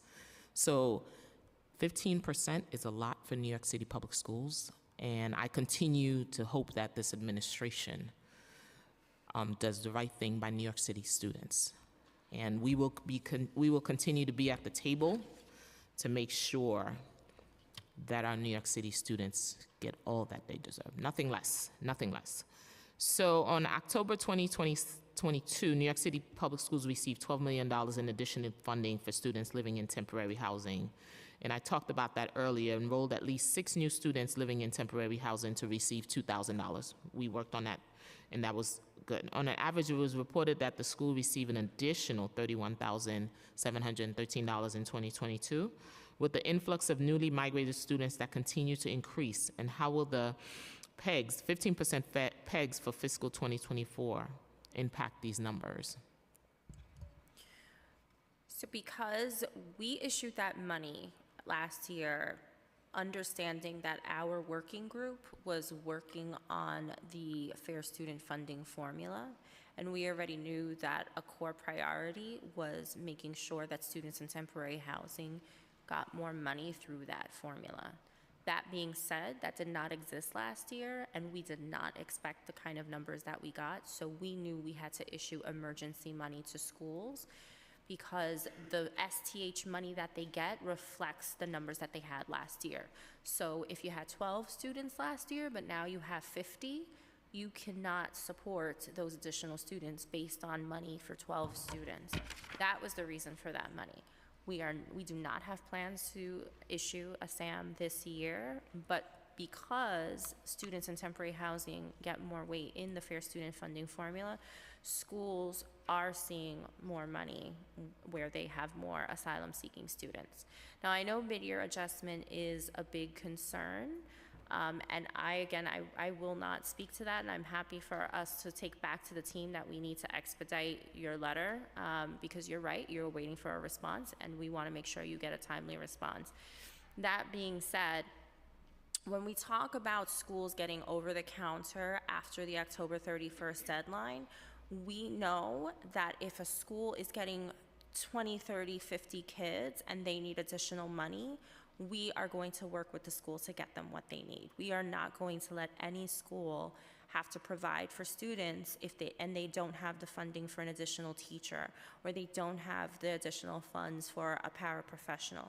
It is on a case-by-case basis, and that's why we lean on that escalation protocol where the principal contacts the HR, the budget director. We can't issue a blanket statement and say, okay, if you get extra students, we are going to give you more money. But we are not blind to the fact that these are unique times and some schools will need that additional money. And so we are not going to leave schools without. But according to the comptroller, some of the schools have not received funding for having new students from a. So when is that going to remedy? And the question was asked earlier about that very specific issue, and our team has taken a hard look at that, and they are making adjustments in real time. I have a unique population of students with interrupted formal education. Tell me the numbers and what is in place for those students and how are teachers being trained and the support staff at the schools. And we know that's a unique. We have some with interrupted. We have some with no educational background at all. We're smiling because we're ready for you. Oh, I'm ready too. We knew it. We knew it. I'm always ready. So, thank you for the question. I also have the right title for the L Compliance and Performance Specialist and the MLL Service Administrator. I'm not giving out stickers today. I'll come back to no stickers today. Okay. So our SIFE population, so we have numbers from last year, are 7,339. About 5% of our Ls then. We know that those numbers are increasing. We can get you the exact numbers later. And your next question was about services. Well, first of all, like I said, the screening. The screening process, for folks who don't know, so walk us through the screening process and what support is in place for them. Thank you. So part of what I said in my testimony is that we have a SIFE share. We realize how important it was for staff members to who are not familiar, right, with the numbers of the volume of working with students with interrupted formal education. And so we have a whole website that goes into step-by-step what to do. It's called SIFE Share. And also at the same time, it provides step one, what is the screening process? You can't just label any student as a SIFE student. So ensure that there is a screening process during the intake, and at the same time, how many days these students need to be tested by the state with a state exam assessment to ensure that we are providing the right services. Our office ensures that the district office, superintendent's team, this L administrator is ensuring that schools know what to do, and we are looking at those numbers continuously. This is why we have right now a number. Part of the work that we want to, it's educate the folks at the schools that don't label them SIFE just because you think that they miss all this year of formal education. The other piece is that we opened office hours, and every week we invite educators to come hear, ask questions, see our resources, and ensure that they are receiving the support that they need. Are you modeling? I went to visit a school, as the education chair, I visit schools all the time. SIFE students, quite a few of them, not supported. Are you modeling what needs to be done? Remember, this is a unique population. We're at the time where we have schools that have been doing this work for 50 years, and we have schools, this is a new thing for them. So what kind of support are you providing? Not just a video, not just a website. Are you modeling this process for teachers to do this work? Great question, and thank you for asking, because part of what we are are working is, and that SIFE share, is these are professional learning events that we have that we're inviting folks to attend. Yes, we have the webinar. Yes, we have the resources. Yes, we have a whole guide of all scaffolds that teachers can use, but you're right. When you have it in real time, and we have one person dedicated to doing this work with schools and on a continuous basis, and he's the one who leads this work on the office hours, and he's our SIFE coordinator to ensure that all districts, all schools are receiving the support. We started this during the pandemic and post-pandemic because we saw the importance of ensuring, yes, you're right, many schools. I said before, I shared with a colleague, when I was principal, I had almost 45% SIFE. So I knew what to do with this population. But at the same time, we have schools there. This is the first time they're dealing with these wonderful children. And how do we ensure that we provide a welcoming and inclusive environments, and that we are giving them rigorous instruction and providing the scaffolds that they need, and making them feel welcome, and especially older children who we don't want to give them baby stuff. We want to ensure that they were giving them information grade level. How do we support teachers to see how that looks like? So I appreciate the question, especially because it's something that we've been looking deeply into and providing professional learning. It's called SIFE Share, and all New York City public school teachers have access to it. I hope this is not the first time they're hearing about it. Is there funding attached to this SIFE? I know there's federal dollars. Are you guys applying for federal dollars to support the SIFE work? So my understanding is that SIFE students have, if they're L's, they have extra weight. I'm not the expert on funding, yes. Thank you. How about our L students that are quickly aging out of our high school system and our transfer? What are we doing to support them and make sure they graduate on time, making sure we don't kick them out once they're 21, but providing the support that they get their high school diploma?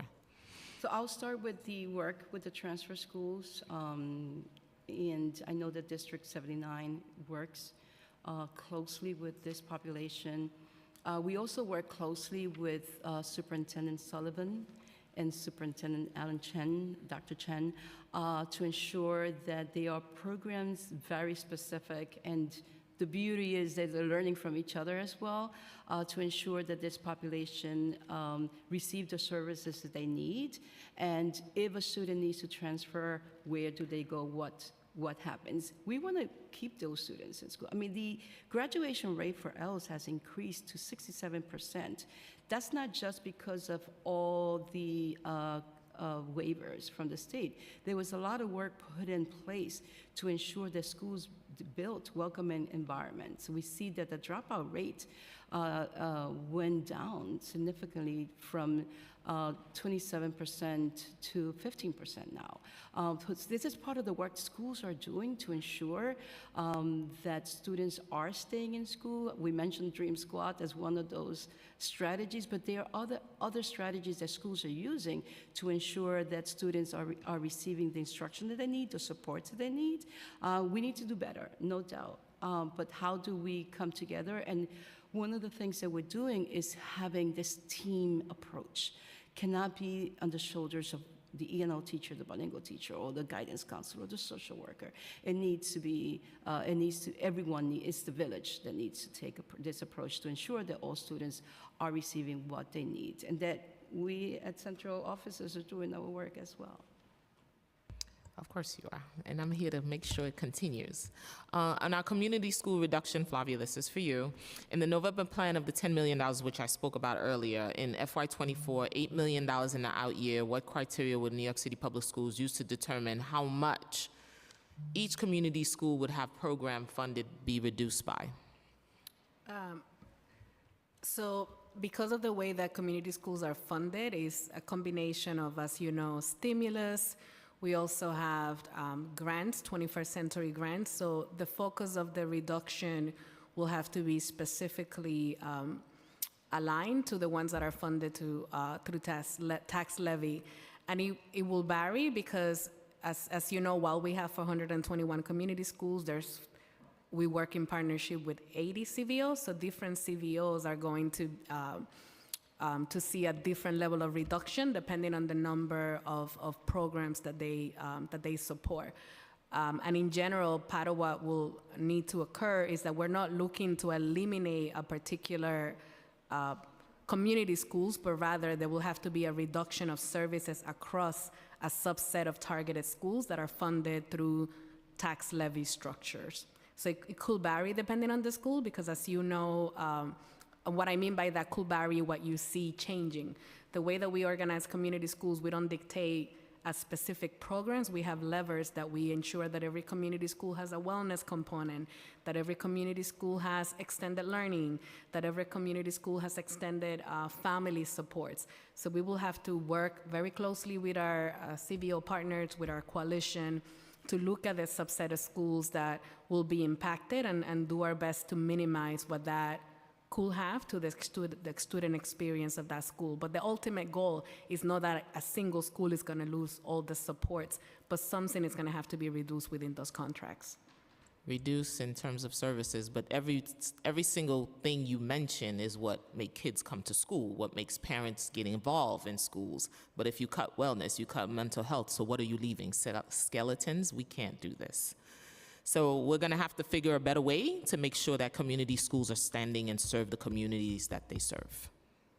And I'm here to partner with you, to work with you on the council around each and every way that we can ensure that we can continue to do the best and the most that we can do to support children through that initiative. I know Melissa has to go, but I'm going to wrap it up with this last question. 680 civilian positions are being reduced in the November plan. Did any of these offices present titles to be reduced? If so, what titles in Office of Transportation, Community Schools, and others were presented? It's going to be in the PEG, in the November plan. Chair Joseph, I will have to get the answers to that question. And that was part of my letter. That was part of my letter. I did ask. I wanted to know what was on the table. What was on the table and how can the council negotiate what's on the table? And I still don't have an answer. And that was one of my questions. If I go back and I date the email, I can tell you when I requested that. What's being cut? What's on the table? How is it going to impact New York City kids? I still don't have an answer. So today it's on the record. Hopefully New York City Public Schools will give me an answer, because my parents and my students need to know. We will get you an answer, Chair. Thank you. That's my questions.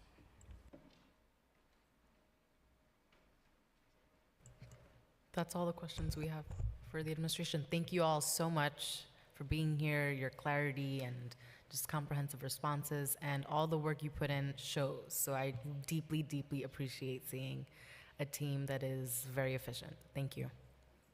Thank you. Thank you all. Thank you. Thank you. Thank you, chairs, and thank you to the administration for your testimony. We will now hear from Laura Lai from the Office of New York City Controller Brad Lander, as well as Julia Conrad from the New York City Independent Budget Office. As they are approaching the bench, I just wanted to announce that if you are here to testify in person and you have not yet completed a witness slip, please visit the sergeant's table and complete a witness slip now, even if you registered to testify online. Thank you.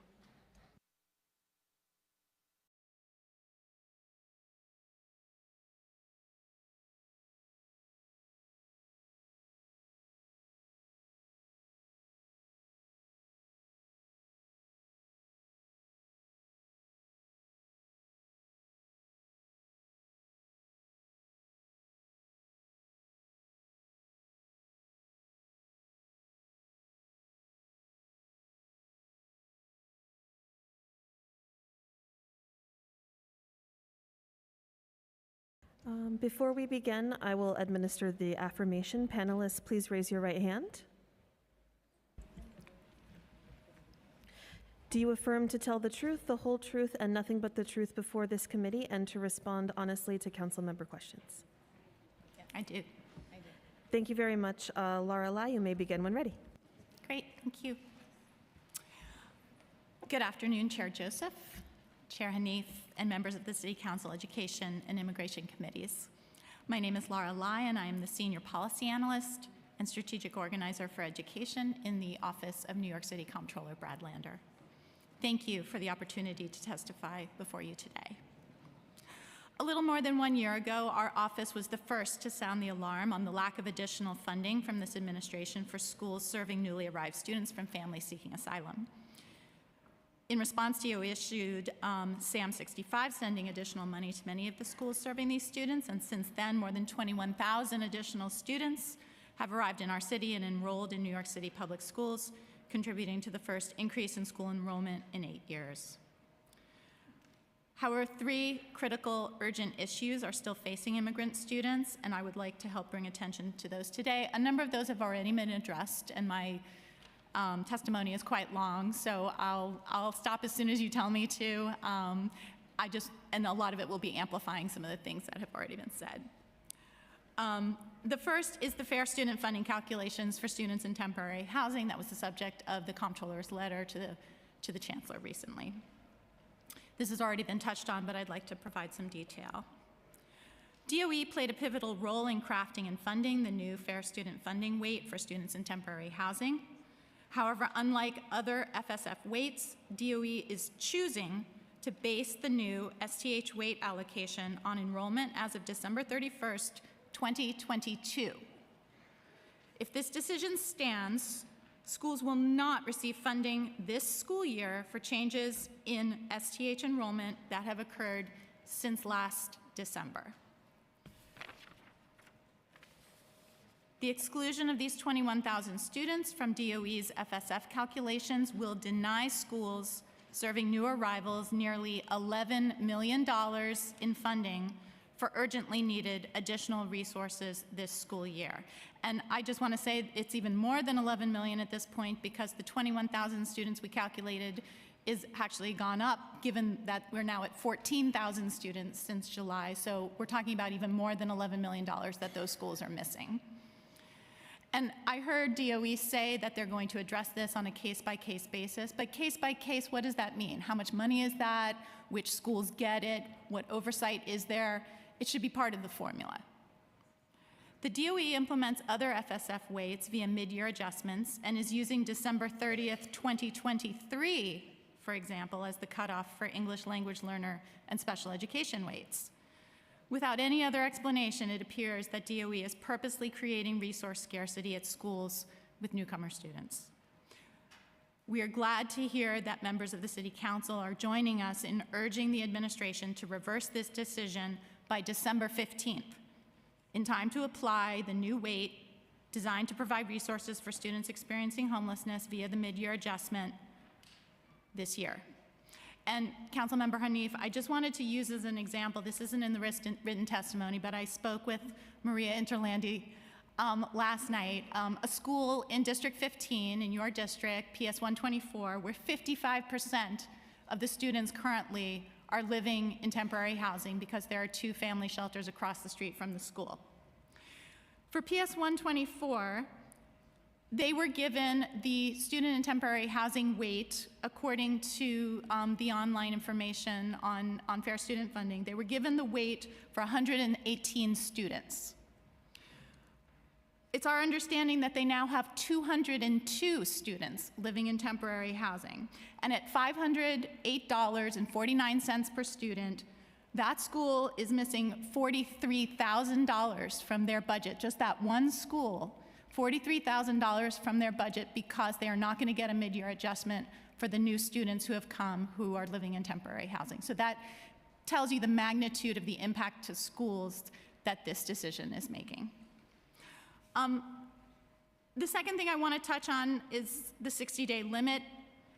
City Hall's decision to impose a 60-day time limit on families staying in HERCs not only violates court-affirmed rights of families, but endangers the physical and mental well-being of children. As has already been noted, just as thousands of children are settling into the safety and stability of new schools, this administration will force them to leave and apply for shelter after 60 days. This creates unnecessary disruption for the teachers and other children in the classroom. And something that hasn't been noted, for parents of very young children who have received a child care voucher through Promise NYC, which is a program that this council advocated for and received, and was put into the budget now 2 years in a row, that means relocation to another part of the city where there may be a wait for childcare seats. They may no longer have that childcare seat because there aren't any seats available that will accept their voucher. This also creates instability for those childcare providers who will lose the income from that seat when the child leaves. In addition, as has been noted, hundreds of immigrant families with children have been placed into isolated hotel rooms through the city's contract with the Hotel Association of New York City. These families have been given no consistent supportive services and face a 28-day limit. The administration must reverse these policies. Finally, I want to touch on the lack of critical support for students in shelter. Shelter-based community coordinators, family assistants, and other staff provide critical care to our immigrant students in temporary housing, something we've talked a lot about today. I just want to reiterate that these services include enrollment and attendance support, translation and interpretation services, ensuring children are identified for placement in 3K and pre-K, ensuring students are screened for special education services. And this not only prevents students with disabilities from falling through the cracks, but it helps schools secure additional fair student funding, which could be between $500 and $9,000 per student for those schools. Identifying young adults who may have come here seeking work but still are entitled to attend high school and helping them enroll in transfer programs. And finally, connecting students and families to the immigration legal services needed to obtain pathways to permanent status, for example, special immigrant juvenile status or SIJ. These workers are helping to provide coordinated and compassionate care that all newcomer families need. However, these positions remain severely underfunded and are at risk of future budget cuts. There are currently 100 shelter-based coordinators, or 98, as we've heard, and 117 family assistants working in New York City shelters. That number has remained stagnant even as the city has welcomed over 100,000 new arrivals and opened 175 new shelters, HERCs, and respite centers. Lack of communication with schools at the HERCs in particular is a pressing problem, according to advocates. 75 of the 100 coordinators, as you know, are funded with $9 million in expiring stimulus funds. The remaining 25 positions are funded by $3 million in tax levy money that has not been baselined. Translation and interpretation services, bilingual programs provided by DOE, and new bilingual transfer programs are all funded by stimulus dollars. As we provide continued oversight over the New York City budget in the face of severe cuts to critical services, we must fight to protect and expand these positions. Thank you again for the opportunity to testify today and for holding this important hearing. The Comptroller looks forward to partnering with the New York City Council to ensure that our immigrant students get the support and resources they need to succeed and thrive in New York City. Good afternoon, Chair Joseph, Chair Hanif, and members of the Education and Immigration Committees. My name is Julia Conrad, and I'm the Assistant Director for Education at the New York City Independent Budget Office. Thank you for the opportunity to testify. Today I will summarize from my written testimony, which offers additional details on supports provided to English language learners, or ELLs. In 2023, the share of K-12 traditional public school students who are English language learners increased to nearly 19% of all students. In other words, nearly 1 in 5 K-12 students in traditional public schools is an English language learner. The school year before, that share was 17%, and the year before that, it was 16%. In 2022-2023, the number of English language learners increased from more than 148,000 students the year before to about 159,000, an increase of more than 11,000 students, or an 8% increase. When new students enter the New York City public school system, as we heard today, enrollment staff will identify if a language other than English is spoken at home. And if so, they then administer a state test that identifies a student's level of English proficiency. In 2022-2023, the share of English language learners scoring at the entering level, or the beginning level of proficiency on that diagnostic test, increased from 26% of ELLs the year before to 31%. And so, as of the 2022-2023 school year, nearly a third of New York City's ELLs were at the beginning level of English proficiency. In comparison, in 2019-2020, 19% of Ls scored at that same proficiency level. As Chair Joseph knows well, the DOE offers 3 types of programs to support English language acquisition. 2 out of the 3, dual language and transitional bilingual, are considered bilingual, while the third, English as a new language, is not. Bilingual programs are sometimes seen as the preferred placement for Ls, as research shows they provide cognitive, social, emotional, and academic benefits. While the DOE offers families bilingual and ENL options, student enrollment ultimately depends both on family preferences and the availability of program seats. In 2022-2023, roughly 79% of Ls were enrolled in English as a new language programs. 10% were in transitional bilingual, and 9% were in dual language. Between the 2021-2022 and 2022-2023 school years, the overall share of students in bilingual programs actually increased slightly, from 18% of all Ls to 19%. And this slight increase, even as the overall number of Ls was increasing, likely reflects the DOE's expansion of bilingual programs over the last school year. And as we heard, in the current fiscal year, the DOE provided additional funds to schools opening bilingual programs this fall and the following school year. 44 schools received planning funds to open additional programs this year, and another 14 schools received planning funds to open programs in 24-25. And in a report published this May, IBO identified the number of active bilingual and ESL teachers in schools as of October 31st, 2022. Using DOE licenses, IBO identified 1,873 bilingual teachers and another 3,606 ESL teachers across K-12 traditional public schools. Of those bilingual teachers, the majority of teachers, 88%, held bilingual licenses in Spanish. The next most common category of bilingual licenses were in Chinese languages, or 10% of bilingual teachers. And the third most common bilingual license was in French, representing 1% of bilingual teachers. For context, that school year, 66% of Ls spoke Spanish at home. The next most common category was also Chinese languages, nearly 10% of Ls, followed by Arabic, which was roughly 5% of Ls.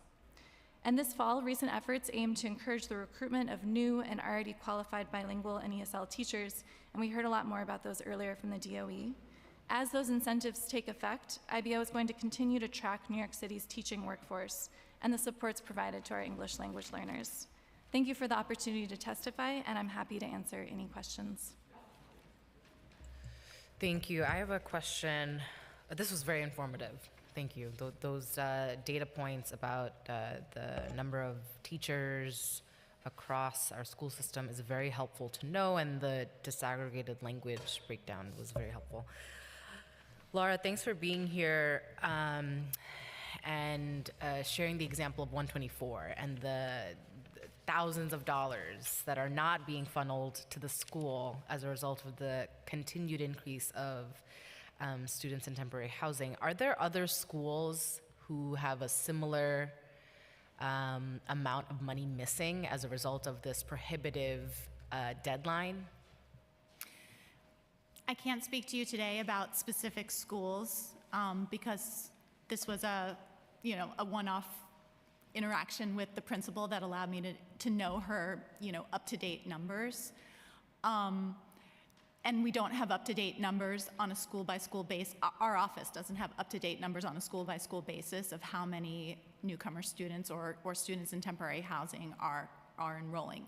We know in aggregate that across the entire city, it's more than $11 million that schools are missing. And you can imagine that schools that are near shelters that are receiving disproportionate numbers of students from families seeking asylum have a larger order of magnitude in terms of the money that they're missing. Those 21,000 or 22,000 students that have arrived since December 31st of this past year, wherever there are concentrations of those students in schools, we are talking about thousands of dollars.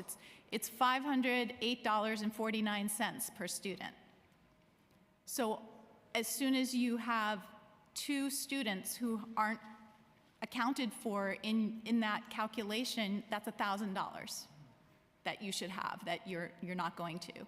And as I mentioned, it's it's standard practice because, for example, it takes a while to get everyone's IEP recommendations in order after the start of the school year. It takes a while to administer the state test to figure out how many L's you have.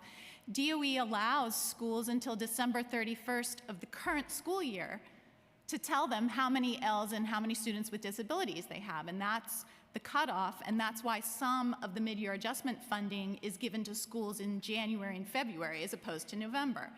If we have the data, if we have up-to-date numbers on this number of students in temporary housing, it's unclear why you would not extend the same policy to that weight and say you have until December 31st of the current year to tell us what your students in temporary housing number is, and we can make that adjustment, rather than using literally the number from the year before. So. I had a question that was a follow-up, which I have forgotten, but I have a question for Julia. Yeah. And hopefully while I ask you this question, I'll remember the question I wanted to ask Laura. So in identifying the breakdown of the bilingual license and which languages are the top 3, is IBO making a recommendation or discerning that we need licensure of other languages, that this is not fulfilling the needs of the 1 to 5 per every student being a bilingual learner? So we don't make recommendations as an agency, but what I will say is that you can sort of look at 3 different measures. You can see what are the breakdown of licenses that we have among our bilingual teachers, what are the breakdown of programs that we have among our L's, what we serve in L's, and then what is the actual population of L's in the language they speak. One mismatch that we identified that's not in this testimony but in our report from May is the languages that we offer in our bilingual programs compared to the languages that are spoken at home by our L's. So you'll notice that the 3rd most common language spoken at home by L's is Arabic. It does not match the number 3rd most common bilingual program we offer through the DOE. So I think that's something that we're interested in exploring and seeing how we could see those matches change, and whether or not in the new bilingual programs, and DOE is expanding, and we've seen funds dedicated specifically to open new bilingual programs, what kind of languages those are going to offer and how they match the population we have of L's. Thank you for that. Laura, the question that came to mind is,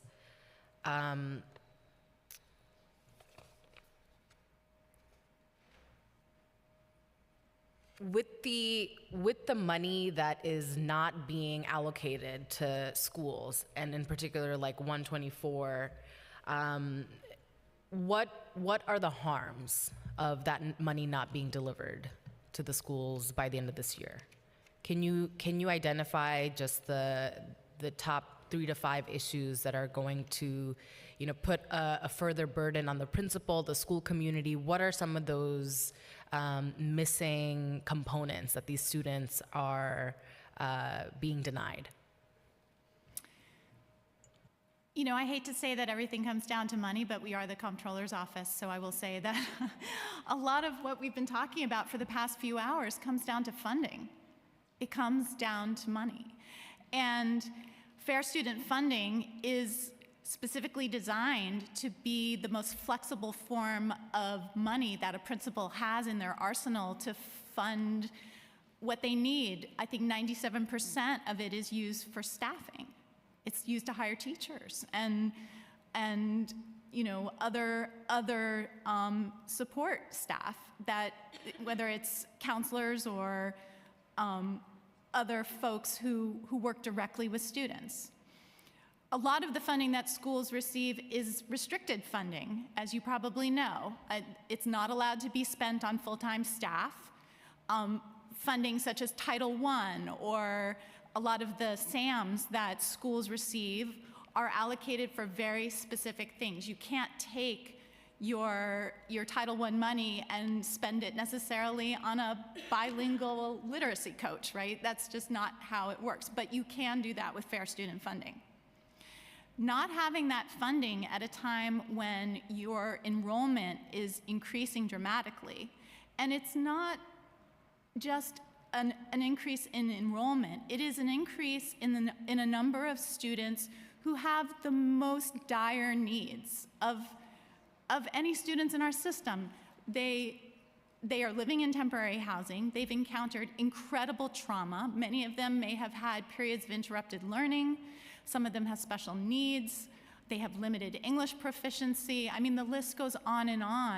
And to not be given the money to support those students with the staff and the programming that they need in this year, to say we're going to give it to you next. You're basically saying we're going to take the census of students with those needs now, but we'll give you the money for it next year.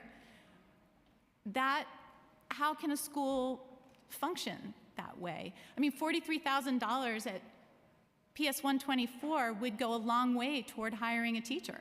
It's not all of it, or a para, right? So there is no way to really, minimize the impact that not having that fair student funding. I mean, just as an example, SAM 65 last year gave schools, I'll just use this as an example. Last year, SAM 65 gave schools $2,000 per student.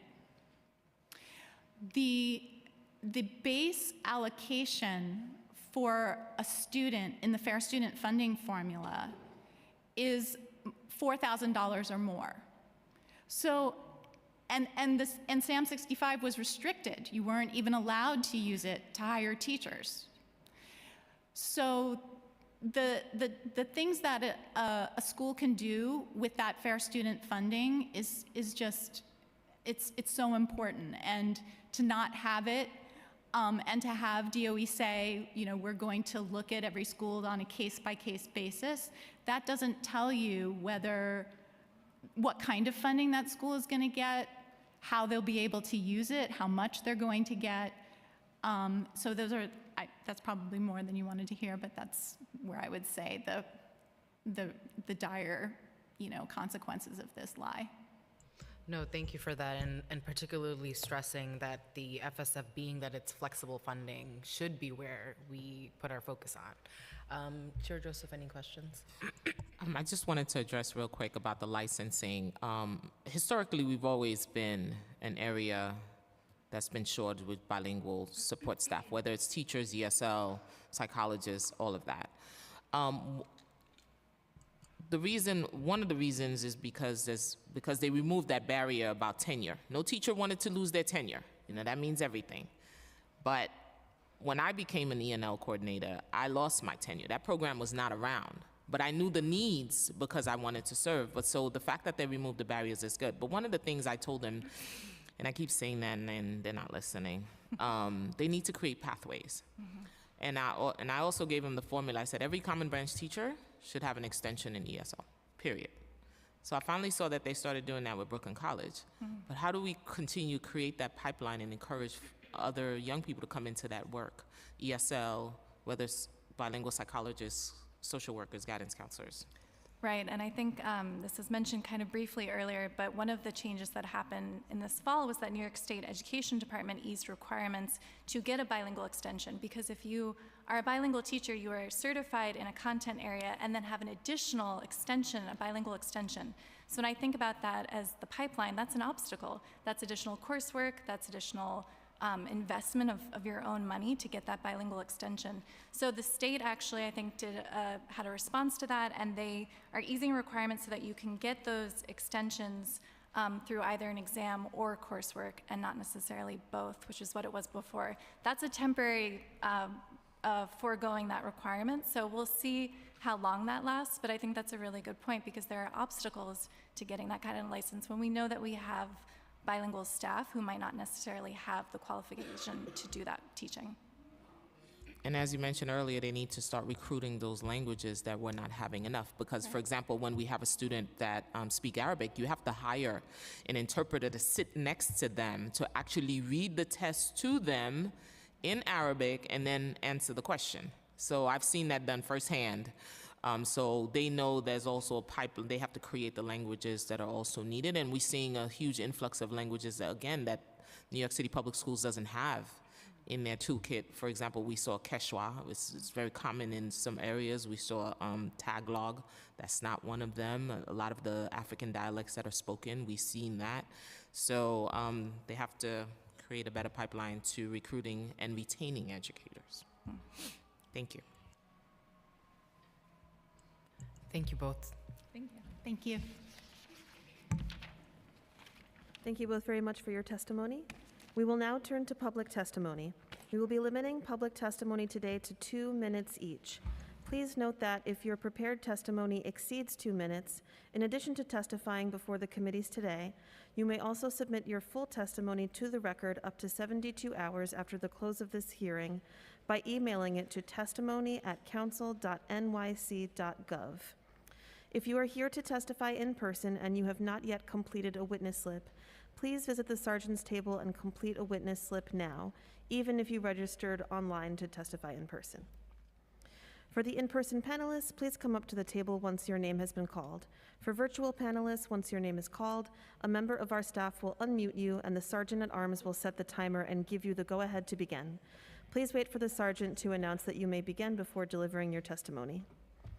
Now I will call our first in-person panel: Casey Gordon, Kate Menken, Araceli Lucero, Jennifer Pringle, Jose Adolfo Jimenez, and Dante Bravo.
Give us one moment, folks, while we make sure we set up this first panel.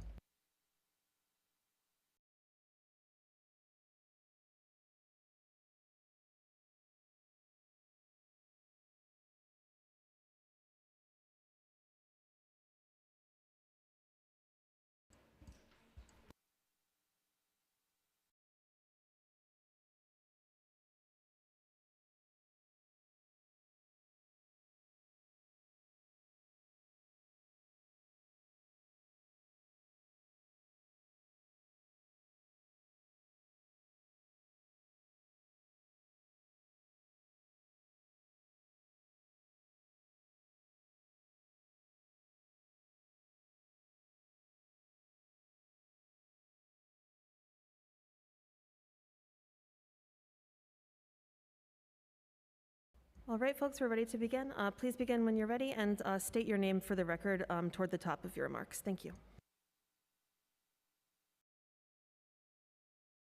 Thank you. Good afternoon, and thank you, Chairs Hanif and Joseph, and the members of the New York City Immigration and Education Committees for the opportunity to testify today. My name is Casey Gordon with the New York Immigration Coalition. The New York Immigration Coalition, or NYC, is an umbrella policy and advocacy organization for more than 200 groups serving immigrants and refugees across New York State. Today, you will hear from many members of the NYC's Education Collaborative on different issues that are affecting our immigrant and asylum seeker students. Then NYC will be providing a longer written testimony after this hearing. First, the NYC is deeply concerned with the effects of the 60-day shelter rules. that the 60-day shelter rules will have on our immigrant and asylum seeker families. Even prior to the shift in housing rules for these families, it was taking weeks for many families to be enrolled in quality schools for shelters, and longer still to figure out their transportation. Displacing families from shelters will interrupt their education, creating even longer commutes or requiring students to hop from school to school, and this will increase absenteeism and create even more instability from families who are already experiencing so much. These families are guaranteed an education like any other student in New York City, but the city is creating massive hurdles for them to jump through to access that education.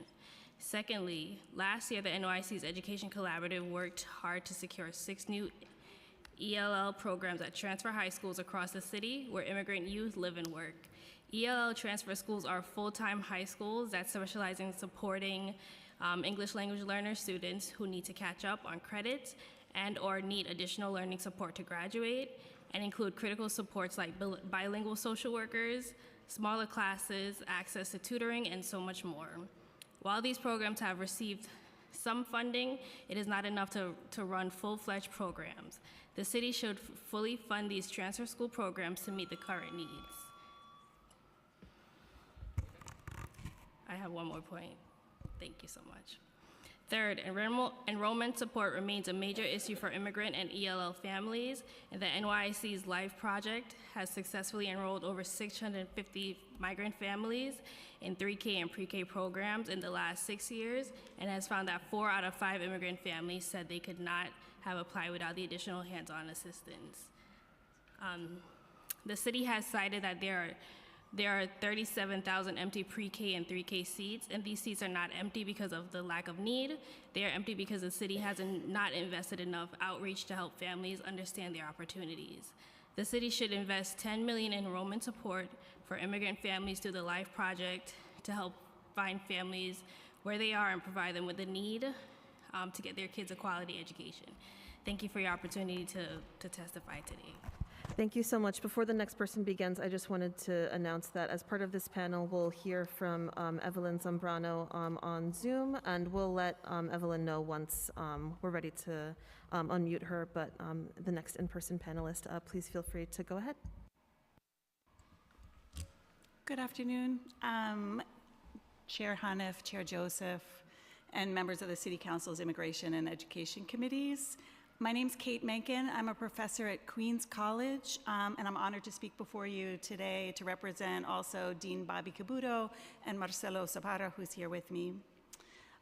Today you're hearing about many of the educational challenges that immigrant communities are facing in our schools. We're here actually to propose a possible solution.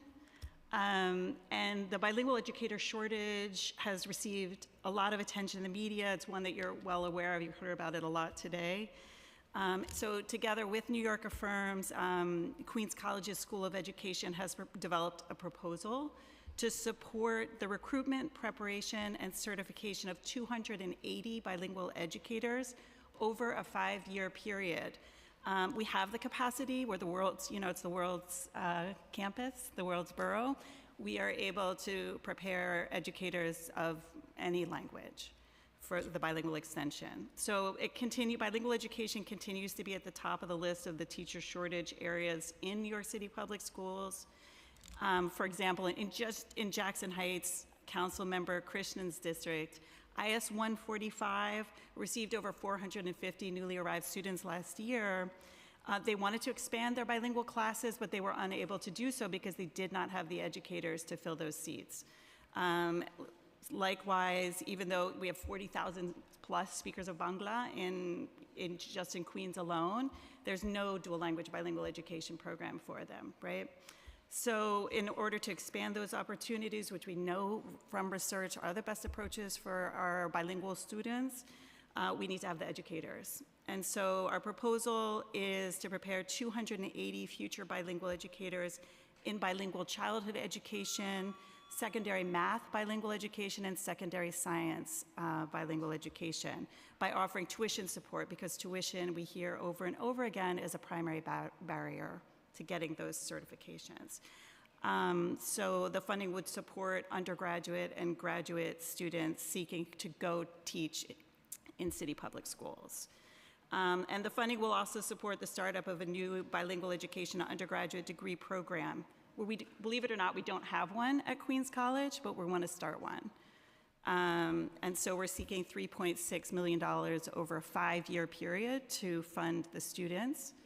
And we have a shared responsibility in advancing high-quality public education for all and working together to meet the needs of students at this historic moment. So we're here for you. We're here for it. We're ready. Hi. Good afternoon. Thank you for providing the opportunity to testify on this very important topic and highlighting our newest and youngest New Yorkers. My name is Aracelis Lucero. I am the Executive Director of MASA. We're a community-based organization in the South Bronx who for over the last 2 decades has been working with immigrants, especially recently arrived immigrants and indigenous communities, providing them with critical services around education, family wraparound support services, and advocacy and leadership opportunities. I'd like to start by sharing some recent observations based on our experience supporting this community and families in our K-8 after-school program. As some of my colleagues have already spoken about, we have also deep concerns around the 60-day shelter rule and how it would lead to increased absenteeism for students. Several families have expressed frustration at not knowing what their options are and what rights they have. We have been working with some families who would like to move from schools when traveling is just too far. Many times they don't know they are eligible for Metro cards or busing services or are not aware of any other existing support for families in transitional housing and don't know who to go to. It is also unclear to parents what kind of resources are available to support newcomer students in schools to acquire the English language and to ensure that they are able to continue to learn. This includes having uniform knowledge about the additional academic support programming traditionally available to students either before school, after school, or during Saturday programming, and specifically tailored for recently arrived students as some schools did last academic school years.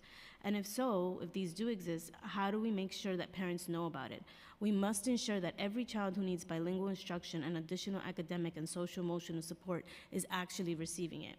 It has been our experience that either due to language barriers, the digital divide, or varying degrees of literacy levels, immigrant parents do not receive the information they need to properly support, advocate for, and be empowered to be their child's first teachers, as they have every right to be.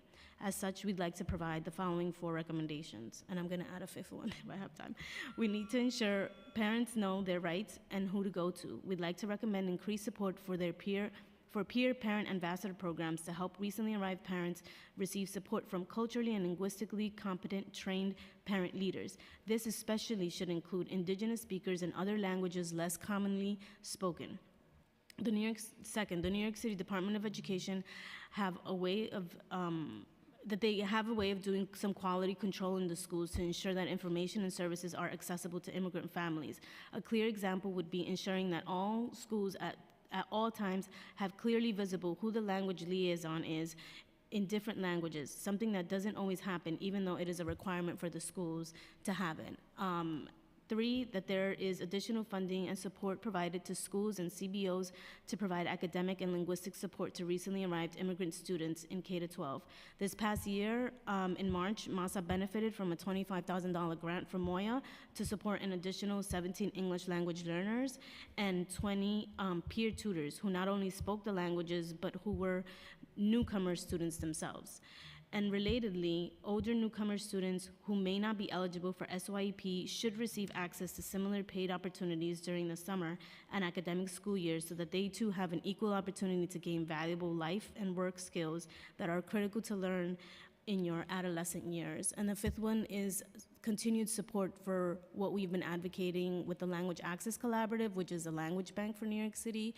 We got funding for 1 year, we advocated for 5 years, and that project, because of budget cuts, was put on hold this year. And it just sounds like from today's conversation, language keeps on coming up, and New York City deserves to have a language bank. We have a model that we can follow, that we've been learning from, and we just need the money to get it done.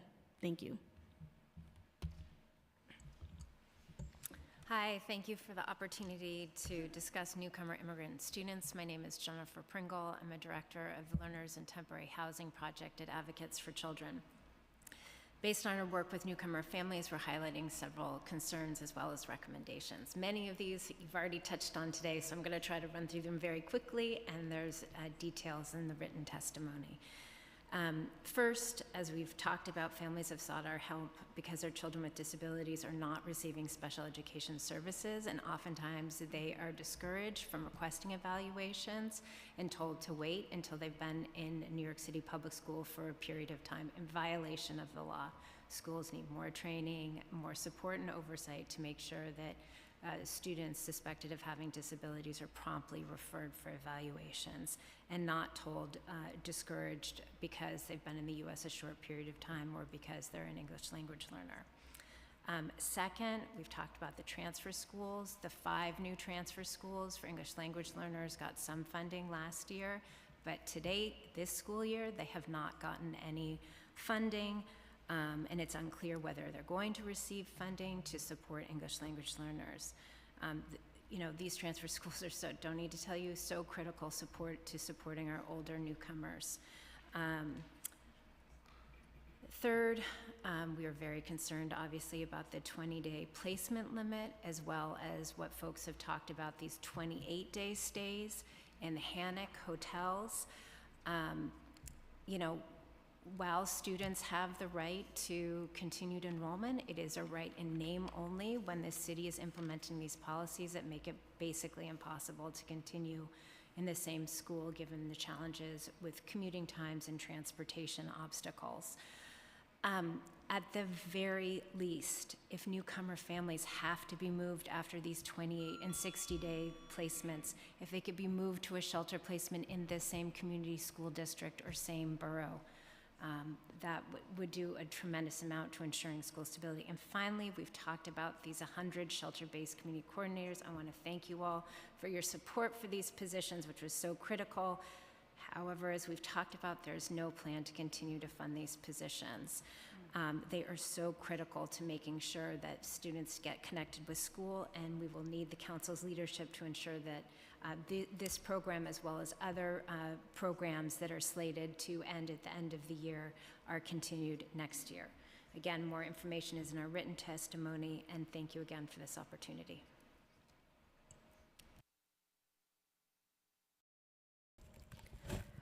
Good afternoon. My name is Dante Bravo, Senior Policy Analyst over at Children's Aid. I'm also going to ask if, after I testify, if my colleague Evelyn Zambrano can virtually testify right after.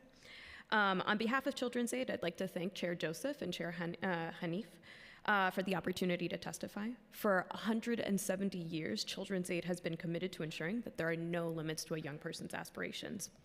Today, our over 2,000 full and part-time staff members empower nearly 50,000 children, youth, and families across Harlem, Washington Heights, the South Bronx, and the North Shore of Staten Island. We are currently serving nearly 150 asylum-seeking families in our early childhood education centers, NYCHA facilities, community schools, and community centers. Families have come to us in need of appropriate clothing for weather, culturally appropriate food, mental health services, and so much more for their children's education. Our staff at these sites have had to step in and fill in gaps left by city government. To add insult to injury, this administration called for a 15% peg to city agencies and then blamed asylum seekers for this cut, a cut that will significantly harm the human services sector. This means even less funding, coordination, and resources for asylum-seeking families when their needs were not met in the first place, as well as a catastrophic lack of services for all New Yorkers. Children's Aid therefore calls on the city to do the following: comprehensive multilingual messaging around the rights and resources available to all New Yorkers, better coordination of city agencies with their local community-based partners, community-based organizations, the investment of more resources in human services contracts, which have historically been underfunded. We also need specific resources for human services workers with the vicarious trauma that they've experienced. Our workers also come from an immigrant background, and they need support and they need better wages. We also call on the city to commit to housing asylum seekers in permanent housing, specifically in the neighborhoods that they've already received services in. It's true that our New Yorkers, that new New Yorkers are coming to the city with great need, and at the same time, the services that we offer extend beyond immediate assistance. They represent investments in the city's future. Thank you so much for the opportunity to testify, and please let me know if you have any more questions. Thank you so much to you all for your testimony. Before we turn to questions for this first public panel, we'll next turn to Evelyn Zambrano on Zoom. Please wait for the Sergeant at Arms to announce that you may begin before starting your testimony. Starting time. Good afternoon. My name is Evelyn Zambrano, and I am the Regional Family Services Director in the Early Childhood Education Division at Children's Aid. Thank you for the opportunity to testify at this committee meeting today. We currently serve 30 asylum-seeking families. Our early childhood staff have had to step in and fill in the gaps in communication and resources for these families. Today, I'd like to share a few instances that we've had with our newcomer families.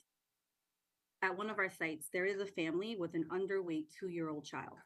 The shelter they are living in gave this family a single empanada as their whole meal and gave no access to a kitchen that would allow this family to feed their toddler other options.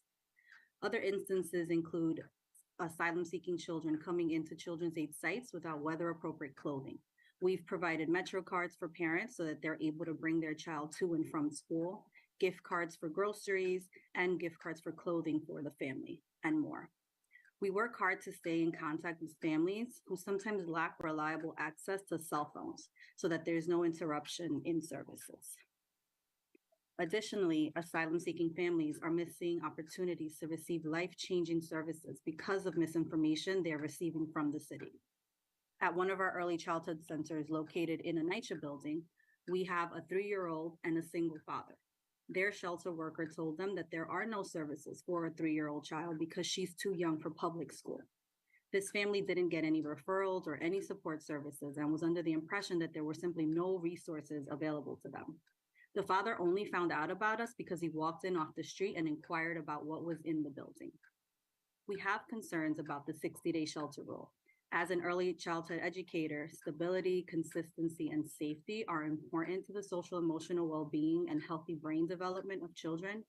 We are re-traumatizing children and their families.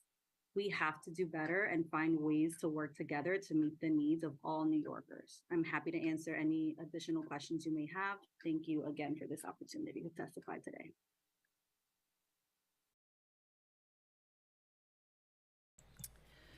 Thank you all for your testimonies. I am very excited to hear about the proposal at Queens College. I am a graduate of our CUNY system, though not Queens College, Brooklyn College. And this has been on my mind for so long because I got started in this work as a language justice fighter. And that was how I got into tenant organizing, immigrant rights organizing, at CAV in the Lower East Side. So can you talk a little bit more about this proposal? Have you been in contact with the DOE? What kind of support from the council are you looking for? Is this a program that is being replicated? Would just love to take in some more information. Sure. So we've gotten commitments from, yes, with regard to partnerships with the New York City Public Schools. We've gotten commitments from districts 24, 30, and Queens North High Schools to partner with us on this initiative. Districts 24 and 30 are two of the districts that have received the largest numbers of newly arrived students. And the idea is that we would work in partnership with them to place student teachers within schools in those districts so that they could then hire them once they're prepared. And what was the other part of your question? Huh? Oh, we went, $3.6 million. And I don't know, I don't really know how this works. I'm a professor at a public university, but we're just seeking funds for our students to get tuition. Understood, okay. And then what would the curriculum entail? So is the recruitment of these students, the 280, would they be according to languages like Bangla that you identified? And is there like a priority list of languages that you're looking for? And then what would the curriculum entail? Right, so do you want to talk about it? Well, the curriculum would satisfy the needs or the requirements for the bilingual extension, and we tailor one of the courses to address the to teach in the language that the student is pursuing their extension. So we have flexibility to address the needs of students in different languages. Got it. So there isn't a sort of like marker of like, we would like to bring on this many Bangla speaking students or this many, okay. Not necessarily. You know, the ideal is, of course, to get a cohort of students together, and that's usually what's done. At the same time, we can graduate a single student at a time. And how would recruitment take place? So the recruitment efforts would come from those districts specifically.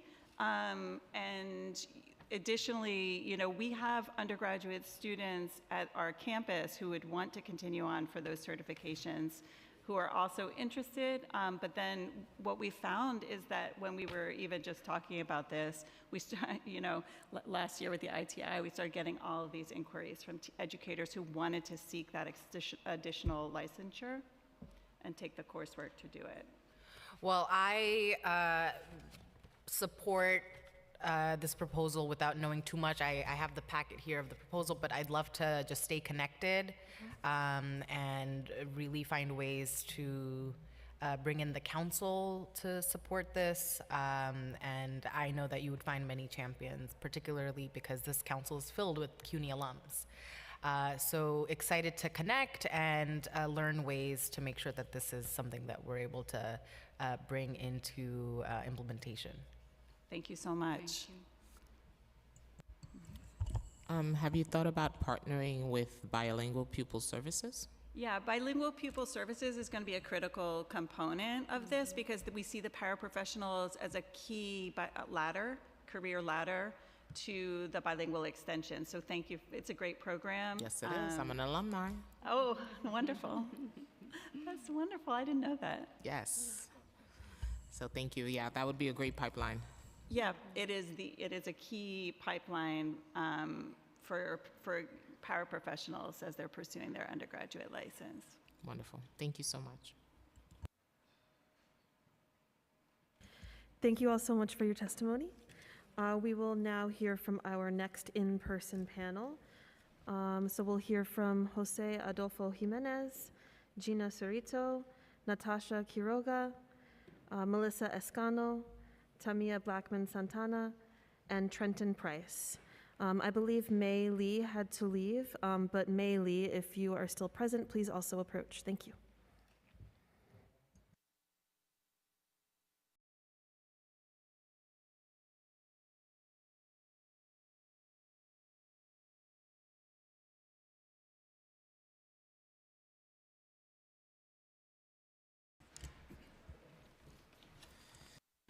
You may begin when ready. Please state your name toward the top of your remarks so that we know who's speaking. Thank you. Sure.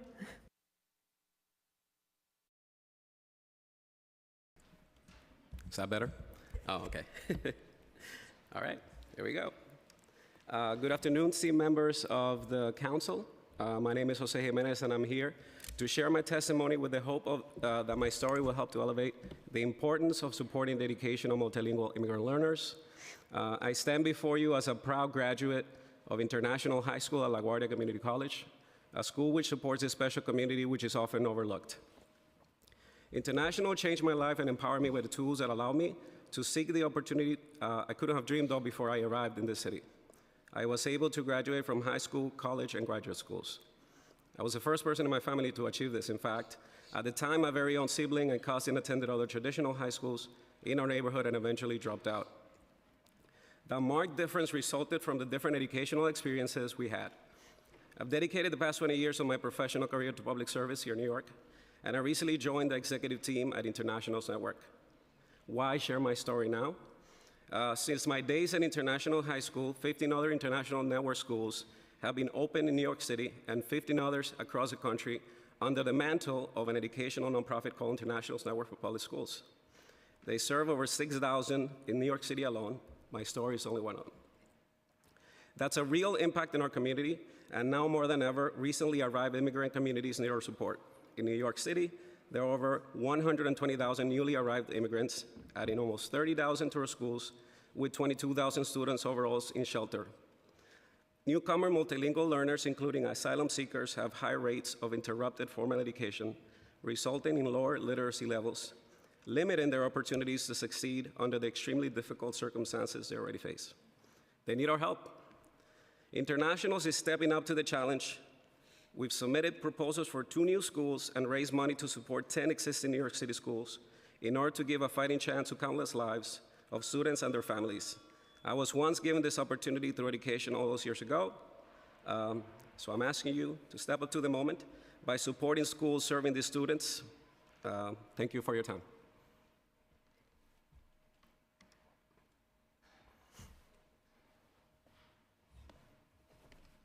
Whoever would like to go next can go ahead. And just please state your name at the top. Thank you. Melissa Scano. Good afternoon, Chair Joseph and Chair Hanif. My name is Melissa Scano. I use she, her pronouns. I'm a social worker with Make the Road New York at the Bushwick Campus Community School. We're being thrown around with no real help. I just want a stable place for my children, cried the mom I spoke with as she shared her experience of being evicted with her entire 7 family members in just 24 hours.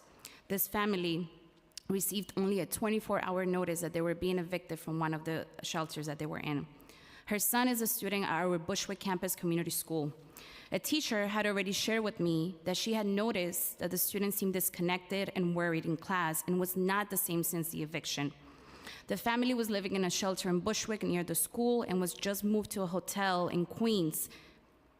It's almost taking him 2 hours to get to our school now. Her other 2 children are also attending a school in Bushwick and are having the same experience. The mom works at a factory in New Jersey, and the father goes out to look for work every day. They arrived from Ecuador even 7 months ago. They're undocumented, and they're waiting to see if they can get a legal consultation to see if they have any immigration relief.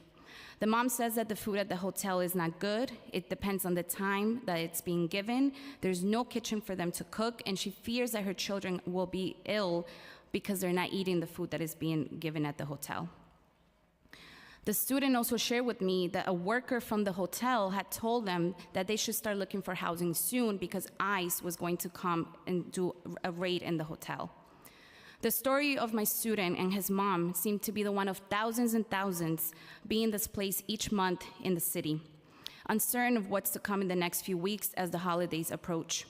Just last month, a new report from Advocates for Children stated that an alarming rate of 1 in 9 students in New York City are homeless. It also showed that in the district I work in, District 32, we have one of the highest concentrations of students experiencing homelessness.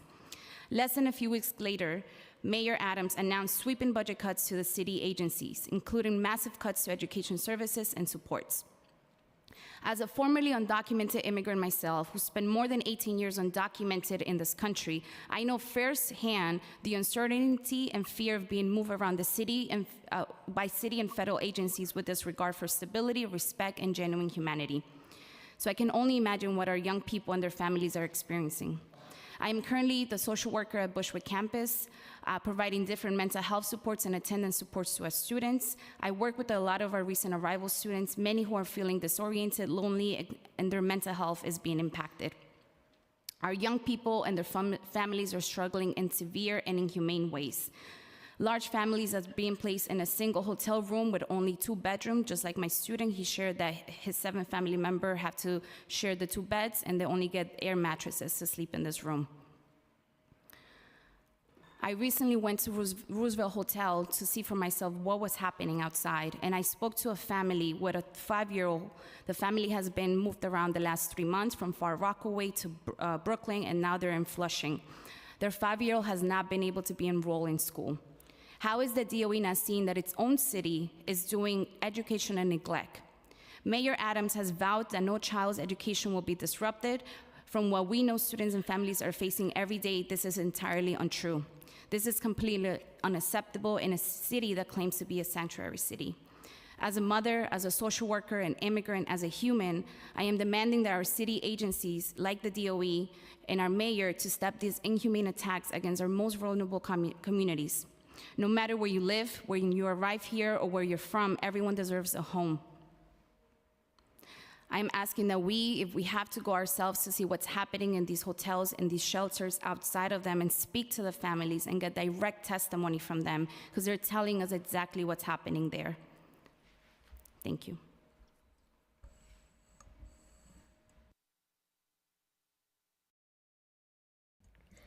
Any one of you can speak.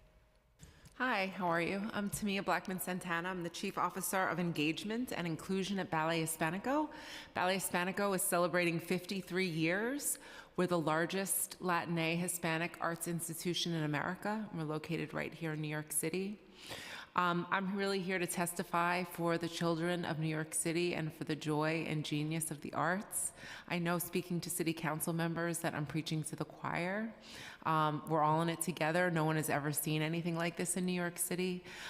City council members have endorsed Ballet Hispanico to be in over 18 CASA after-school programs.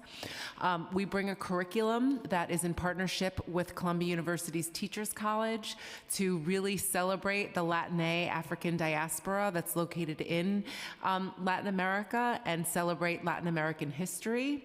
We know that New York City does not have a required ethnic studies course, and so we're really proud about the curriculum that we're able to bring.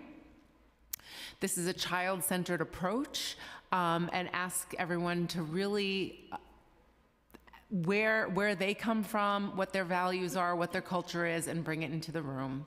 So here, I don't know if any of my fellow arts cultural institutions are here, but we're just here to say, I'm here to personally say I read the City Council's budget that went back with Mayor Adams, and I have faith that the City Council will continue to fight for funding and culture and the arts for students.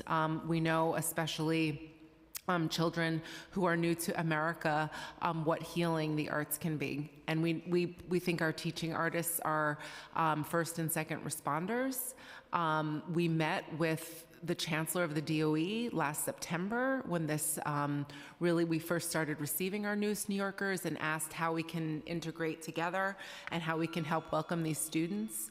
And so I just want to say, as you continue, the arts is such a huge economic boom and pillar and anchor in New York City, and I'm happy to gather my colleagues as you continue to talk to the governor and continue to talk to federal programs about how much they also need to kick in order for all of us to help New York. And I know it goes back and forth, but I'm happy to sort of gather the arts community, the Met and large institutions, to talk about how much we need state and federal government now. Thank you. Good afternoon, and thank you, Chair Joseph and Chair Hanif, for the opportunity to speak today. My name is Natasha Quiroga. I'm Director of Education Policy and Inside Schools at the New Schools Center for New York City Affairs. For 20 years, Inside Schools has been the premier source for millions of families who want to better understand New York City public schools, and we are supporting newly arrived migrant families with resources and support. Since this past summer, Inside Schools has facilitated in-person workshops and met one-on-one with parents at the new school and at 9 HERCs and DHS shelters with no service providers throughout the city. We've worked to fill the service gaps and helped over 400 newly arrived families navigate the New York City public school system, learn how to enroll in school, and figure out how to access school transportation. In the 2 weeks before school started this year, we were at 5 HERC sites, a few which had a STH coordinator on site, but often only 1 day a week. But most families didn't know there was someone on site or where to find them. There was no coordinator at the Roosevelt the week before school started. At the 5 DHS shelters we are serving now, only 1 has a coordinator on site 1 day a week. At this shelter, 20% of families who share their information with us had children waiting weeks to over 2 months to enroll in school. Other families struggle to find childcare or early childhood opportunities. Because many parents have not initiated their My Schools account, several children miss getting off waitlists for pre-K and high school. The number one concern parents brought to us was their child's school was too far from their shelter. So many families are already struggling to obtain transportation to school. Several families told us less than 2 weeks ago that they can't get Metro cards for themselves and their kids at their shelters nor at their schools. Others struggle with the distance to get to school on time, racking up tardies and unexcused absences. Another father worried about the long subway commute his teenage daughter would have to take alone to high school after the trauma she experienced before coming to the U.S. Almost half of children living at the shelters we've visited are elementary school age. Parents who are able to obtain Metro cards struggle to take their kids to school, care for younger children not in school, and work.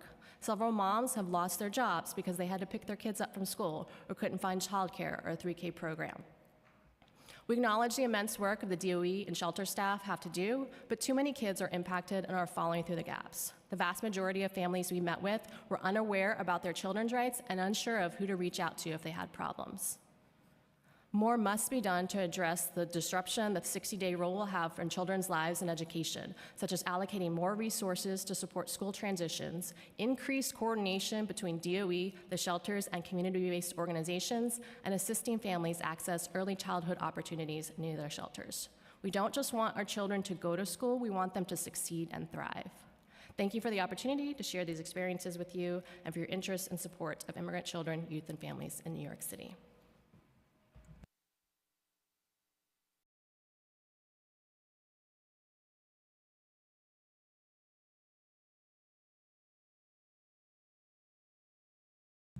There we go. Thank you, Chair Hanif, Chair Joseph, and both committees for hosting this important conversation today. My name is Trenton Price. I'm the Executive Director of the Salvadori Center. At Salvadori, we provide STEAM education services, that's STEM plus the A for arts and architecture, to schools, after-school sites, and NYCHA community centers across the 5 boroughs, focusing on the built environment. Last year, for context, Salvadori taught over 8,000 students in 129 schools and community centers, and we are grateful to receive support through CASA, Digital Inclusion and Literacy, and the Speakers Initiative. I'm speaking today as a former middle school teacher, school and district leader, and now the Executive Director of Salvadori, and as a parent. Serving children is core to who I am and the work that we do at Salvadori. We at Salvadori have heard the council and the mayor's pleas for innovation to support the new families and children arriving to New York City seeking asylum. Our hearts break for the terrible situations so many are fleeing, and we want to be part of the solution. As with many in the nonprofit education sector, we stand ready to lead and support these efforts. The challenge we see is families and children coming into temporary shelters with only 60 days to handle many immigration logistics.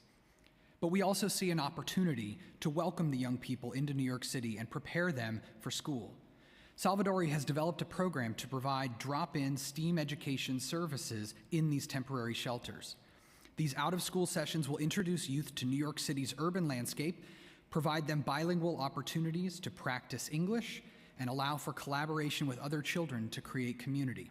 And all of this in a safe space in the shelter so their parents can coordinate all the daunting immigration logistics.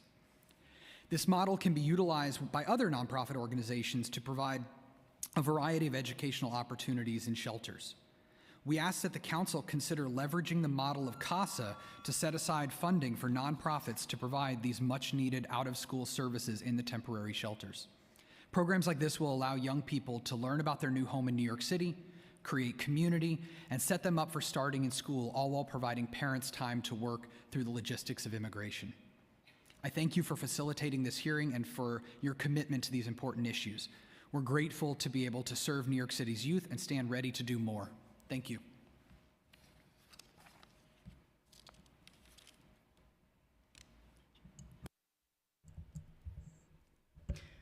Hello, my name is Gina Cerrito from Mañana Otro Dia.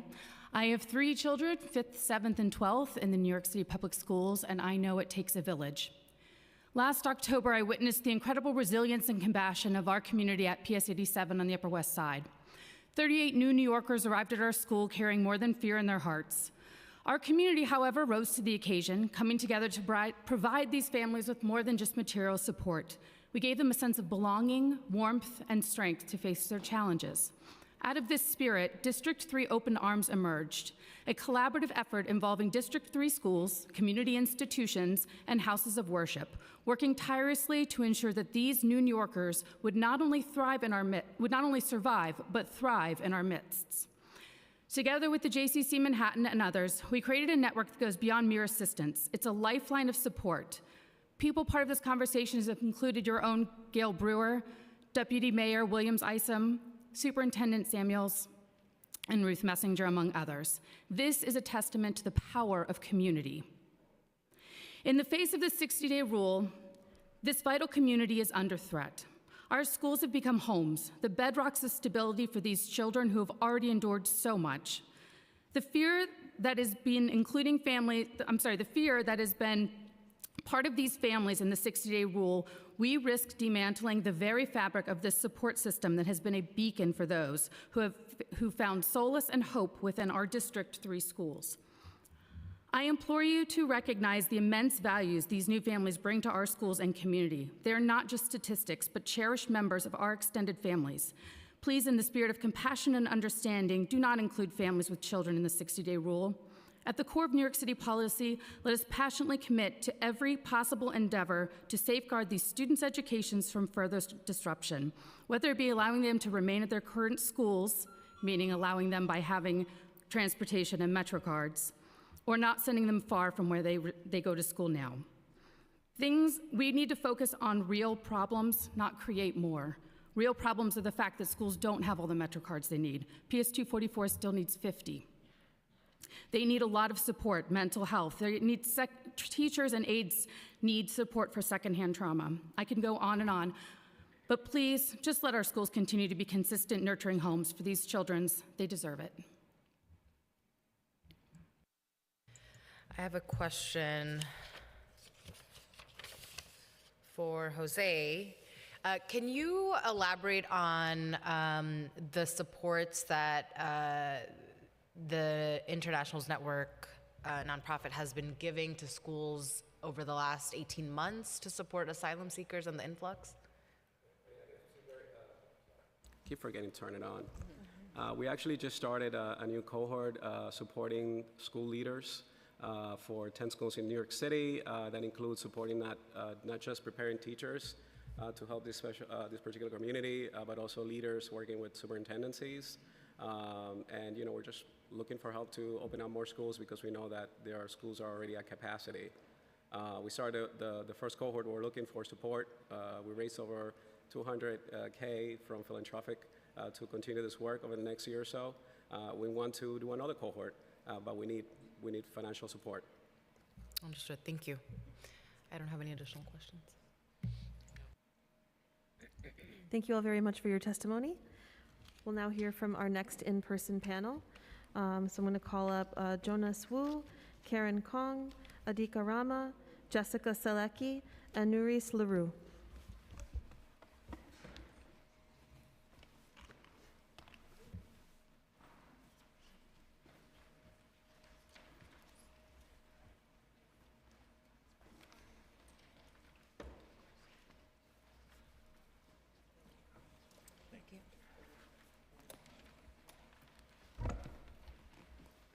And Jonas Wu, may we begin when ready? And folks, if you could remember to state your name when you begin speaking, that would be fantastic. Thank you so much.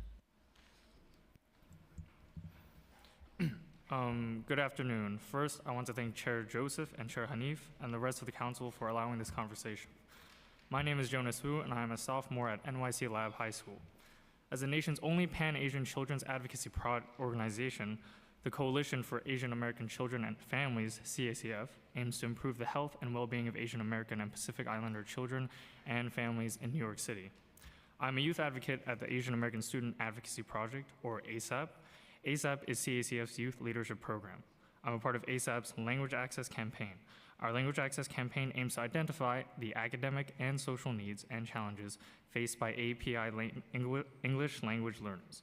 We also aim to advocate for an inclusive and welcoming school environment and culturally responsive resources for all students.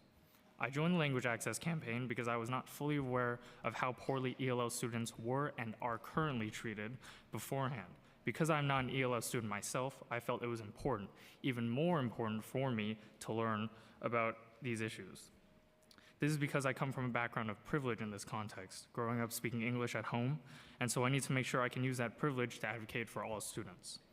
Two very impactful challenges our campaign discovered were a lack of culturally responsive staff and faculty, and a harmful and non-nurturing environment for ELL students. Now, these two challenges go hand in hand. By that, I mean that they are both caused by each other, but are also the result of an unjust system behind them. Our team has found that staff and faculty in NYC public schools are severely untrained in cultural responsiveness. Some schools even have staff and faculty that feel discouraged to be culturally responsive in the first place, so as to present better grades to principals. When the people nurturing the environment are apathetic and ignorant to students, especially to students who are learning English and adjusting to a new environment, they are naturally not going to feel like they belong, valued, or supported. Cultural responsiveness in a classroom can be anything from simple things, such as teachers taking initiative with clarifying things for ELL students, to more elaborate things, such as making sure ELL students are not alone during classwork. For many immigrant students, especially API immigrant students, asking for help is not commonly seen in the classroom. However, teachers should not assume students do not have questions or do not need help when they are not asking questions. The city, the council, and the Department of Education need to ensure that staff are being trained on a regular and consistent basis.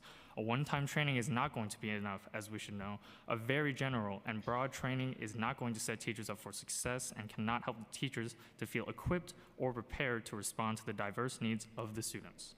Teachers and schools need to spend more time thinking of ways to create an inclusive school environment where all students can feel like they belong and are supported. Immigrant students should not be afraid to ask for help or feel helpless in school, and all students deserve to be seen as human and valued. Thank you for the opportunity to speak.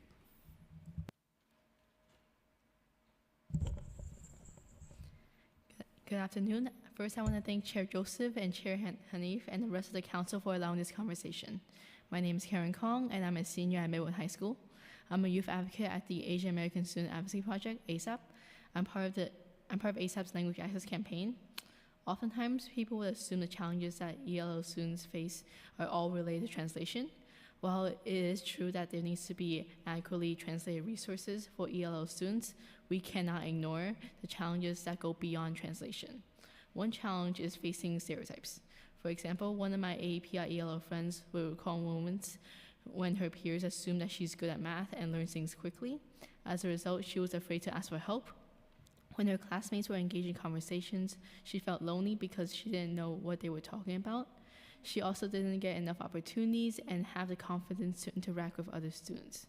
School is not only a place to focus on academics, but also a place to build social skills, which are crucial for building relationships and feeling supported in their community. Last year, my team collected the stories of API ELL high school students in New York City. Our team learned that the barriers ELL students face go beyond academic challenges. They face cultural challenges as well as barriers in social interactions. One student said, "I wanted to be more American, so I abandoned my culture and language. But no one should feel the need to give up their identity to feel belonged." This is far from the inclusive and welcoming school environment that ASAP expects schools to have. We recommend including more culturally responsive staff, which includes teachers and counselors, with school counselors that understand API ELL students' individualized experiences, as opposed to lumping their story with the entire API community. It allows these students to feel recognized and valued in schools. We recommend schools putting in more effort to integrate ELL and native English speakers because they should not feel isolated from the student body. Schools are places where students spend a lot of time in, so it's very important for schools to be inclusive and welcoming so immigrant students can comfortably build these relationships with their peers. We believe that all students deserve to be supported, seen, and valued in the school community.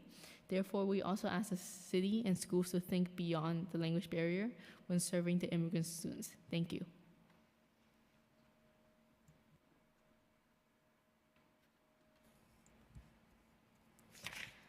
Good afternoon. First, I want to thank Chair Joseph and Chair Hanif and the rest of the council for allowing this conversation. My name is Akita Rama, and I'm a senior at Brooklyn Technical High School. I'm a youth advocate at the Asian American Student Advocacy Project, also known as ASAP, and within ASAP, I'm a part of the Language Access Campaign. As a former ELL student, my experiences weren't great. I often felt lost, and teachers didn't seem concerned because of that.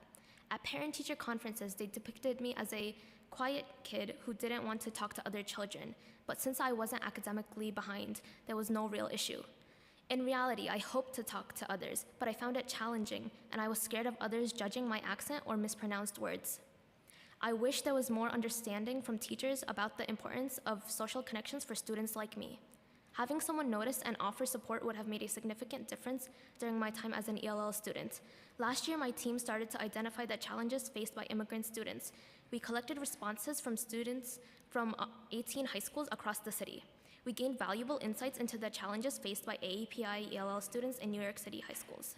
One prominent struggle was the struggle with judgments and identity. This goes beyond academic hurdles and directly impacts their sense of belonging.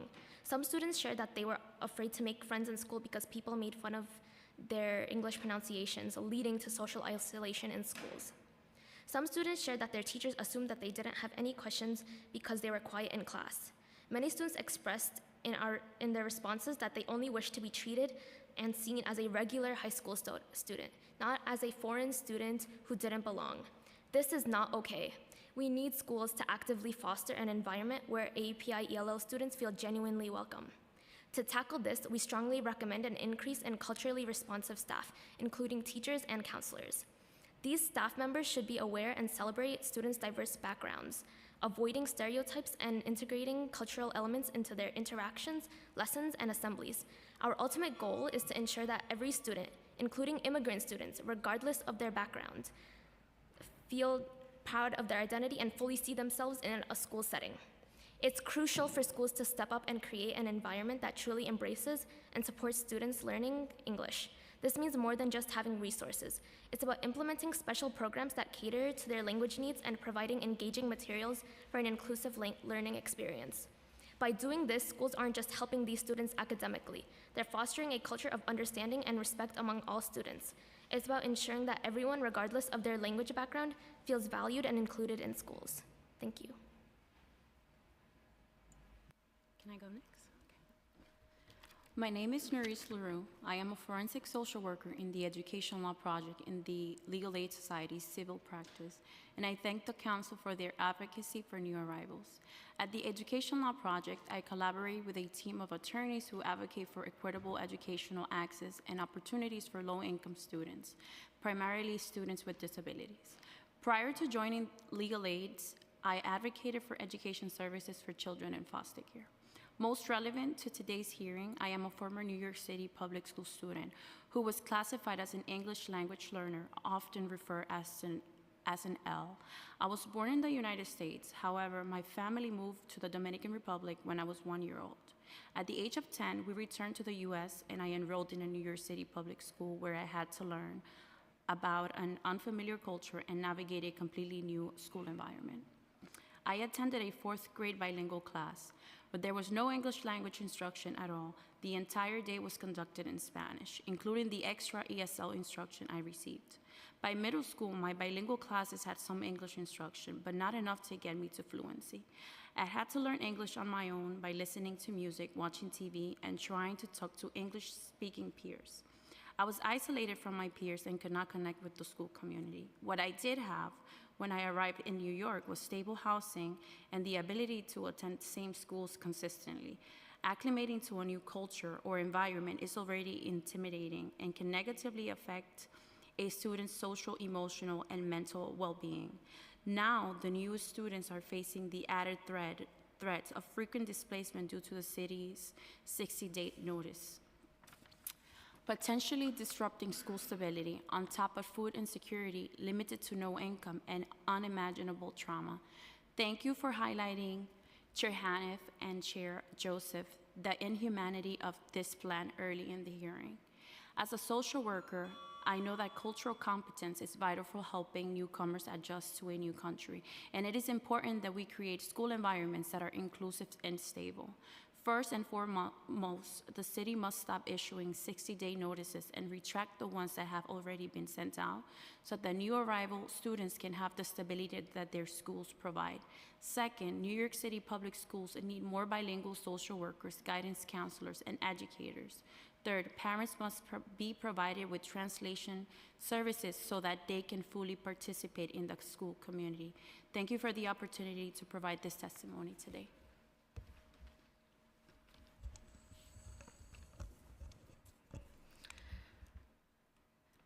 Thank you, Chairs Hanif and Joseph, council members and staff. Thank you for this opportunity to speak. My name is Jessica Selecki, and I am the director of the Special Education Unit at the New York Legal Assistance Group.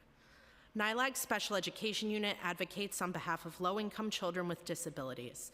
I appreciate the opportunity to offer the following comments, and I have also provided detailed written testimony. We are deeply concerned that imminent and severe budget cuts to NYCPS's budget, paired with the recent surge of newly arrived immigrant students, will exacerbate existing inequities in an already ailing NYCPS, which routinely fails to provide legally mandated supports and services to our most vulnerable student populations, including immigrant children, children with disabilities, and children living in poverty. For English language learners, the disparity in the quality of special education services that are provided is stark. According to a recent Comptroller data report, while 88% of students citywide received their IEP-mandated sets or special class, only 36% of English language learners received the bilingual sets, ICT, or special class that they needed to progress.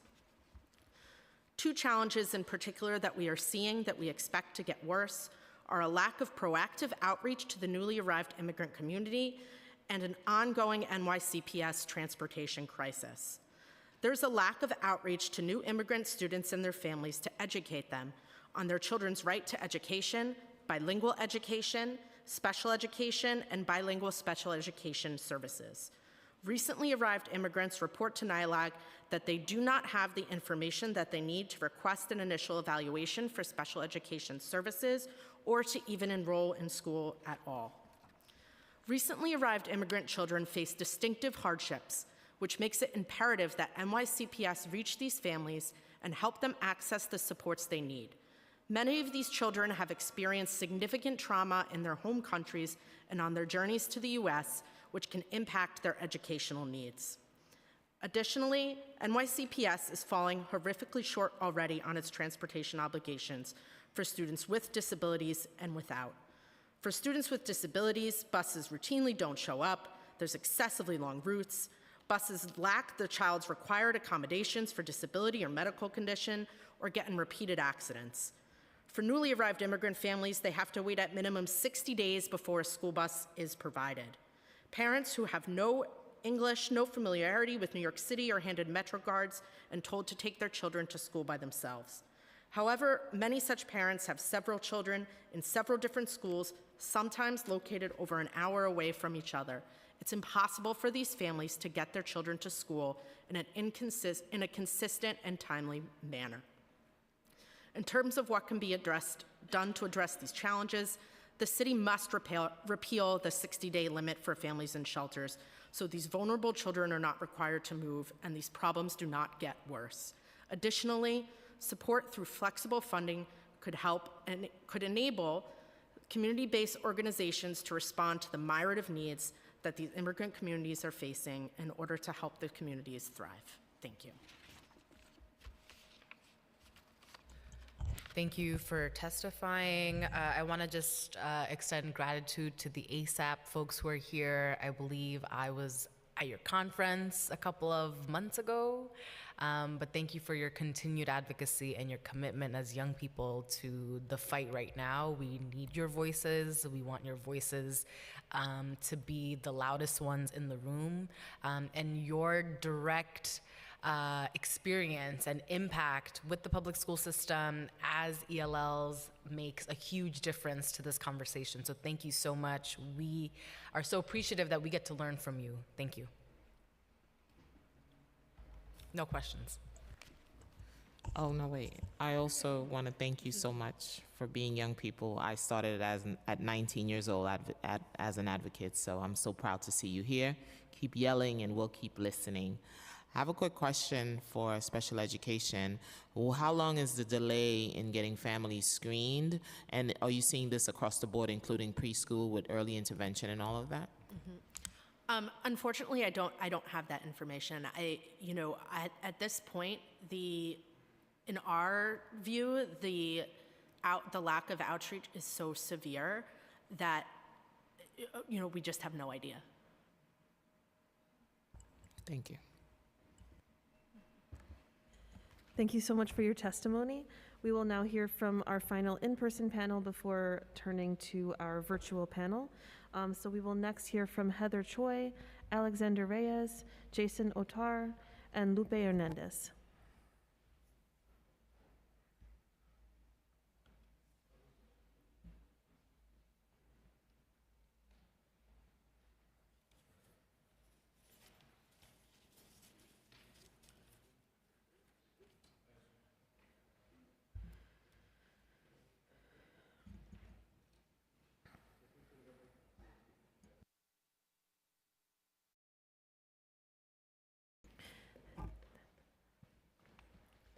And Heather Choi, you may begin when ready.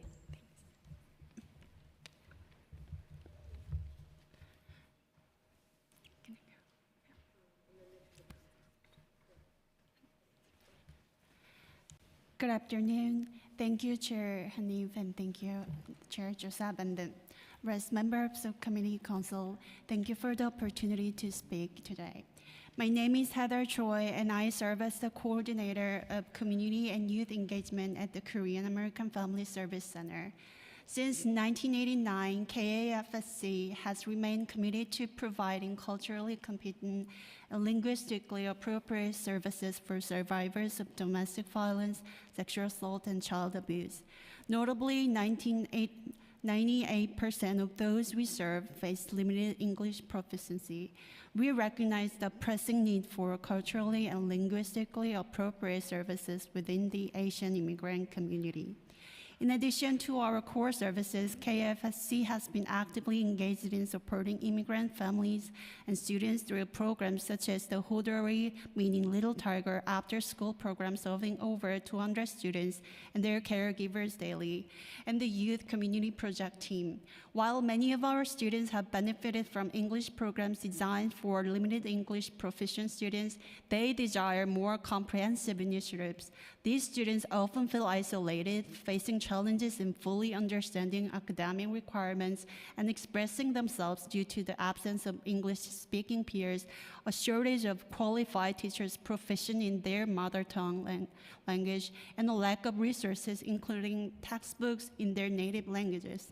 The availability of support groups for extracurricular activities bridging both mother tongue and English-speaking environments would greatly enhance their ability to connect with other English-speaking students on an equal footing.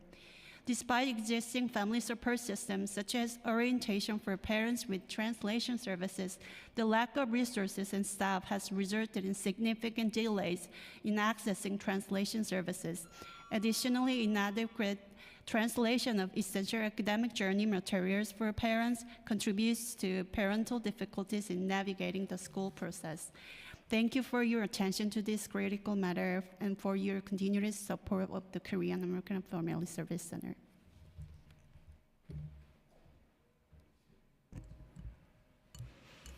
Good afternoon. Hello, Chair Joseph, Chair Hanif, and all the committee members. Thank you for granting me this opportunity to speak about this very important hearing regarding not only our immigrant and asylum seeker, but our newest New Yorkers here in New York City Public Schools. My name is Lupe Hernandez, and I am speaking to you today in my own personal capacity as a New York City public school parent. I have a student in D2, and I'm also coming from you as a parent that's been very engaged in this work long before the pandemic, specifically acknowledging the supports needed for our students in temporary housing and our English language learners. I have been boots on the ground from the very beginning with Project Open Arms and the borough response teams, as well as even being appointed to the task force to address our transportation issues for our students in temporary housing, because it is a long existing problem that has been historically, we've been voicing our concerns, and I appreciate the administration taking this past year to acknowledge some of these issues. Aside from the many concerns that have been spoken about today regarding the 60-day rule, I want to remind you again about the historical context the city has been facing that is only compounded in the recent year. But prior to doing that, I think it's really important that we acknowledge and uplift and thank all of our parents and volunteers, community members, CBOs, schools, PTAs, PACs. Many people have been on the forefront volunteering and filling the gaps. And I think it's really important that we just acknowledge that, because I can't emphasize enough how much community care has done for these families in providing a safe and welcoming environment. We've helped from everything from community closets, pantries, the resource fairs that you heard about earlier. Many nonprofits are doing this work. Many parents are doing this work. And so, aside from our community schools and language access and social workers and students with disabilities, I want to thank Laura for highlighting that discrepancy in the financial fair student funding weight that's currently impacting these students. And I also want to thank NILAG, Advocates for Children, and our other special education, because they really highlighted the impact of our students with disabilities. But the lack of communication has and continues to be the root of the problem. I just want to remind you, D2 lost about 3,500 students. This was pre-pandemic. And even during the pandemic, when shelters were closing. And the reason for this is that our family shelters would close, and these families were moved without any notice to boroughs really far, Queens, the Bronx. And there was zero communication or even organization of how these students would get back into their schools that they had been in. The stability is really important for these kids, and I am very concerned if this historically has been an issue for OPT, just dealing with DHS. We know that every other agency that is now involved is just making that much harder. So I implore you to, again, I thank you for holding this space, but we know that a lot of these issues existed before, and we need more, not less. So anyway, many of the solutions provided today, we are part of as parents, and we are encouraging you as city council members to play your part, because we are definitely doing the most that we can as parents in this regard. So thank you very much. Good afternoon, Chair Hanif, Chair Joseph. My name is Jason Altar, and I serve as the Chief Operating Officer for the Oyate Group, a nonprofit organization. The term Oyate is derived from the Lakota Sioux language, translating to the people. In alignment with this, the mission of the Oyate Group is to serve the people. Today I am here to share with you the inspiring journey of our Beyond Rising undocumented internship program and its transformative impact on the youth of New York City. In the summer of 2022, the Oyate Group collaborated with Fordham University to establish an undocumented internship program for high school youth aged 16 to 20. Our goal was simple: to place 20 young people across the university by providing hands-on experience. Throughout the 5-week program, the Oyate Group provided the participants with on-the-job training, along with a weekly stipend of $500 distributed through prepaid Visa gift cards. Interns worked 4 days a week and attended workshops at Oyate headquarters on Fridays, covering topics such as financial literacy, time management, communication, and advocacy skills. The workshops laid the foundation for the interns, many of whom experienced a professional setting for the first time. The inaugural cohort expressed that the opportunities presented at Fordham University gave them access in the belief that they could attend a post-secondary institution. Additionally, our Friday sessions at the Oyate offices allowed for special bonding experiences outside the typical work environment, including trips such as an escape room challenge, a city scavenger hunt, and a culminating trip to Six Flags Great Adventure. For many of the participants, it was their first time going to New Jersey, let alone Six Flags. In the summer of 2023, we expanded the program in partnership with Lehman College, accommodating 40 participants. with 2 cohorts of 20 each at Fordham and Lehman. The program's philosophy remained unchanged: to foster meaningful partnerships and provide impactful work placements. 2 interns were assigned at Fordham's Her Migrant Hub, a resource for women asylum seekers. One of the interns, who was a migrant herself, reflected on designing pamphlets and asked, "What would I have benefited from that I never received?" Another notable placement was at CUNY's Mexican Studies Institute at Lehman College, where participants, supported by the staff and faculty, developed a podcast. They used photography to express themselves artistically and curated a segment of the department's oral history project. For Oyate, this epitomized the transformative vision of Beyond Rising, empowering young people to leverage their skills and their life experiences as subject matter experts. Both departments at each institution requested the return of these specific interns for the academic year. Beyond Rising is expanded to an academic year cohort. In order to better align with participants' interests, we added placements at Hostos Community College, the Center for Educational Equity at Teachers College at Columbia University, the Social Entrepreneurship Comm Labs, the public relations firm Task Group. The academic year cohort requires interns to dedicate upwards of 25 hours a month, providing scheduling flexibility while receiving a $500 monthly stipend via prepaid gift cards. The Beyond Rising undocumented internship demonstrates Oyate's commitment to inclusivity, providing opportunities, and making a tangible difference in the lives of young people. Our program can be used as a template to ensure that undocumented young people across New York City have equitable access to resources. Thank you. Good afternoon, honorable members of this committee and distinguished guests. My name is Alexander Reyes, and I'm here on behalf of the Oyate Group, a nonprofit organization whose main mission is to alleviate poverty across New York City and empower underrepresented communities. New York City is a city of immigrants who work hard to provide for their families and children. They live in our neighborhoods, work in our restaurants, clean our city, and attend to our schools. However, they cannot live a normal life due to the fear of deportation and the lack of documentation. Despite this, there's a tremendous potential in the immigrant community, especially among students. Undocumented students aspire to be doctors, engineers, scientists, teachers, and lawyers. Unfortunately, the lack of the same opportunities are domestic students due to the immigration status. However, Oyate Group is working to change this reality for the better. Oyate has created an undocumented students internship called Beyond Rising. In this program, participators are not judged by their status, but by the ability to explore, learn, and become professionals who will continue to be valuable members of this society.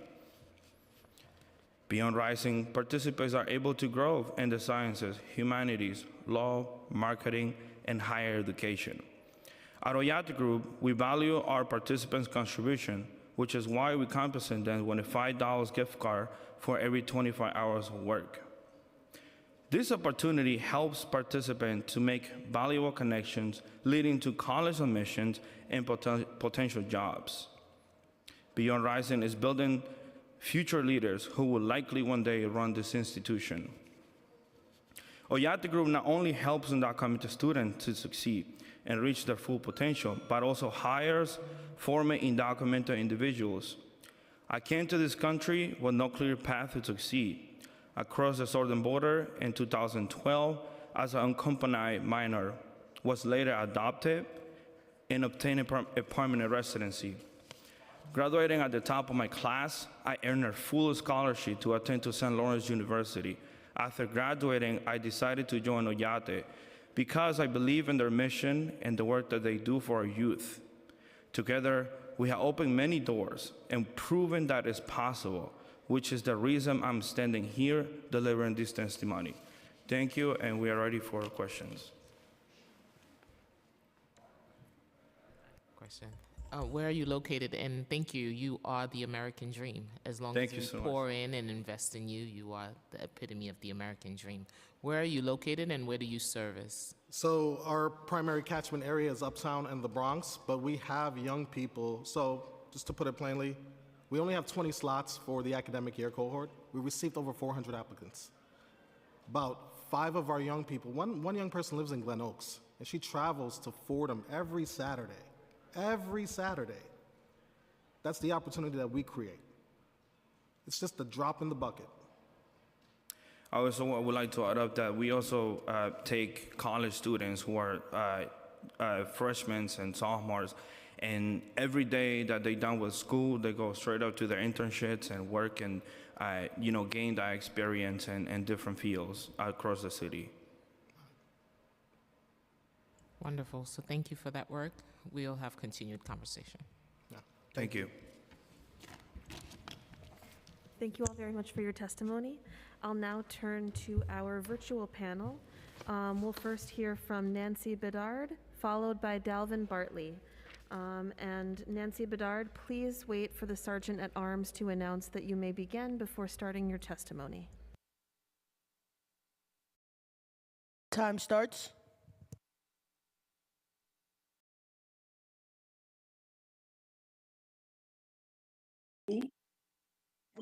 At this hearing and for your ongoing efforts to support students who have recently arrived in the United States, their families, and the staff of the New York City Public Schools. Again, my name is Nancy Bedard, and I am a senior staff attorney at the Education Project at Legal Services, New York City. The education rights practice at Legal Services assists hundreds of New York City school children and their families each year to ensure access to education. And I am an education attorney in that office. And today I would like to share that the experience that I have had trying to advocate for students who are newly arriving to the United States and who have limited to no English language skills. What my experience has been is that it's been very difficult to navigate the admission process for these students entering mid-year and students with limited to no English language skills. Many of these students deserve an opportunity to be placed in high schools quickly. These students come with the intention of attending high school, learning English, and being gainfully employed upon completion and or attending higher degree programs. As we heard, many of these students today, now as adults, our experience as advocates have been that the inability of families to quickly satisfy document requirements and the long wait to be placed in these high schools make many of these teenage students forego this American dream. And so what we're asking is that we need more high school options for arriving high school students.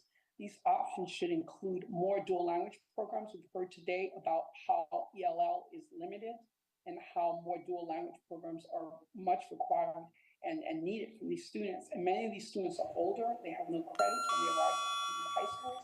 And time expired. The local options in their borough are difficult. The travel time is very difficult for them. We are hopeful that New York City can assist these newly arriving students with placement assistance at their local high schools and welcome center with appropriate translation and interpretation. I'm not sure if my time has expired. If it has not, we also want to applaud the New York State Regents for their policy to help students with less rigorous Regents scores and with the exemptions.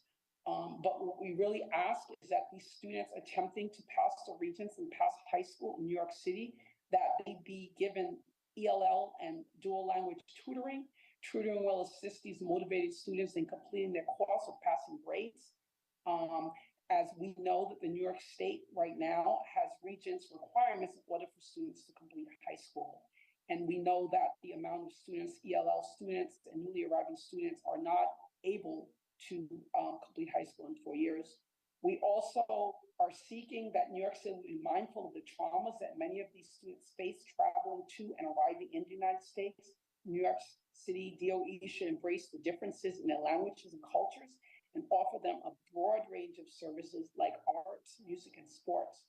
that do not require or may not require English language to be useful and therapeutic, and that we're very hopeful that these students are given an opportunity to be educated in a healing-centered school. Thank you so much for your opportunity, for the opportunity to speak today. Thank you very much for your testimony. We'll now hear from Dalvin Bartley. Please wait for the Sergeant at Arms to announce that you may begin before starting your testimony. Time starts. Good afternoon. Thank you, Chair Joseph, Chair Hanif, and members of the Committees on Education and Immigration for the opportunity to testify. My name is Dalvin Bartley, and I'm a Mid-Atlantic Program Manager at Generation Citizen based in New York City. Via our Action Civics curriculum, secondary school students apply social studies learning to the real world by studying and advocating an issue of importance in their communities.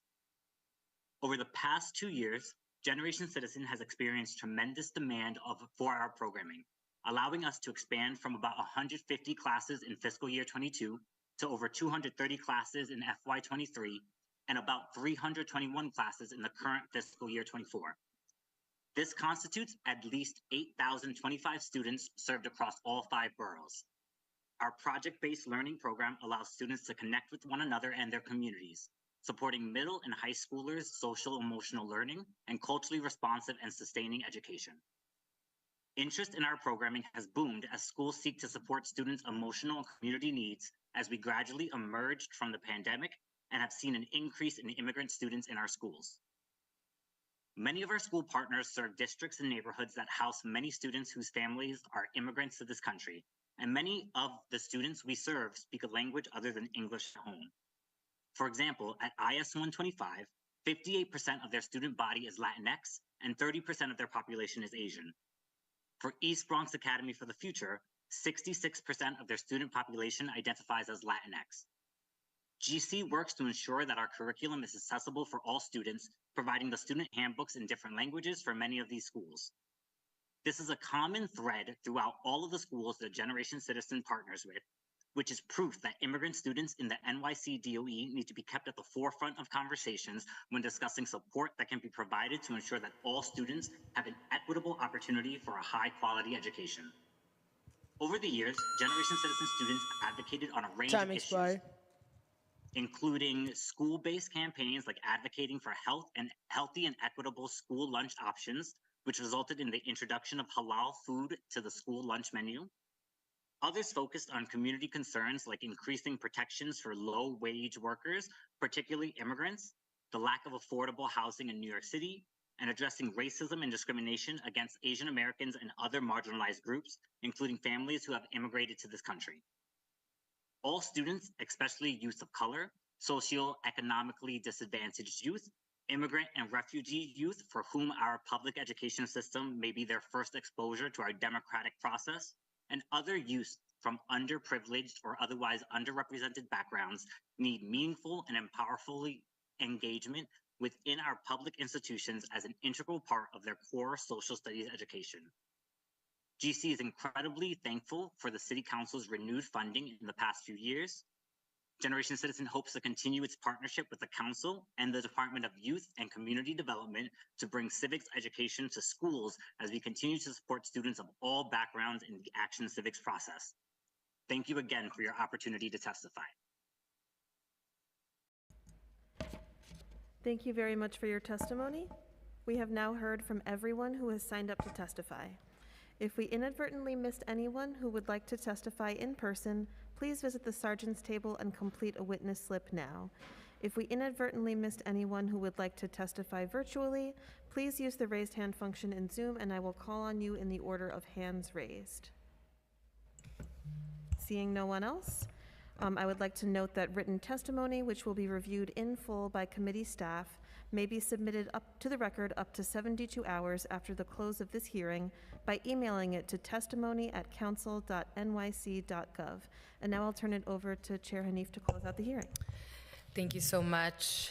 I'd like to acknowledge that we have been joined by students from NYU, from the NYU Democrats in particular. Thank you all for joining us for this urgent critical hearing joint by Committees on Education and Immigration. We've learned a lot, and we have many questions still to be answered, particularly on the impacts of the 60-day rule and the shuffling that is happening within the DHS shelters, which are not a part of the 60-day rule. We still have pending questions about transportation and busing issues, particularly for students whose shelter reassignments are further away from the school that they are beginning to build community. And of course, we remain very critical of the staffing shortages, particularly around bilingual educators, and want to make sure that with the influx of students, that we have the resources and adequate educators needed to ensure that they have a successful time in our school system. And with that, Chair Joseph, if you have any final thoughts. I think you said it all, so. One more announcement from Nicole. In an abundance of caution, I'm just going to call names of those who registered just to make absolutely sure they have the chance to testify if they're still present.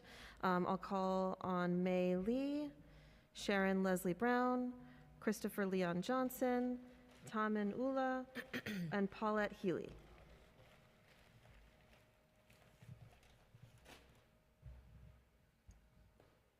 All right, turning it back over to Chair Hanif. Thank you all. Till next time.